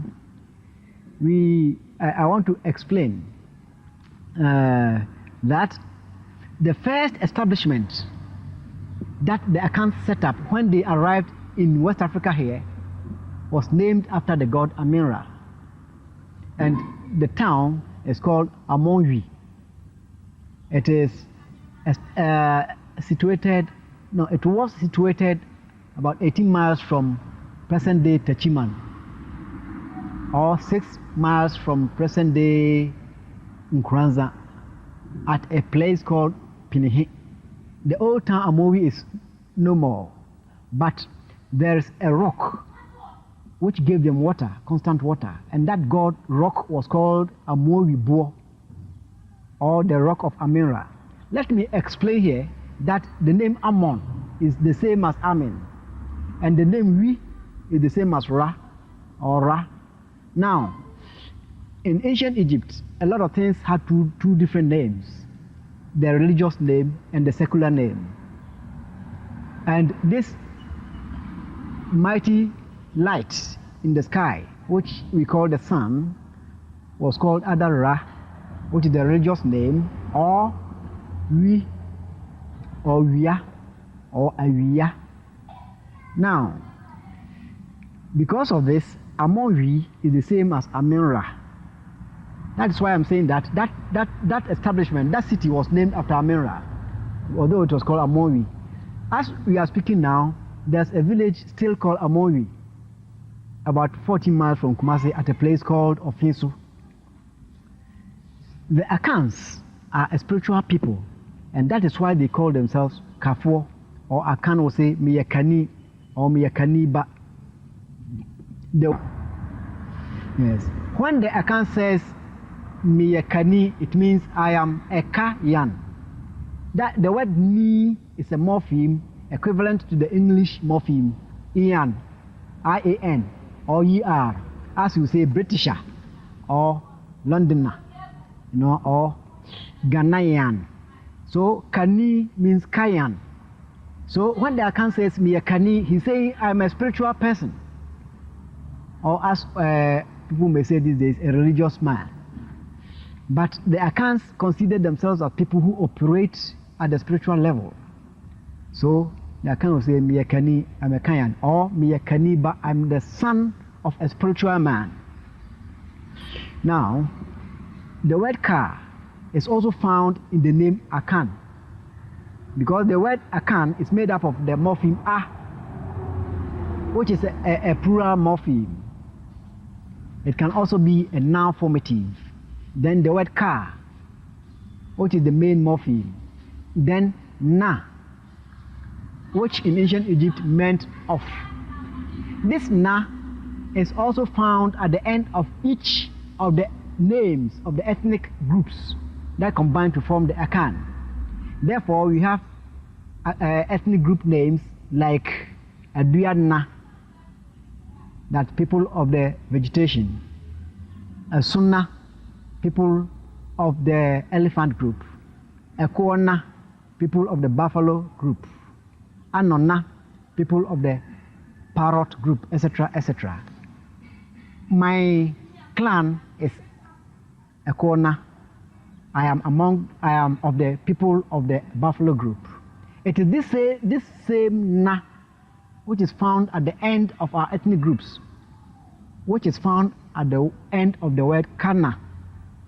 Kana, meaning people belonging to the spiritual realm, or people who operate at the spiritual level. So the original name of the Akan was Kana. Now, there's a linguistic formula that makes last vowels become eliminated or become silent. So when you are pronouncing a word and the penultimate syllable, the last but one syllable, becomes stressed, the last syllable or the vowel of the last syllable, if it is open, ultimately becomes lost. By this I mean a word like late in English language was at first not pronounced late. Otherwise, it would not have been spelled with an E at the end. When the word was being written, the E at the end was pronounced. The word was latte. So, when a lot of transformations, changes went on in the English language, the word became late and the E became silent. Indeed, all the silent E's at the end of English words were at first pronounced. In the same way, the Akan lost the sound A at the end of Kana, and the word became Kan. So Akan, is just Kan, which has been prefixed with the noun formative R, which is common in Akan. Now we know how the word Akan originated. I want to prove that it is Akans who built the city called Jerusalem, which other people are now fighting over it. Now, Jerusalem was on the land which was called the land of Canaan. Cana has been proved to be Akan. Now, the word An is a variation of N, meaning of or belonging to. And because of Kana, when the N comes to prefix it, comes to suffix it, the E changes to A, through what we call assimilation of the two As, the two previous As, assimilate the E to A. So instead of Canaan, it becomes Canaan. So Canaan means belonging to Cana. What I'm proving here is that the land called Palestine was also called Canaan because it belonged to Egypt. That's all. The Akans are the ancient Egyptians. This is not to say that they were the only people living in ancient Egypt. They were the main trust, the main group, the pharaohs. And I'll explain that very soon. So now the lands of Canaan were the lands belonging to ancient Egypt. And the Egyptians sent a priest called Melchizedek to Canaan to rule it as a governor on behalf of the pharaohs. It is Melchizedek who built the city called Jebusi. Jebusi. Now, it is this city called Jebusi which was called by the indigenous of Palestine Jerusalem, meaning the city of peace, or Salem, simply Salem, peace, in honor of the peaceful nature of Melchizedek, the founder of the city. Now, because the original name of the city was Jebusi, the people, that's the Canaanites or the Egyptians, living in Jebusi were also called Jebusites. And of course, they were also called Canaanites, as you all know.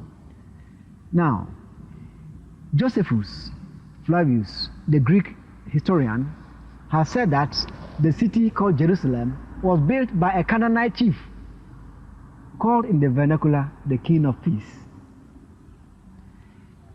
Now, there's a book called A is for Advent. In this book, you will see also that the Canaanites were an Egyptian tribe. So all this help us first to know that the Canaanites came from Egypt. Even the Bible says that the Canaanites. Now, the Canaanites or the Akan and the Yoruba, the Ifa or the Yoruba people share a same history where they explain that during the invasion of Kemet of Egypt, they fled the invasion and they fled to West Africa, establishing the kingdoms, taking with them the priesthoods and the constructs that were part of their traditions in Kemet. So they fled the invasion and went to West Africa. Now, when you think of this, now you have to think, well, if they are the people of Kemet, and the people of Kemet's ancient traditions came out of Ethiopia, and we're talking about this universal construct,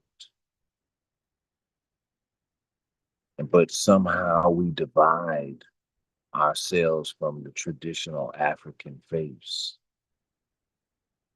And we say that they are pagan and we follow European mindsets that take us away from the science of ourselves. So in the teachings of His Majesty, In the ways of the mystics, we find that oneness. The mystics, the diviners, the divination. Alia, Slasya, Ja, Rastafari.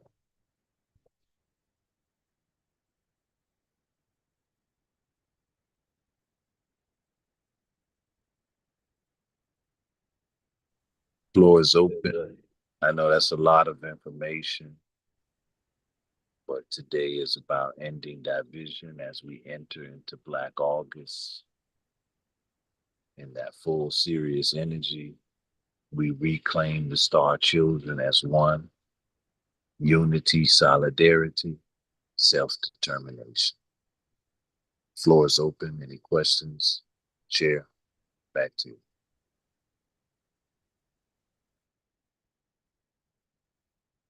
Yes, family. Give thanks, Russ Lazarus, for the lesson. And I'm not going to say much because I'm so tired. But everything that what he's teaching, the teaching on the physical level is through the manifest schedules is passed down from the heavens, and all of the trigger, the things that you say, like triggering the protons and those kind of things in those videos you were showing, that can all be transposed into the celestial realm, into the time, because that is what really governs the world, as is time. And like even like the Lord of Time in Ge'ez, in the Ge'ez language, the Lord of Time is Guz Geta. That's the name, Guz Geta. Well, like Guz is like Giza, we say Giza because of how we learn the English, but I in the Ethiopian language in is when the letter I is so in Giza it's G. What we call Giza is Guza, and the Lord of Time is Guzgeta. Geta is Lord in Ge'ez. So it's Guzgeta. So, and that takes us back to Osiris. It takes us back to the pyramids, etc., etc. And I could go into so much, but I can't go into it now. But I would love to, But much of what you've shown tonight, I can give a parallel teaching through the celestial cosmos. Yes, but I'll give thanks for us, and I'll leave that there. Earlier. Yes, sir. Yes, sir. Floor is open. I just wanted to show a definition that's hidden in the language. Our cipher made me think about it. This is Al-Modad. Al-Modad is the son of Joktan. When we go into that Joktan, that Yucatan, that Ethiopian dynasty, I want you to see what the name means, though. The immeasurable, but it is God is the measure. God is the beloved. So they call David, Dawood, beloved. The Miriam, beloved of Aman. So beloved is a titleage that means someone is a holder of the measurements. And in the Joktan, his son, Al-Modad. And what is important about Al-Modad, Cypher?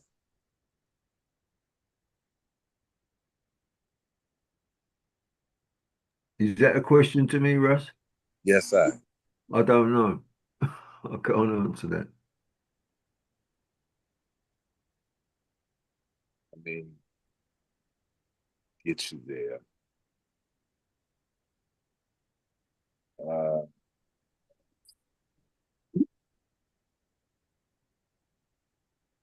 I'm going to have to put it in a question. Let's do this. God. And what did you just speak on? What did I just speak on the measurements of time? You know, the father of time. Yes, yes, yes. And as you know, and the Guz being Giza. Yes. And the correlation between Osiris and the Osiris, the constellation of Orion, of Ori, etc.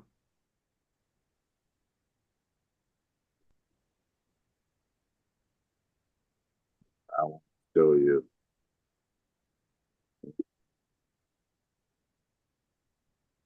It's putting it easy for me to go. But that measurement, the immeasurable and Dad, Joktan being there, it actually goes back to Giz as well. So in our next sprung, God willing, we'll go through that. But I wanted to show those measurements as we talk about the science in our nation um, is there. So it's encoded, but we will break those codes. We're going to pick the lock. Yes, sir. Floor is open. Can I get the name of the video of that you were showing on YouTube with the lady talking about disease?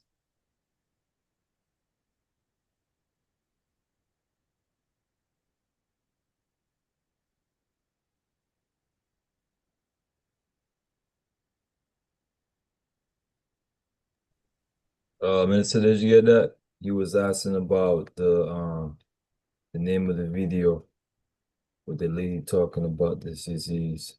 Yes, that's Dr. Jewel Pookrum.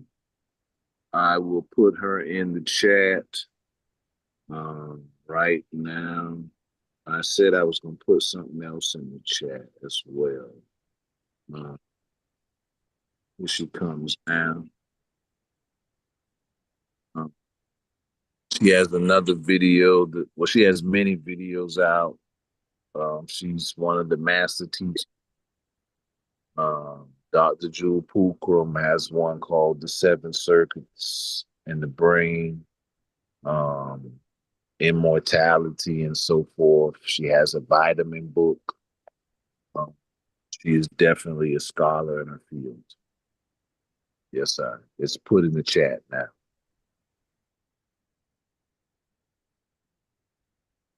Yes, I give thanks. Floor is open. Well, this is Brother Yusef, Birmingham, Alabama. Yes, sir. I just love to give thanks and praises first to Jah Rastafari and him be blessed for the I and I to be online tonight. That's a caution, brother. Your mic is breaking up a lot. That's a precaution if you can get probably a better signal. But your phone is breaking Yeah, up. I'm on these back roads. I'm on these back roads of Louisiana right now. Oh, that's better. But I just like to say, give thanks, brethren. I just like to give thanks, brethren. I like to say thank you, brethren. Thank you, because it was a blessed trip with the I and I being soul food that got I and I full to the rim, brethren. And I want to say thank you. Yes, sir. Give thanks. Give thanks. Thank you.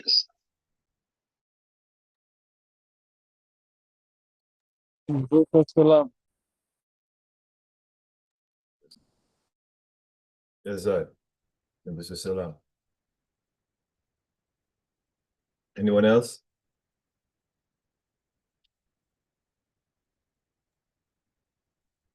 Yes, sir.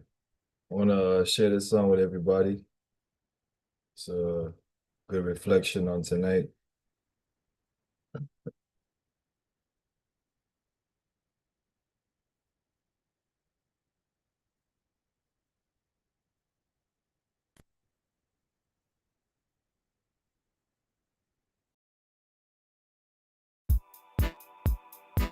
Yeah, yeah.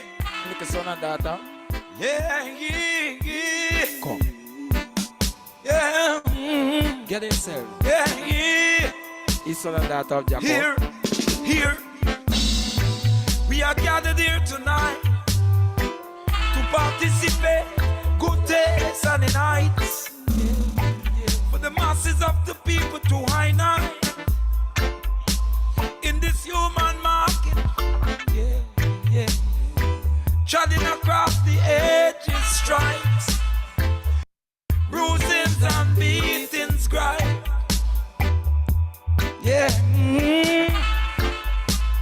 And if I appear to be urgency, this is what is pushing at it. Yeah.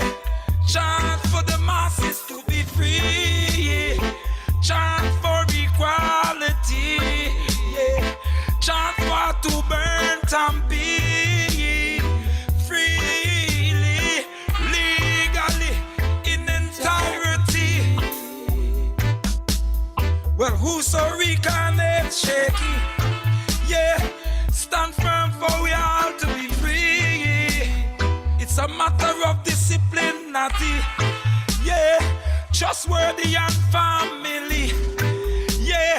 Before what kind of them a talk about familiarity, yeah, ooh, yeah. See, last year with the social science, yeah. Teachers of non-violence, yeah, will surely face brutality reoccurrence. Yeah, hear the utterance. Yeah, you're gathered here in simplicity, gathered here in balance, in temperance, within modernity, contemporarily. Yeah, ancient liberty, in complexity, unicellular simplicity. For the amoeba to be free. Interstellar herb upon tampi. Crystally, yeah. Silver and orange vitality. Here I am. Whoa. We are gathered here tonight for the people to experience good earth and heights, good ital and heights, good greeting and rights. Yeah, woo. For our heritage is sharing and barter and trade, and not for money people be denied. Yeah. Ooh. Man been forced to stand aside, continually forced the credit to swallow pride. Black man and bona fide, skill youth and navigated to try. Yeah.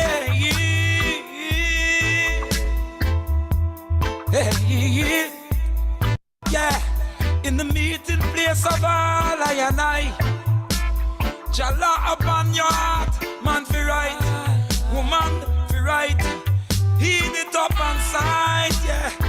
Whoa. We are gathered here in balance and temperance, yeah. Gathered here to improve the state of our union and communion, yeah. Not blood fusion. Who them be a talk about we? Watch them a eat of the body of Christ, yeah. Savage in them rights, yeah. Melchizedek order them keeping of them gun sights. The taxes of the earth, taxes upon exports, upon imports. Things with them not aligned, them not grow it, them not have it. Can't supply, they can't deliver, can't provide. Wow. The fire and asleep.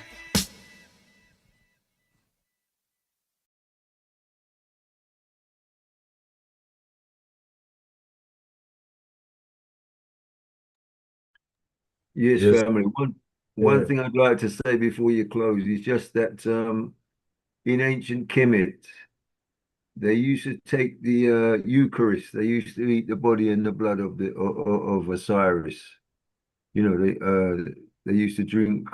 It wasn't wine, but it was they used to drink pomegranate juice and and take bread to represent. So that's where the concept of eating the bread and the wine came from. It comes from ancient Kemet. I just wanted to say that. So when they're doing it now in the Christianity, they're just following the same. Yeah, that was the Blue concept. Lotus wine. Sorry? The Blue Lotus wine. Yeah, and yes, and the pomegranate also.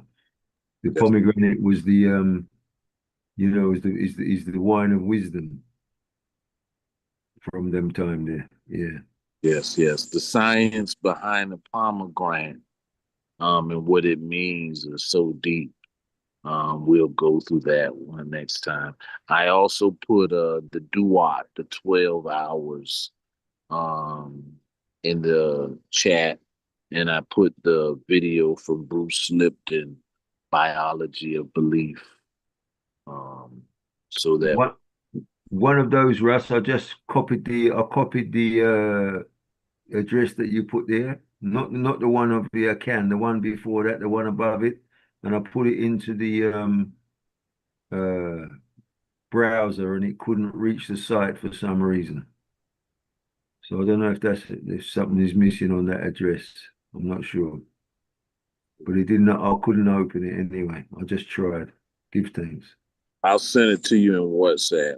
It might pop up different because of members, because of like you're in UK. Sometimes some things won't go through your browser. Just like some things from the UK won't go through my browser. But I'll send it to your WhatsApp. Okay, King, give thanks. Yes, sir.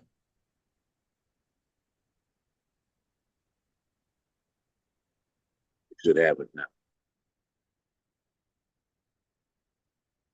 Yes, anyone else?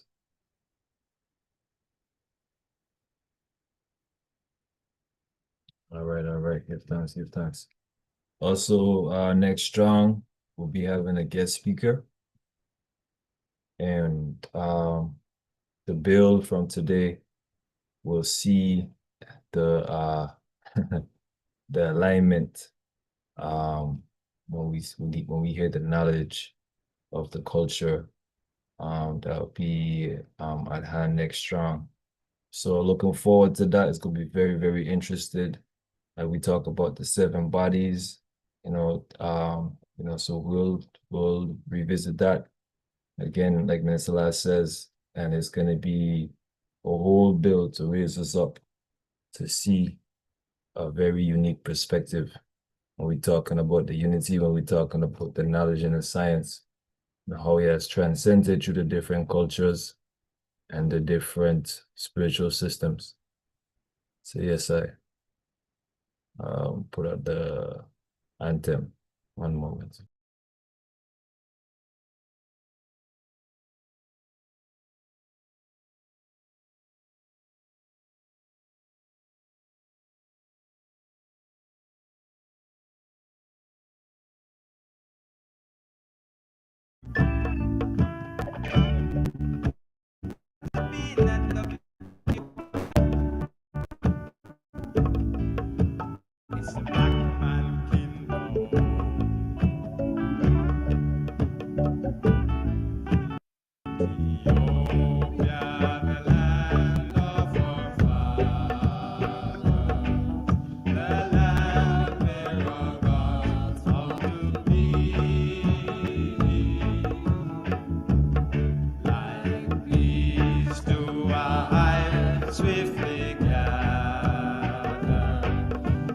Children are gathered to thee with our red, gold, and green floating o'er us, and our emperor to shield us from wrong. With our hope and our future before us, we hail and we chant and we sing.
Give thanks, Chaplain. Musa salam. Lekule kimu makamigatu. Abakudut kadamawe Haile Selassie CM Exhibia. Yinigusi ningesi tu yideli meskeli. Yi Ethiopia koheb nigusi. Yinigusi kudus zewede. Amlakana Hailina Wasawana. Hosanna. Sata Hamasagana. Amlakana Hailina Wasawana. Hosanna.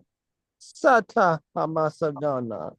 Amlakana Hailina Wasawana. Hosanna. Sata Hamasagana. Amlakana Hailina Wasawana.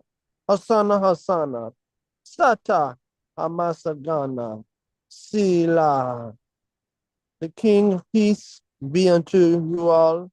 Blessed rising with the King of glory, the victorious, the first might of divine peace, an instrument of the Holy Triune.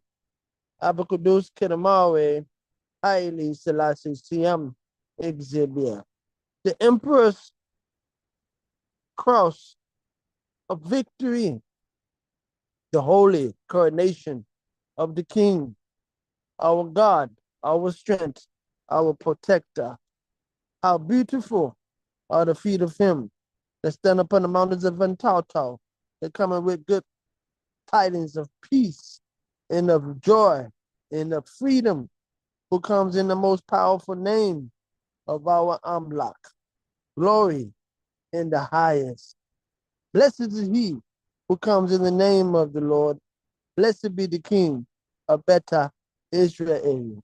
For Israel's king is Israel's most high, is Israel's protector, is better Israel's everything. How beautiful are the feet of him that stand upon the mountains of Antauto, that bring good tidings of peace and of freedom and of joy, who comes in the most powerful name of our Amlak. Glory in the highest to our God, our strength, our protector. Greater David's greater son, the seed that is blessed, the seed of Jesse,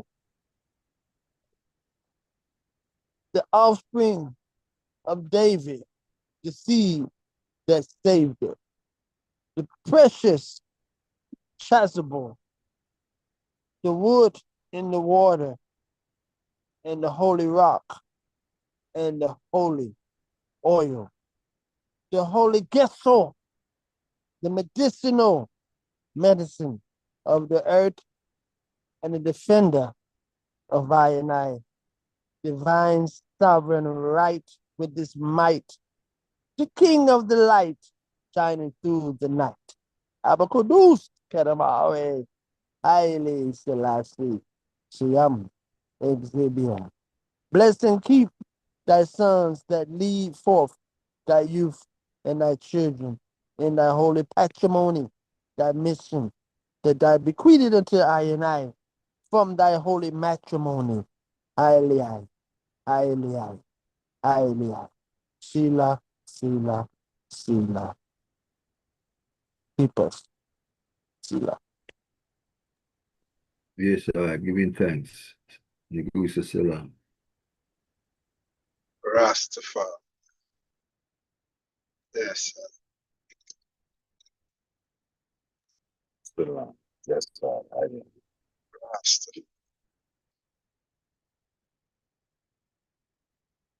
Give thanks. Hallelujah.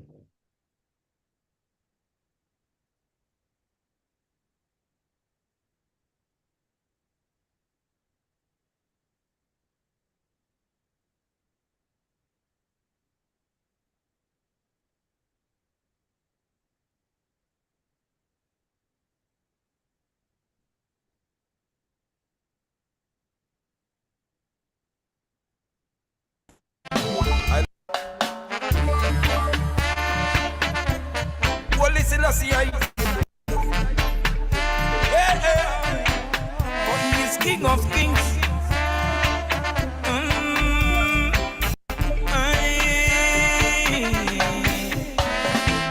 I love to see the brothers united and go home. Stretch out in the marketplace, yeah. All who have and who have not, yeah. Each and every one can get a little taste, all a little space. Hey, love and unity. Hey, imperial speed of His Majesty.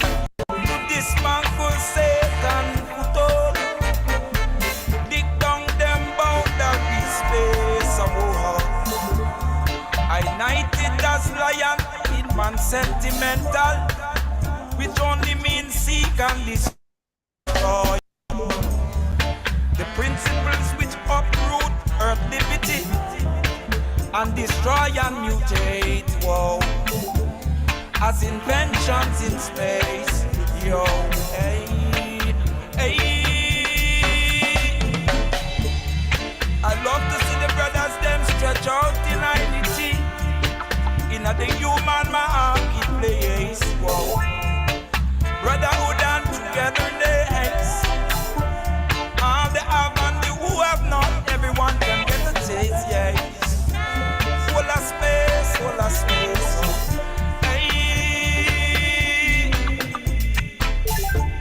Words of truth, words of I-19, words of cleansing, words of encouragement. The youth them stampede from foreign. He make a mistake, them send him overseas.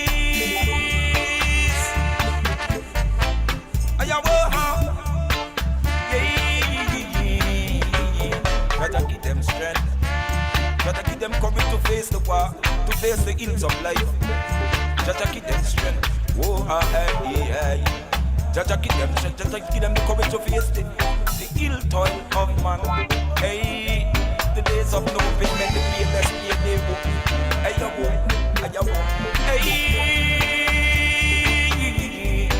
Jarubi, I love to see the brother stretch out. Hey. No lion or prowl, hey. In a dictator, in a humility, rag up each other with word of war, just like sharpening teeth, wits and the speed, yeah. All I mental capability, yeah. Broad out, stretch out, hey. Work is the best sleep. Hey,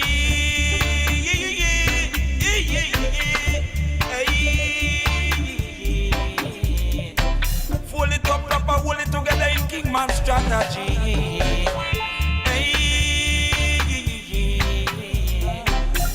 Hey, Alamosa. Hear it again. Hey, original nothing in the vicinity. Yeah,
change is happening under the sun.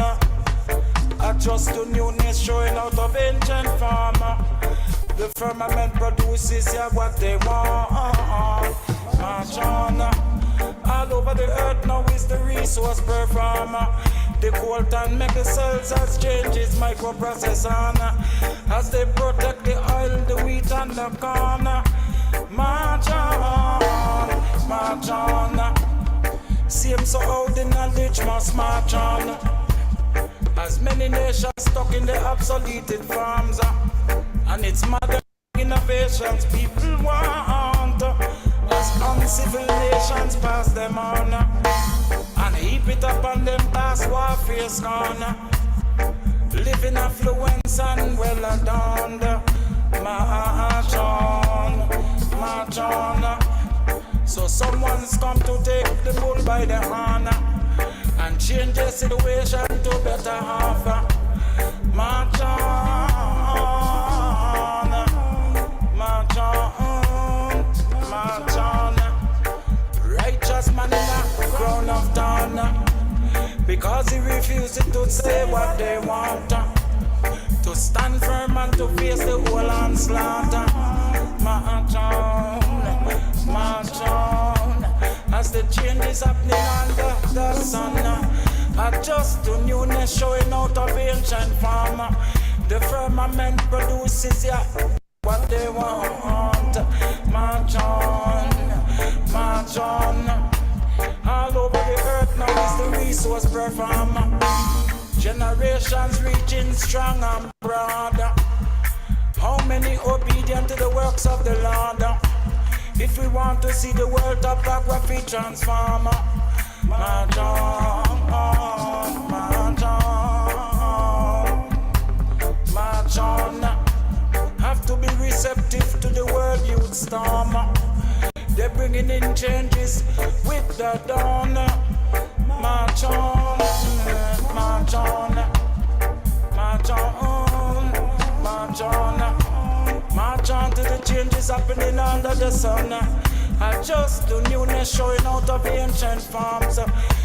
The firmament is what produces what they want. The heavens declare the glory of Jah. March on, march on, march on.